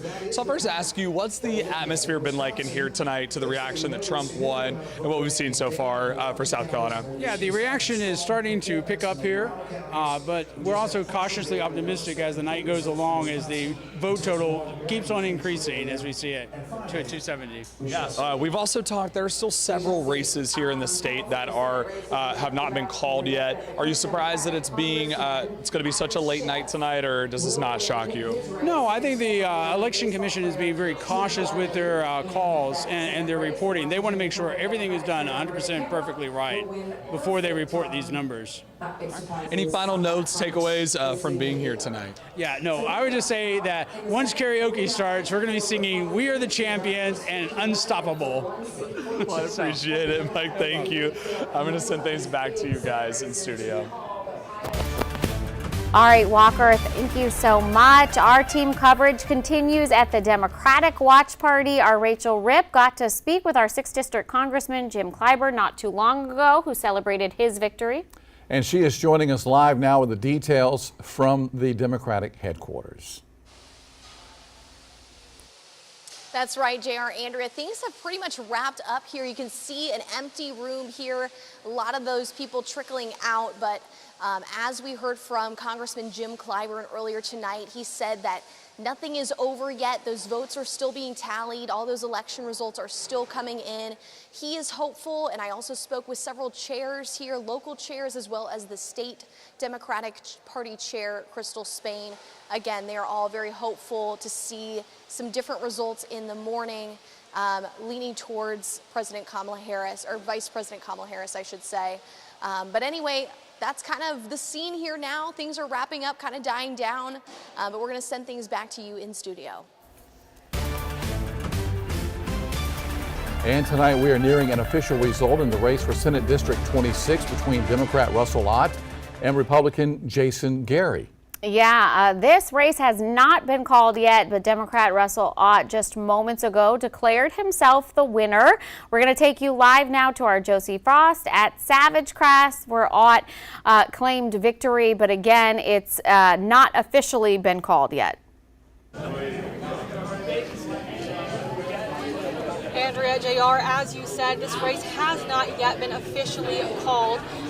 We are still waiting on that result from the AP. Now, in his speech, Russell Ott did credit his success to Lexington County and to getting a lot of votes there. Now, his opponent is newcomer Jason Gary of Lexington County. The newly redrawn district incorporates parts of Lexington, Richland, and Calhoun County. The Senate seat was held by longtime Democratic Senator Nikki Setzler, who was here today. Ott thanked him for his contributions as well as his families and supporters. Ott said a key point in his campaign is not playing into partisan dynamics. He wants to give everyone a seat at the table when it comes to his agenda. We decided early on that we wanted to try something new. We didn't want to play this extreme partisanship game where we had to make people not like each other. We wanted to bring people together.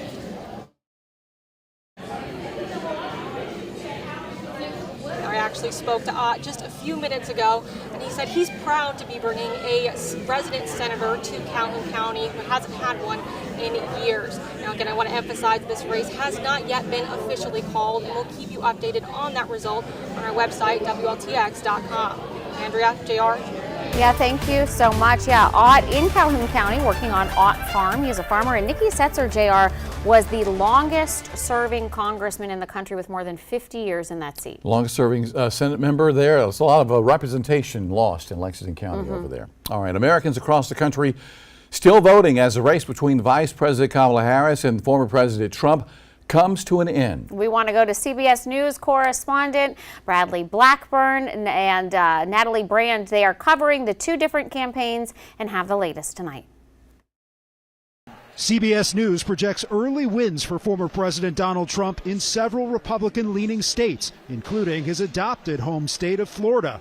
Earlier, Trump and former First Lady Melania Trump cast their ballots in Palm Beach. I would say this was the best campaign we ran. But he later cast doubt on the integrity of the election, writing on social media a lot of talk about massive cheating in Philadelphia without providing any evidence. If I lose an election, if it's a fair election, I'd be the first one to acknowledge it. CBS News exit polls show more than half of Trump voters aren't confident that elections are being conducted fairly, while their top issue is the economy. I think when you look at the end of the day fiscally, you look at our country, the budget was better, the taxes were better. Trump's signature issue, immigration, was also a top concern for his voters. Trump is watching the results tonight with an inner circle, including billionaire Elon Musk. They're gathered just a few miles from here at his Mar-a-Lago estate. Bradley Blackburn, CBS News, West Palm Beach. I'm Natalie Brand at Howard University, Vice President Kamala Harris's alma mater, where she's holding her election night watch party. She says the HBCU has shaped her into the person she is today. Supporters of Vice President Kamala Harris gathered at Howard University Tuesday night to watch the election results pour in. Earlier in the day, she stopped by DNC headquarters in Washington, D.C. to thank staffers and volunteers. This truly represents the best of who we are. She also made phone calls to try and boost turnout. Have you voted already? Early CBS News exit polls showed democracy was the top concern for Harris voters, followed by abortion. I tend to agree with her policies and stances and the things that come out of her mouth. The exit polls also showed men breaking for Trump while women backed Harris in margins similar to 2020. Natalie Brandt, CBS News, Washington, D.C. Well, in radio interviews today, the vice president noted that the first office she ever ran for was freshman class representative at Howard University. So this, she says, is a full circle moment for her. All right. Thank you, JR. We are going to take a look at the latest numbers. Like you heard our Walker Lawson say, California was just called for Vice President Kamala Harris, and that is not a surprise, but it does have a whopping 54 electoral votes. Let's take a look at some of our races here in South Carolina. Something else different that will be happening this time around. We have only had one female representing us in Washington for quite some time, that being Nancy Mace from the 1st District. She did win re-election, but then tonight another woman has won. This is in the 3rd District, and this is Lieutenant Colonel Sherry Biggs. She GOP candidate. She is an Air National Guard Lieutenant Colonel. She has a doctorate in nursing, and she says she was running on the platform of healing our nation. She also says she wants to give money back to our veterans, our first responders, and our families. And she says she wants to stop handouts to illegal immigrants. So we are now sending not one, but 2 women back to Washington for the first time in a long time. Let's take a look now at some local South Carolina races. This is a race a lot of folks talking about, still just 81% of the precincts reporting. Why is everybody talking about this race? One, there was quite a bit of money spent in this race. Chances are you saw an advertisement or two for one of these candidates. 2, because this was the seat that was held by Kirkman Finley for about 9 years. Heather Bauer won this seat, Democrat, during the last election, and the race is very close. Now, we've been checking in with this number all night. At one time, they were separated by just about 30 votes, but now Heather Bauer inching ahead. We heard her speaking moments ago at the Democratic Watch Party, not yet celebrating a win, but certainly just taking the microphone is a big show of confidence that she is going to win this. Want to look at a couple other races for you tonight. Let's look at the South Carolina Senate races. Now, this is another one that a lot of people are looking at because Kevin Johnson is the longtime incumbent in this race, District 36 for our Senate. Jeffrey Zell is a newcomer. He is also former military GOP. He says he wants school choice. Kevin Johnson, though, held that seat for some time, for about the last 2 decades. And as far as any other surprises, Tamika Isaac Devine winning very soundly. Billy Garrett, Republican, winning this one. We just talked about this. Oh, you know what? This has now been called. We said that Russell Ott hadn't officially been declared, but that check mark means that he was just officially declared. And like we said, he did just give a speech at the watch party saying that he had won. So he will be taking over that seat. And that was a hotly contested one because he ran against Dick Harpootlian and won the Democratic nomination. JR? All right, Andrea, thank you so much. A lot of you voted in the rain early this morning, and some heavy rain is expected tomorrow into Thursday. Our chief meteorologist, Efren Afonte, he's tracking that and more. He's got the Midland's most accurate forecast when we come back.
I know many people will stay up as late as it takes to get election results, but some races very possibly will not be called tonight. Yeah, Casey Decker with our National Verify team joining us live now. Casey, how common is it for races not to be called on election night?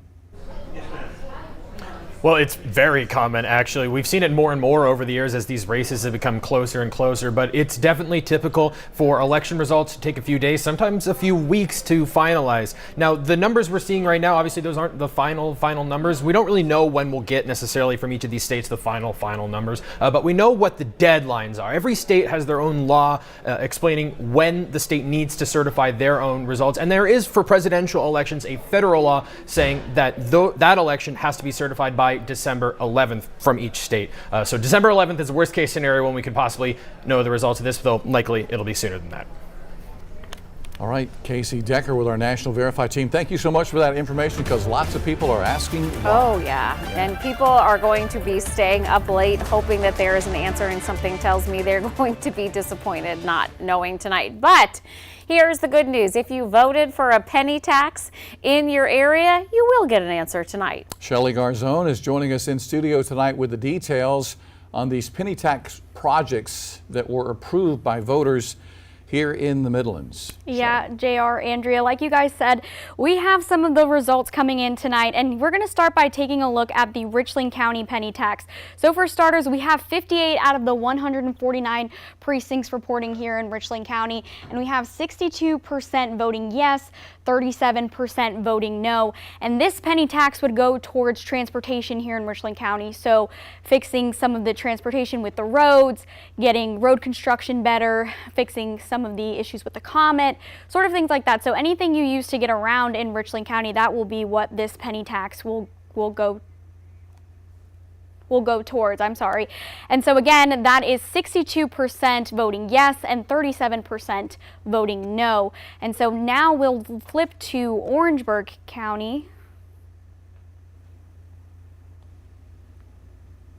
If we can.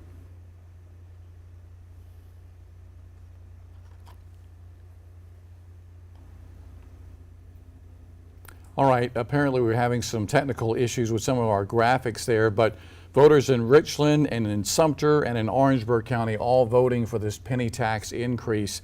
Richland's actually a continuation. Sumter, Orangeburg, they're going to be using this money for some projects around Orangeburg and Sumter, and we've talked about this earlier with our insiders. No one really wants to pay more taxes, but when you say it's only a penny. And when it comes to transportation, and of course in Richland County, that supports the Comet, it supports the widening of Clemson Road, it's responsible for the beautiful new bridge downtown that connects pedestrians, the greenway space, and also in many cases adds bike lanes. So that money, when it's just a penny and it goes to support all these beautiful improvements throughout our county, it's a lot easier to say yes. All right, with that, we're going to send things over to our chief meteorologist, Efren Fonte. A penny for your thoughts. It's gonna rain, right? Somehow I knew you were going to connect that two together. It's the first joke I've heard all night, so I found it hilarious. Well, the one thing that at least we're not going to have to worry about is the tropics. Even though we do have Hurricane Rafael, the latest data that came in from the National Hurricane Center at 10 o'clock, Category 1 hurricane, wind sustained at 80 miles an hour, gusting to 100, now moving to the northwest at 13 miles an hour. It's been doing a wobble as it made its way through and still is making its way through the Cayman Islands. All indications now it's going to end up with the hurricane warnings in effect for the Cayman Islands and western Cuba, and then a tropical storm warning for the Florida Keys. It's expected to become a Category 2 hurricane by sometime tomorrow morning. Wind sustained of up to 105 miles an hour. Once it makes landfall in Cuba Wednesday night as a Category 1, it then re-intensifies Thursday evening in the Gulf of Mexico as a Category 2. By Friday, it's now a Category 1 hurricane, but instead of turning to the west, it's going to turn to the north. And all anticipation now, all eyes are on for the Texas coastline as well as Louisiana, Mississippi, and even Alabama. As Sunday evening into Monday morning, it may make landfall as a tropical storm. One other area that we're watching, other than Hurricane Rafael, is a 30% chance of development. It's on the west, the east side of the Caribbean, but may form in the northern Caribbean in the Bahamian Islands sometime over the next 7 days, but it's a 30% chance. Meanwhile, right now, look at these turn temperatures. 65 in Camden as well as in Manning, 67 in Lexington and Salute as well as the Gamecock City. It's 69 in St. Matthews. These temperatures are getting closer to 15 degrees warmer than it should be. And now it's even getting warmer than it was at 10 o'clock. And it is really humid out there. Very strong onshore flow would bring the dew points in the mid 60s. There's a ton of moisture there, but there's really not that much activity. Well, that's going to be changing soon because with that onshore flow, plus a lot of moisture and precipitation coming out of the Gulf East, all that is going to be migrating to the north with an approaching front, and we're right smack in the middle. So overnight tonight, potential of really heavy rainfall along the lower and mid-Mississippi Valley regions. By tomorrow, it moves into the southeast Atlantic, covering Georgia and South Carolina, and a slight risk for tomorrow covers a good portion of the Palmetto State and most of the Midlands, with a slight category on Wednesday. And then Thursday, we even still have a marginal risk, and we're looking at quite a bit of rainfall. Now, the first thing we're going to have to deal with is likely fog in the morning with visibility less than half a mile just after daybreak, and we're not going to see any sunshine.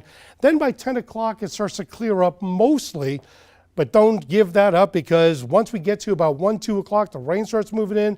By 4 o'clock, the first band in the southern Midlands. And then as we get into the early evening, widespread heavy rainfall, and that's going to be the start of it. It'll be Wednesday night, Wednesday overnight into Thursday morning.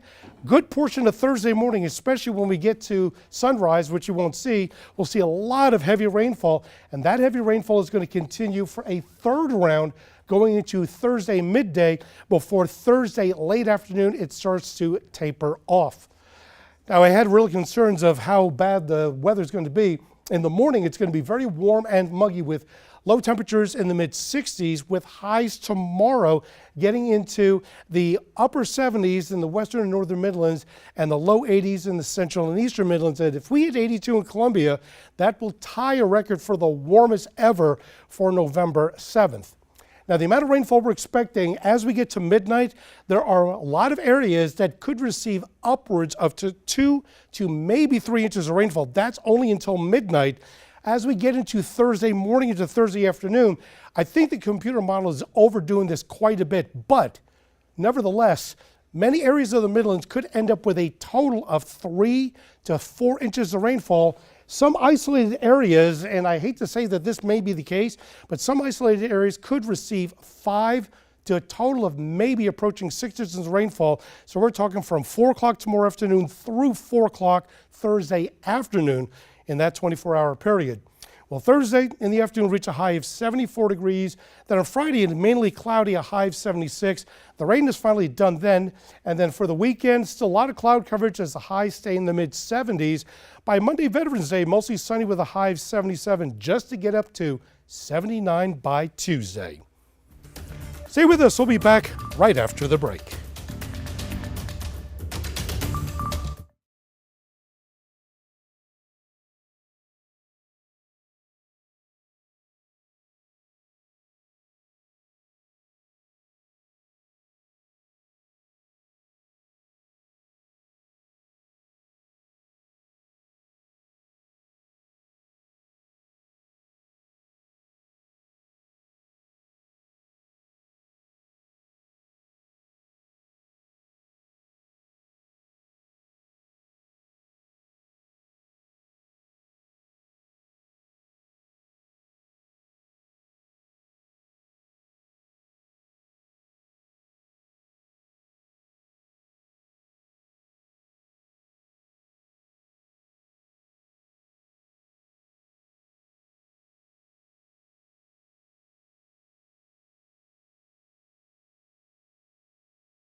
We are back with breaking election news for you tonight. I'm Andrea Mock.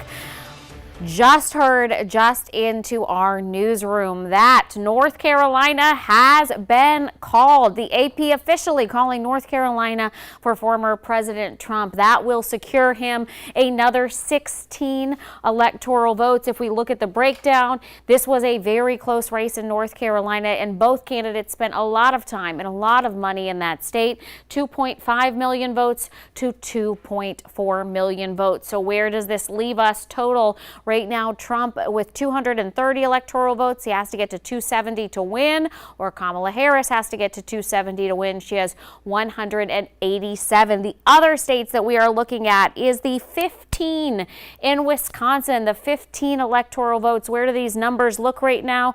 1.1 and 1.0 in Wisconsin. And one last look at Georgia. Still anybody's race in Georgia. Georgia having 16 votes up for grabs. 2.5 right now for Trump, 2.4 for Harris. Still anybody's race, but again, taking a look, Trump in the lead with 230 of the electoral votes. They have to get to 270 to win. We'll be right back.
That's our time for now. Have a good night.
And thanks for being with us here online as we go over some of the election night numbers for you here in South Carolina. We will begin with the race for president here in South Carolina. No surprise here, former President Donald Trump getting nearly 60% of the vote in South Carolina to win our state's 9 electoral votes. As we move ahead, let's go ahead and take a look at the U.S. presidential race as a whole. Of course, 270 electoral votes needed to secure the White House. Right now, this race is tightened tonight. The former president with 230 votes right now, and the vice president with 205. You can see a number of states are still out. The battleground states of Georgia, Arizona, Nevada, Michigan, Pennsylvania, and Wisconsin have not been called just yet. North Carolina has been called. Our neighbors to the north voting for the former president tonight, so he gets their electoral votes. As far as our House races are concerned, Nancy Mace is the winner in the House District 1 seat. And moving on now to the balance of power, the House of Representatives. You can see what is needed in Washington, D.C. Right now, the projections are that the Democrats will likely take control of the House of Representatives, but the balance of power is expected to go to the Republicans in the Senate tonight. As you can see, they have 50 right now. They only need one more if they don't win the White House to take control of the Senate. As far as some local races are concerned, Russell Ott, the projected winner there over Jason Gary. This is the Senate District 26 seat. As we move on to the Senate District 64 seat, you can see the winner is projected there in that race. Moving on to District 75. A very tight race here, and it looks like Heather Bauer, right now the incumbent, with about a 1,100 vote lead over the former representative Kirkman Finley. And in District 79, Grant, the winner there against Madsen. That is again House District 79. And I believe did we have one more? Did we miss it? Or let's see. I believe that's all. Here we go. Let's do the 3rd district. Biggs, the winner there in the 3rd. In the 4th, Timmons, the incumbent, is going to be the winner there. No surprise, Ralph Norman keeps his seat there in District 5. Russell Fry, a big ally of former President Trump, with 64% of the vote there. District 6, Jim Clyburn, going up against Dave Buckner for the 2nd time in 2 years now. Buckner losing to Clyburn tonight, as Clyburn is going back to Congress for another 2 years. And here in the Lexington, Richland County area, District 2, Joe Wilson, another 2-year term in Congress. We're following all of this. We're going to have an update for you when you join us coming up in about 1 hour from now. Until then, for your latest election news, you can always go to our website. That's WLTX.com.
And good morning to you. 1 o'clock in the morning, a live look at the White House as the race for the White House continues tonight. Let's take a look at the latest numbers that we have for you right now. This is how it stands at 1 a.m. Former President Trump with 246 electoral votes and Vice President Kamala Harris with 210. The former president also winning the popular vote tonight by some nearly 5 million votes. Still, battleground states are out. Georgia was just called for the former president, but you got Pennsylvania, Wisconsin, Michigan, Arizona, and Nevada are still out. And it's important to note that the former president is winning right now in all 5 of the remaining battleground states. But again, the only projection that we had in the last hour since we last saw you was that Georgia projected now to be for the former president. Here in South Carolina, there was never any doubt here as the former president picks up the state's 9 electoral votes with almost 60% of the vote. As we take a look at the race for Congress around the state, no real surprises here. We'll start in the 1st district, though, if I can get to it. There we go. And we'll go in order here. The 1st district, Nancy Mace, the incumbent, easily winning re-election there. In the 2nd district, Congressman Joe Wilson winning re-election at ease. In the 3rd district, a new senator, a new congresswoman is going to represent the state of South Carolina. Jeff Duncan, of course, was the longtime representative there, but Biggs will make the 2nd female in Congress for the state of South Carolina. In the 4th district tonight, William Timmons, the incumbent, the winner there. In the 5th district, Ralph Norman continues to roll with the victory, nearly 64% of the vote. The 6th district, Congressman Jim Clyburn easily winning re-election again against a familiar opponent, Dave Buckner. And in the 7th congressional district tonight, Russell Fry, a big supporter of the former president's, also with an easy time with re-election, nearly 65% of the vote. The balance of power, this is the way it shapes up right now in our nation's capital. 218 votes needed for a majority. And in the House of Representatives, this is the way it stands right now, 183 to 155. All these races are still out, still to be determined either tonight or tomorrow to find out who controls the House of Representatives. As far as the Senate is concerned, it's going to be controlled by the Republicans. Right now they have 51 compared to the Democrats' 41, still 6 races to be determined. So the Republicans' number here could climb throughout the morning hours. Some races of interest, Senate District 26, Russell Ott, the winner there, defeated Jason Gary. Also in District 64, you see your winner there with nearly 56% of the vote. In District 75, Heather Bauer, the incumbent there, beating former Representative Kirkman Finley, 53 to nearly 47%. And that is the first time, I believe, that we have seen that race called, the Heather Bauer race. And this is Senate District 79 for the House, I should say. District 79, Hamilton Grant is going to be the winner there over Rebecca Madsen. So there you have it. You're caught up to date with the very latest on what we know. Again, the former president is winning the other 5 battleground states right now, but those races have yet to be called. We're going to be coming back with an update at 2 o'clock this morning. We may have some more updated presidential numbers for you then. In the meantime, as always, you can go to our website, that's WLTX.com, for more information.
Welcome back. 2 o'clock in the morning, a live look at the White House now as the race for the presidency continues at this hour with some key battleground states still up for grabs. Pennsylvania, Wisconsin, Michigan, Nevada, and Arizona. Some projections out there on some other networks. We won't get into that, but right now this is the way CBS has it at the moment. They have the former president with 248 electoral votes at 2 in the morning and the vice president with 214 electoral votes. Again, several states still out there that haven't been called, but in all of those key battleground states right now, the former president is leading in all 5 of those uncalled races. All right, let's take a look at South Carolina. No surprise here. All 9 electoral votes going to the former president as he garners almost 60% of the vote here in South Carolina. Looking at the House races, we will begin with House District 1, 1st Congressional District. Nancy Mace, the incumbent there, easily winning re-election there against Moore, her Democratic challenger. Moving to the 2nd District now, Joe Wilson going back for another 2-year term with nearly 60% of the vote. A new member to Congress, Biggs, is going to represent the 3rd Congressional District. That will give South Carolina 2 women in Congress, something that's never happened in this state before. In the 4th District now, William Timmons, the incumbent, with 60% of the vote. He wins easily. Moving to the 5th District, Ralph Norman with almost 64% of the vote, the incumbent winning there. 6th District, Jim Clyburn, the state's only Democrat member of Congress now, easily wins re-election once again with over 59% of the vote.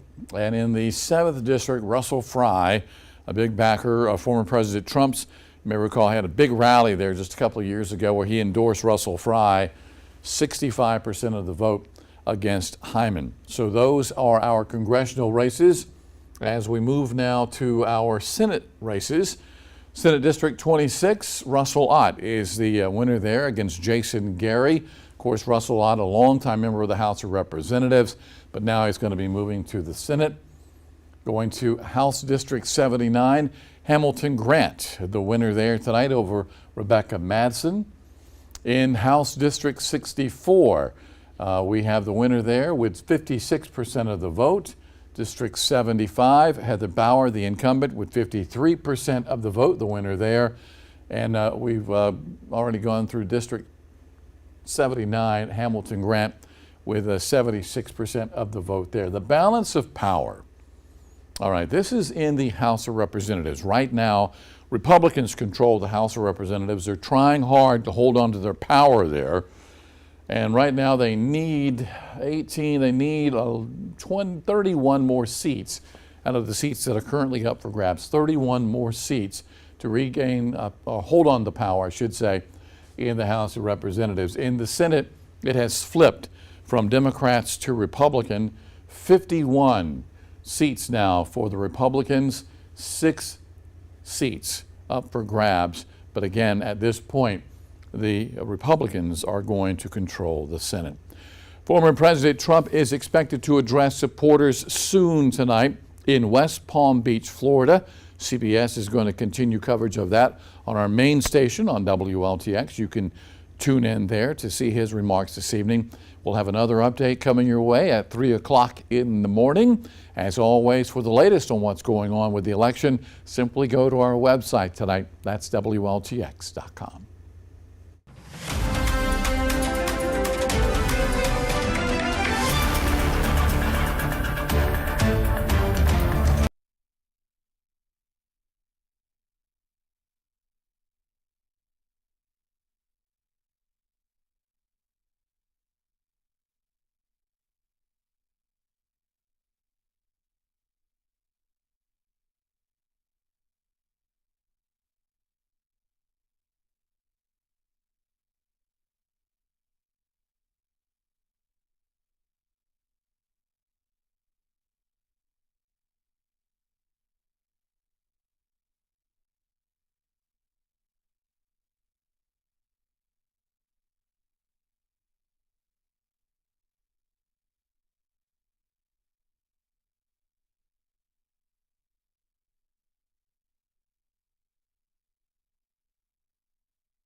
Well, good morning, everybody. It is 3 o'clock on the dot, and you are right now taking a live look over Washington, D.C. as the race to Capitol Hill continues this morning. Results have been pouring in as soon as the poll closes in many states across our country, starting as early as 6 p.m. last night, and there are still a couple of more states that have yet to be projected, according to the Associated Press and, of course, CBS News. Good morning, and thank you all so much for joining us here.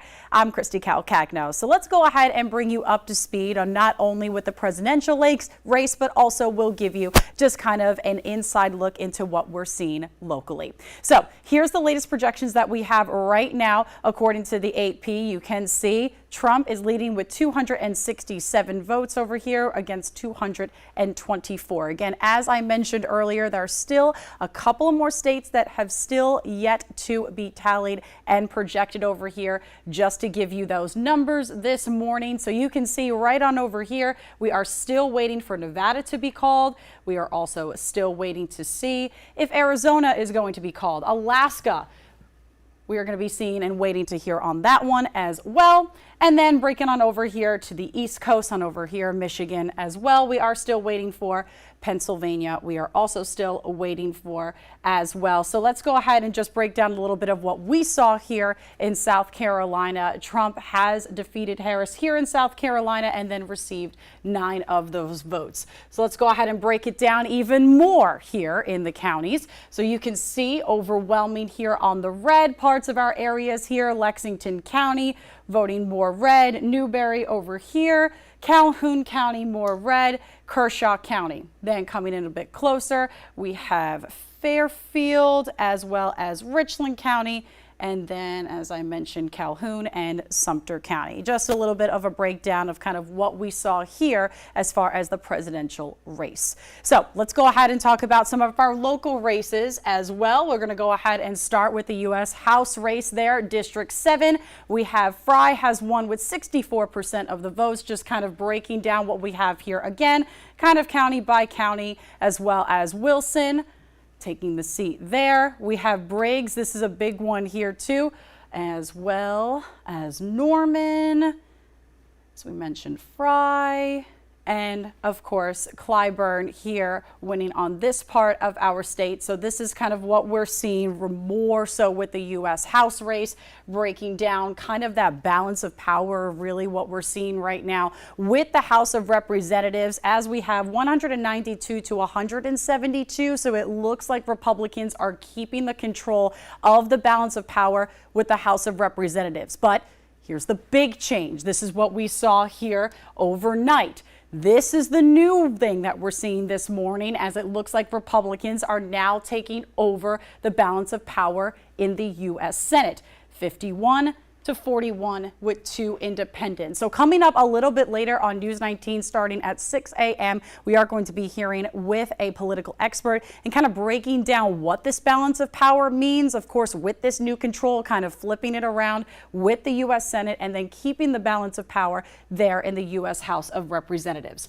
All right, let's go ahead and go and take a quick look over here. South Carolina State Senate, District 26, we had Russell Ott defeating Jason Geary, 54 to 45, and then going into the State House, District 79, Hamilton Grant, 75%, Rebecca Madsen, only 24% over there.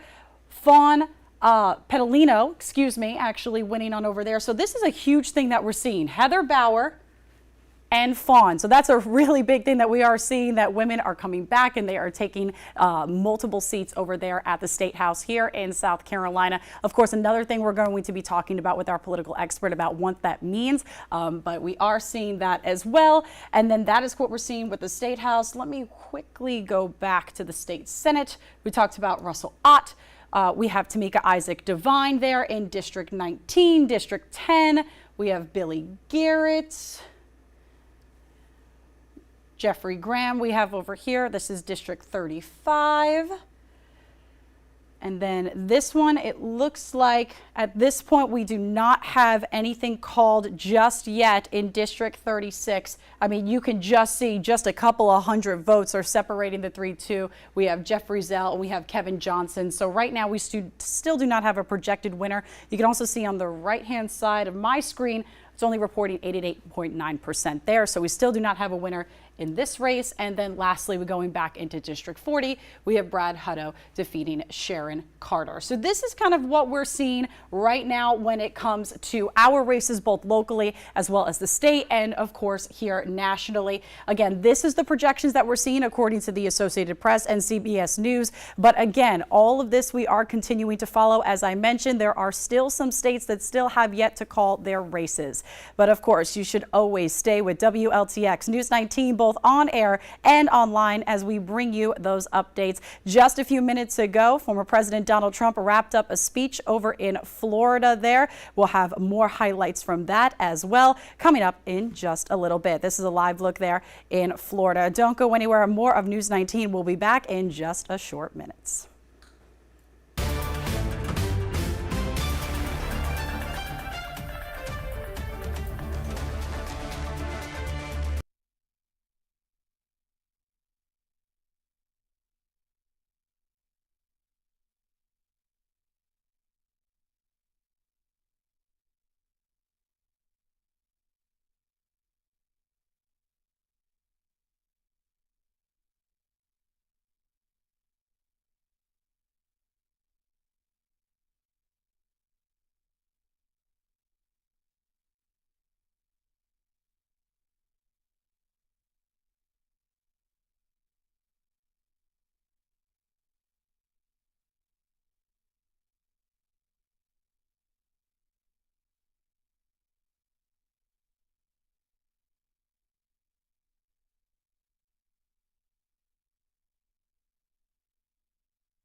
for campaigning during the presidency, and it's really because South Carolina is a gimme when it comes to who's going to claim this. It has been a Republican stronghold for many years. In fact, the last time that South Carolina went for a Democratic president was Jimmy Carter. So you know how far back that is, but that's why you don't see them campaign here that much, because again, Trump knew that he would win the state of South Carolina, and as you can see on this board, the red shows that as it was projected, he dominated when it came to South Carolina. Now we're going to continue to take a look at some of the race results when it comes to across the country a little bit later in the show. But right now, for a closer look and in-depth analysis on everything that is happening across the country with the presidency and our local elections, we're going to send things over now to Christy. All right, thanks, Whitney. Yeah, I am now joined by our USC political expert. We have Chase Meyer for stopping in this morning.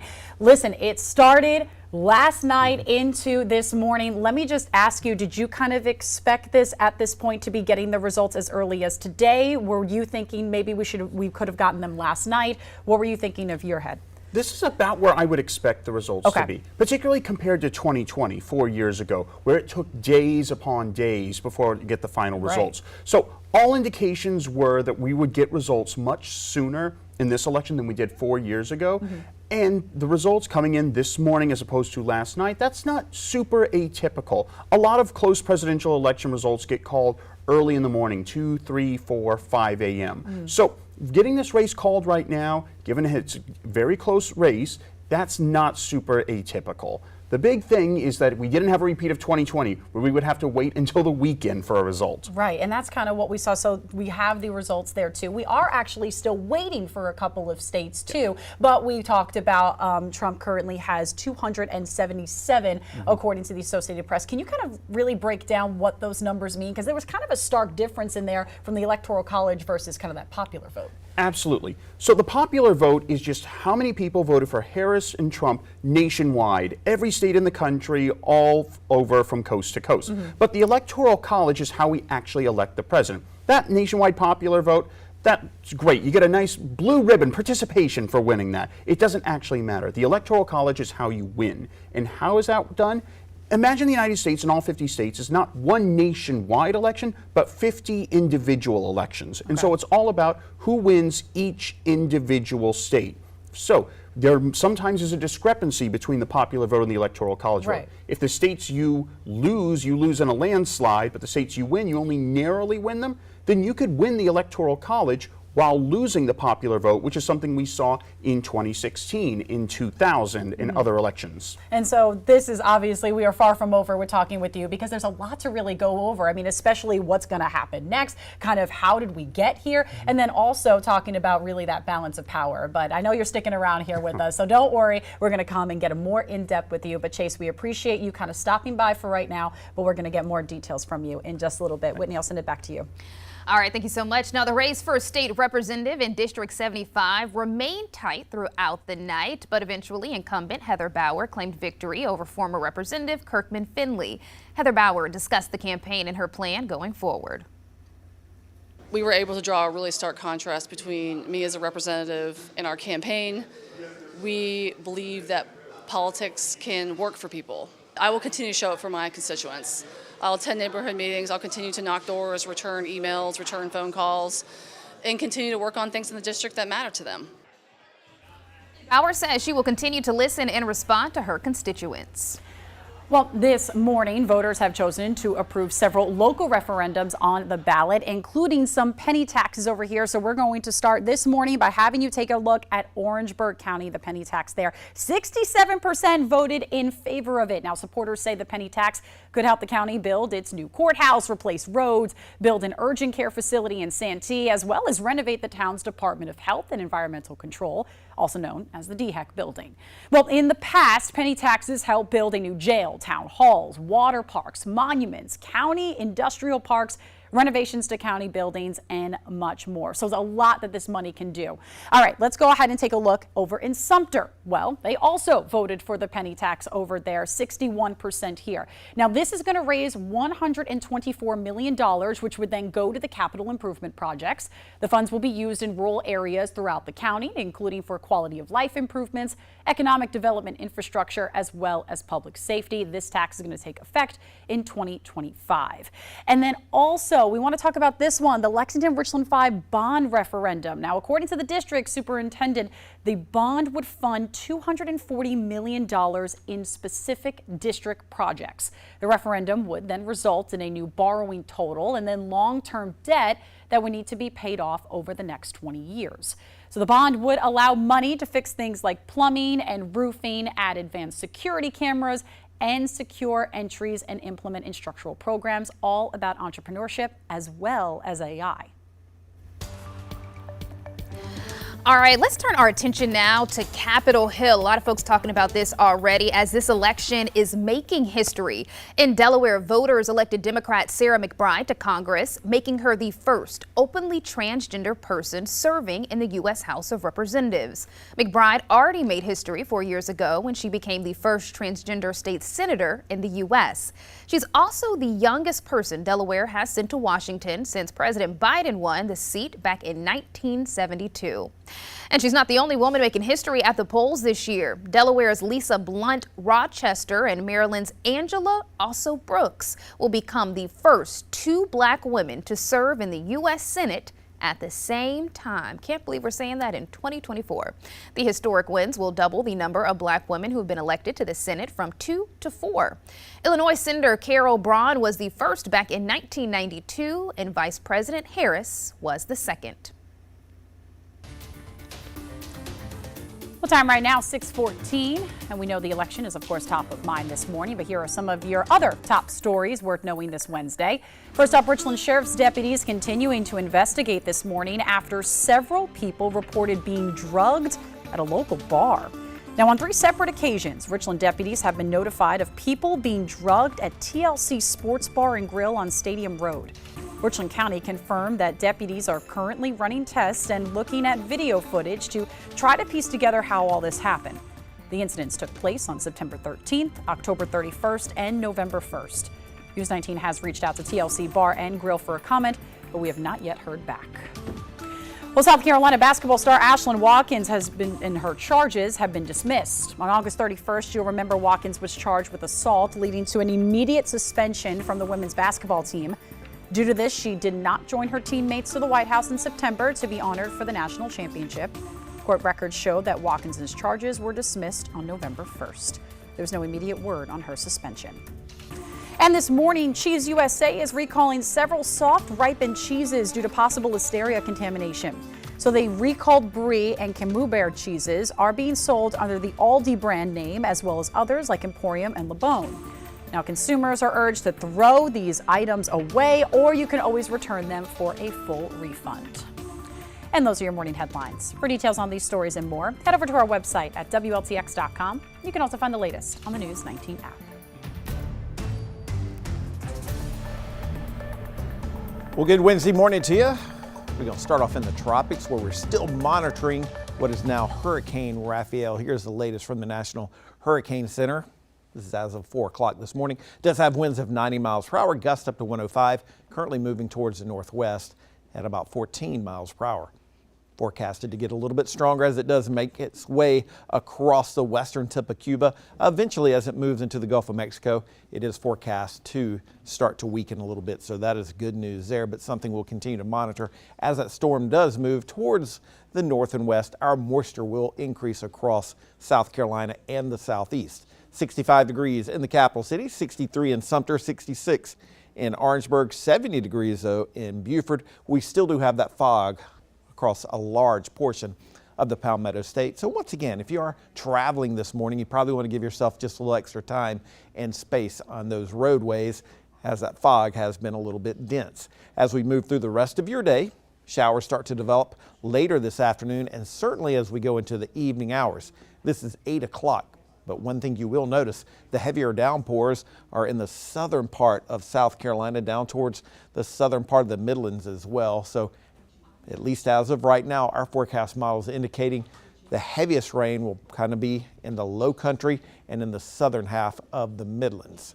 As we do move through the rest of your day into parts of Thursday, those rain chances will start to decrease. A few isolated showers Thursday afternoon, and then we can't rule out a little bit of rain early Friday. Those rain chances will kind of decrease as we get into the afternoon hours, but as of right now, just that small chance for a few isolated showers as we go into Friday afternoon. So that would be noon on Friday, and then as we go later into the day, a little bit of sunshine can't be totally ruled out before the sun sets. So that's something we can kind of look forward to after we'll have a good bit of rain, it looks like, for tonight and tomorrow. As far as those rainfall totals are concerned, mentioned this earlier, the heaviest rain will be in the southern half of the Midlands. Latest from our forecast model indicating about an inch in, we'll say, 3,500ths down towards Orangeburg. Southern parts of Orangeburg even higher. The farther north you go, those rainfall totals are a little bit less. Do have a flood watch in effect beginning at 1 o'clock until 7 o'clock tomorrow. This would be for Aiken County. The rest of the Midlands and our viewing area, no watches are in place.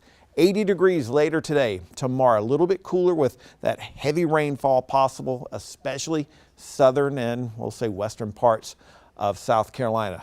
Upper 70s on Friday, only a small chance for rain. As we do look ahead towards Saturday and Sunday, we'll call it partly cloudy skies, highs in the middle 70s, upper 70s by Monday, and 78 degrees on Tuesday. There's your forecast. Traffic, we still do have one accident to report. We're going to zoom in a little bit closer to it. This is up in Newberry County.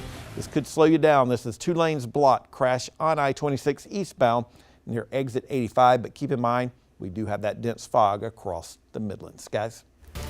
All right, DB, thank you so much. My friends, at 5:32, history was made as former President Donald Trump was named the president-elect. And so what we're going to do is really give a closer look at his path to victory. We know that magic number to win is 270 electoral votes, and he was able to surpass that, again, that being called at 5:32. So the first thing I want to talk about is the blue wall. We have our expert here from USC, Chase Meyer. So for folks who don't know what the blue wall is, can you explain what that is? Absolutely. The blue wall is a term given to a couple of industrial Midwestern states that had traditionally voted Democratic. These are Pennsylvania, Michigan, Wisconsin, and Minnesota, which if you were to look on a map, it almost shows like they were all blue. It would be a almost wall right there at our northern border. So that's why I got the name the Blue Wall. They had voted Democratic for multiple elections in a row. And while many times they had been close,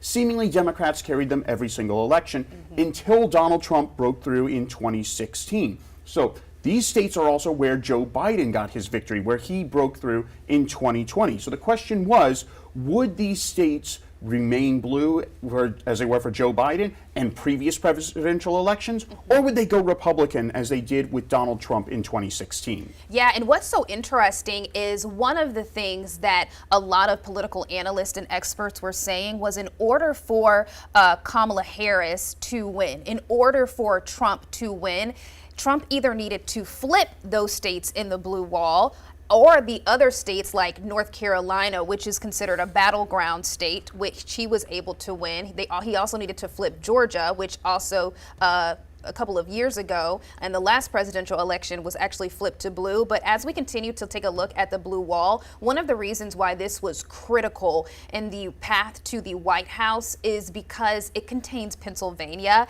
And when you take a look at electoral votes, the idea is you want to get the most pieces of the pie, right? And Pennsylvania has 19 electoral votes. And a lot of folks were saying, whoever takes Pennsylvania, they really are going to have a huge advantage. And so that was called for Trump. And then we started to see the other battleground states and other states in the blue wall start going for Trump as well. Was that kind of what you were seeing as well? I mean, once it was in Pennsylvania, all of the eyes were on there. That was what we were seeing. So with this, was it kind of a done deal at that point? Absolutely. So while the national news called the election for Donald Trump, as you said, at around 5:30 this morning, for people watching this at home, you could tell what was going to happen before midnight. As those numbers in Pennsylvania, as well as the other blue wall states like Michigan, Wisconsin, were rolling in, it was clear that Harris was not getting the numbers that she was needing to win. Certainly you wanted to wait till more of the vote was counted. You don't want to make a call too early. But the signs were clear that Harris was not doing what she needed to do to win those states. And so while it didn't get officially called for several hours later, by midnight, if you were reading the tea leaves, it was looking bad for her in the blue wall states. And the blue wall is now a red wall. Yeah, very much so. And then, too, what was interesting as well, if we take our attention down to, again, our friends in North Carolina, a lot of folks were saying this is a battleground state. Trump was able to retain his win here because if you remember in the last presidential cycle, this was a tight race as well. Trump won in that race. But when it came to Georgia, many people will remember this from 4 years ago. That was like a shocker for a lot of folks in the last presidential election because Georgia historically is a red state. Biden was able to flip it blue. Harris's campaign was hoping that that would still be the case this year. Yep, absolutely. Georgia is a state that has over several years been trending slightly more Democratic. While Republicans had traditionally still won it, the margins were getting closer and closer and closer to Biden finally flipping it in 2020. Donald Trump was able to flip it back, which just shows, good evidence for the viewers at home that statewide trends can stop just because, it looks like it's going this way, the trends will continue forever. Trends can stop, can be halted. Voters can change their mind, as we saw with Georgia, and same thing with North Carolina. Very close 4 years ago, and while close again, it looks like Donald Trump has expanded his lead in North Carolina this time. Absolutely. And then so we are still this morning waiting to hear from our friends in Nevada as well as our friends in Arizona. However, they have not been called. But like you're saying, if you read the tea leaves, it's looking like Trump is going to take these other two battleground states as well. But again, those haven't officially been called. But honestly, no matter who wins Arizona or Nevada, Trump has 277 electoral votes, so it doesn't matter. He is the president-elect. All right, my friends, so I want you guys to hang on for just a second. We're actually about to go onto TV, what we call the Big 19. And so what I'm going to do is give you guys a breakdown of some of the local races that we have. So just stand by real quick.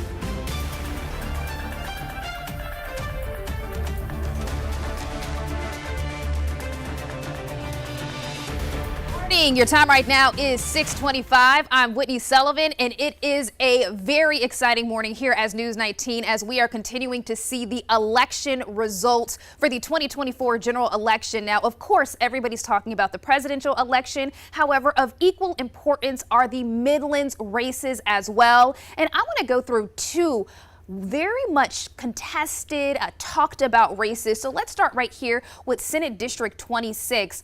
This candidate here, Russell Ott, was able to edge out Jason Gary. Now, Russell Ott is no stranger to politics. He has held a position within our body for several years now. But Jason Gary came on the scene as a political newcomer saying, hey, I want to take that spot. But again, Ott was able to win. Another race that so many people were talking about, the District 75 seat. As you can see, Heather Bauer was able to edge out Kirkman Finley, and she will continue to hold that seat as well. Now, a lot of folks were watching this a lot because there was so much conversation around this race, a lot to do with the fact that there were a lot of attack ads that were on TV in recent weeks. There were a lot of mailers, text messages, a lot of door knocking, a lot of signs.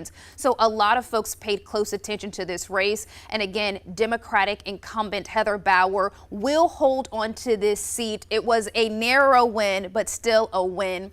Now, I want to also take a look right here when it comes to South Carolina's result for the race for president. This was no surprise. As we know, Trump has a very large following here in South Carolina, and these results proved that once again, the state of South Carolina in the majority is supporting him in becoming the next president of the United States. But what was surprising for some folks is Harris got more votes than some may have thought she would have. But again, he was able to claim the state of South Carolina and get those 9 electoral votes. Now, we will continue to have coverage on all the election results, but first I want to send things over to meteorologist Daniel Bonds. Good morning, Whitney. Good morning, you guys. Do have one accident to report, so we do want to talk about that and the fog that's kind of impacting your commute this morning. 2 lanes blocked due to a crash. This is I-26 eastbound. This is near exit 85 up in Newberry County. So eastbound I-26, 2 lanes blocked. That could slow you down. The fog may slow you down as well. As we take some live looks around the Palmetto State,